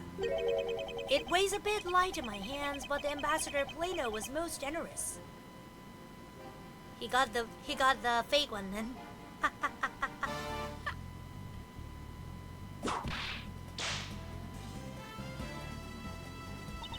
We finally caught Agent Hicks' killer, and I was able to witness Mr. Alba's teary eyes. It feels good to finally bring everything to a close. I received another offer from Interpol to work another case in cooperation with them. However, the Kodopian courts await. Kodopia's air is supposed to be very fresh, so my whip should find new vigor here. We're done! Yeah, that suitcase. Yeah, that one. Good job, Hoku. Thank you! It's the end now. This little patrolman has been fired as of today, sir. A what? I thought it was safe since we found the gun I had dropped. But I hadn't noticed that I had dropped my police badge too. I guess what really broke the camel's back was that I couldn't find my badge. My little life is suddenly tripped into a dark black hole, sir. I think I'll go to the courthouse and file a complaint with Ruffles, man. Ah. Yeah, we're done here. Finally.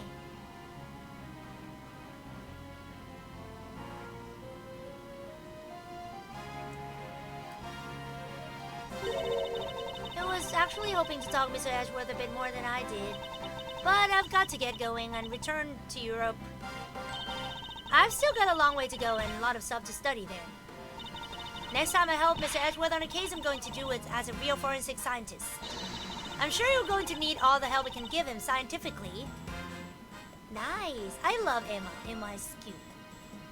Yeah, she's adorable.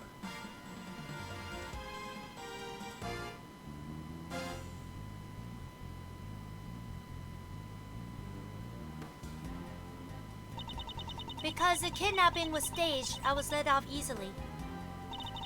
But I won't be going outside much as anytime soon, but that's really okay. The only prison I'm forever trapped in is cage of love. The guard down at the detention center. Well, when he's on guard duty. Oh no, there's such a cold look in his eyes, just like that prosecutor. Stop it, Lauren! When will you ever learn to stop being a prisoner of love? Congratulations, Hoku, thank you!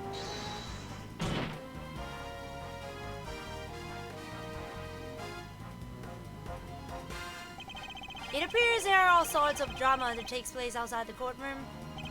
Since we judges are here day in and day out, we've only heard a few rumors, but apparently Mr. Edgeworth teamed up with a thief and became a detective. Maybe I should team up with a bailiff and try to become a lawyer or something. That is funny. That is so funny. Yeah, she's gone too far.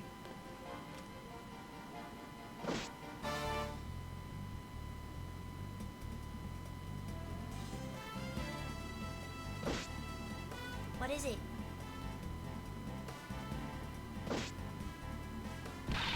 Phew! I barely escaped death yet again. Yeah, but boy are we lucky to have Mr. Edgeworth help us out, huh? Yeah, but because I lost a key, I got fired from my security guard job. Oh no, don't let it get you down, Maggie. You've still got me. You're right, sir. I won't be sad. I'm going to pick myself up and get through this. I wonder what my next job should be. Ooh, this is actually kind of fun. No, it's not. I don't think it's fun. Thank you, localization team. Thank you so much.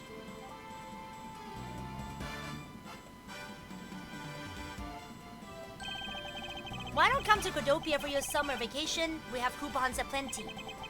Right now, our embassy is proud to present our Let's Investigate a Murder show. Although recreating that particular case has created small files on its own, well, then we had a few problems with fire marshals, but the next event will be great. It will be an attraction entitled Capture the Yatakarasu.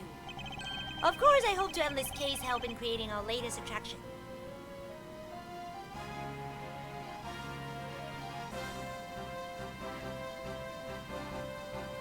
How do you like it? Did you have fun? I had a lot of fun. I can't believe that Mini ditched me and went to Japan. But it's okay, because that's how I met Miharu. We're planning to go to Paris soon and start a business. Again? We're going to sell blue ocean dogs. They'll sell like hot dogs for sure. No, please, a blue hot dog and a blue bun. I guarantee you will turn your tongue and blue and your face blue. I know I'm not really the type to work a lot or at all, really, but... Oh, so I noticed that you really haven't seen the guy in the blue suit at all recently. I wonder what's up. Well, the next time we meet, I'm gonna meet him and eat one of my dogs. Ah, my baby is not here. The guy in the blue suit. He's not here.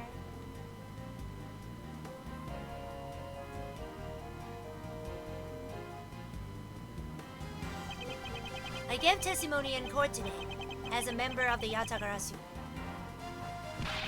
Yo, Mr. Bad, you look well, all things considered. By the way, have you noticed that elements within the ring have begun moving? They are probably fighting over who should succeed, over who should be the next boss. Although, to be honest, I wish I could forget I'd ever heard of that smuggling ring. Langchu says, thoroughly bite the poisonous snake from head to tail. No one runs afoul of the law and escapes this wolf's fangs. I'll get you all yet. Ah, youth. When did I become so old, I wonder? I've begun noticing the gray hairs on my beard more. I'm thinking of retiring my mirror. Maggie, Barry, Wendy together. Yeah, as I watch from start to finish, that's absolutely superb. I love it so much. This is a very good one. I was the Pink Princess and the Pink Badger in the span of 2 days. Talk about busy. But it's alright because I got a letter from my beloved Edgy Poo. Please take care of your hip And when you wish to speak, first take off your headpiece. What does that mean by the last statement? It's not like I enjoy being under a headpiece every time I see him. I've been... Oh, okay. Being president...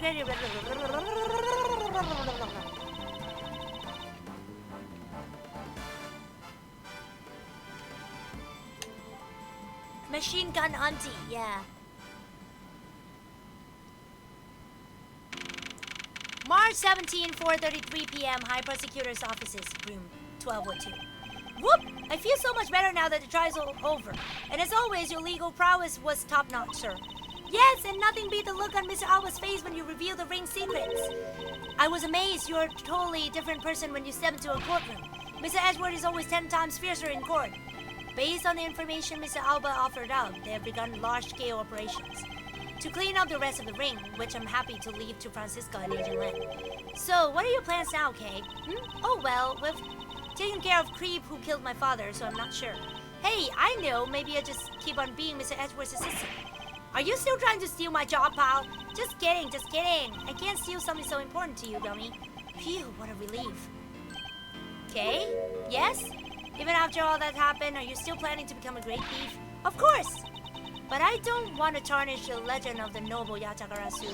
So I'm going to hold on, toe off on doing anything until I make a tight 3-person team of my own. A 3-person team? A 3-person team of young beauties and same age as me is possible. With those criteria, I highly doubt you'll find the 2 other people you need. My father chose to fight for the truth.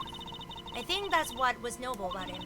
So you see, Mr. Edgeworth, the only things I will ever steal are the truths that have been hidden away. I'm going to work extra hard to make a world where Yatagarasu isn't needed. Let's both strive for such a future. Well, I guess it's time for me to get going. I see. Okay, keep your chin up and stay strong, okay? And don't be a stranger. Don't worry, I'll be back. I'll be sure to break the lock on the window and sneak in. If you could, I'd appreciate if you came in through the building's front door. It's okay, Mr. Edgeworth. The lock on my window at home has been broken for forever. Oh, one last thing before I go. Let's take a group picture, just the 3 of us. I just knew it! We have to take a photo. Yeah, commemorative photo. Very big case has to end with one. No. Hey, why not? Don't tell me your camera's shy, Mr. Edgeworth. Of course not, Detective. Come on, Mr. Edgeworth, I'm taking the picture now. Hey, come back here. Mr. Edgeworth, you can't run away from this, sir. Hey, Detective Gumshoe. Stop that. I can't be seen doing that. Okay, I'm totally taking it now. Say cheese.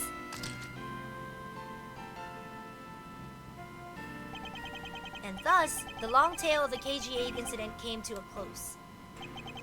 It saw the demise of a smuggling ring and the birth of a little great thief. But there's little time to rest and relax. For I am eager to tackle the investigation into a new case. The reason for my eagerness is my want to pursue the truth and my want to believe in the strength of those who use the power of the law for good. As someone who has chosen to live my life as a prosecutor, that is my new creed. Aww! That is so cute! Oh my god, this is so cute! This is so cute! I love him so much. Yeah, we do.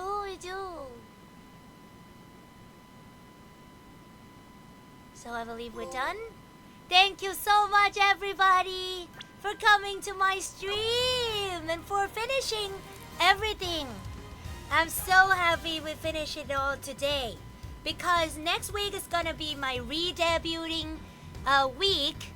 I'll be having my new original song released on the 7th, which is this Saturday, I believe. Yeah, it's a Saturday, I think. Yeah, it's a Saturday. At 6 o'clock GMT plus 7, 6 in the evening, of course. And my re-debut day is gonna be on the 13th. So if you can come to my YouTube channel, that would be very, very, very appreciated. So thank you so much, everybody. I'll be taking a break from Twitch next week because I have to prepare a lot, but I'll still be on YouTube though. So yeah, I'll see you there, okay? Please don't forget to go say hi in English so I can say hi to you in English as well. Thank you so much, everybody. Let's see who I'll rate today.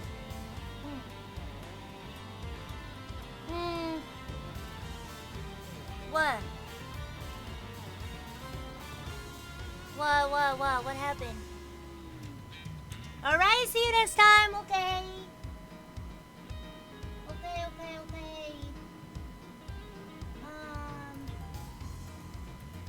Oh, okay.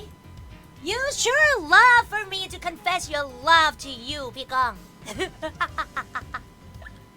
I didn't say it because I'm sorry, but yeah. Thank you so much, Pikong, for coming.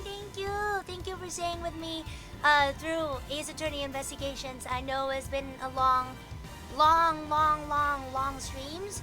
I really hope you stay with me for the next game that I'll be playing as well. Thank you so much, Pikong. You're the best. You really are the best. But yeah, I mean, I'm so happy that you don't get bored for me confessing your love to you. But yeah, thank you so much for, loving me. And I love you in return. Twice in return. Triple in return. Yes, I do that. Thank you, Vikong. I love you. Mwah, mwah, mwah. Thank you so much. Okay, let's see. Movie rating this time. Who should I be rating? Oh, Ruby-chan is rating too, so I'm gonna start rating. So, please be nice to Ruby, okay? Please be nice to her. I believe she's collabing. So yeah, thank you so much, everybody, and I will see you later. Thank you. Bye-bye. Karaoke! Over and out!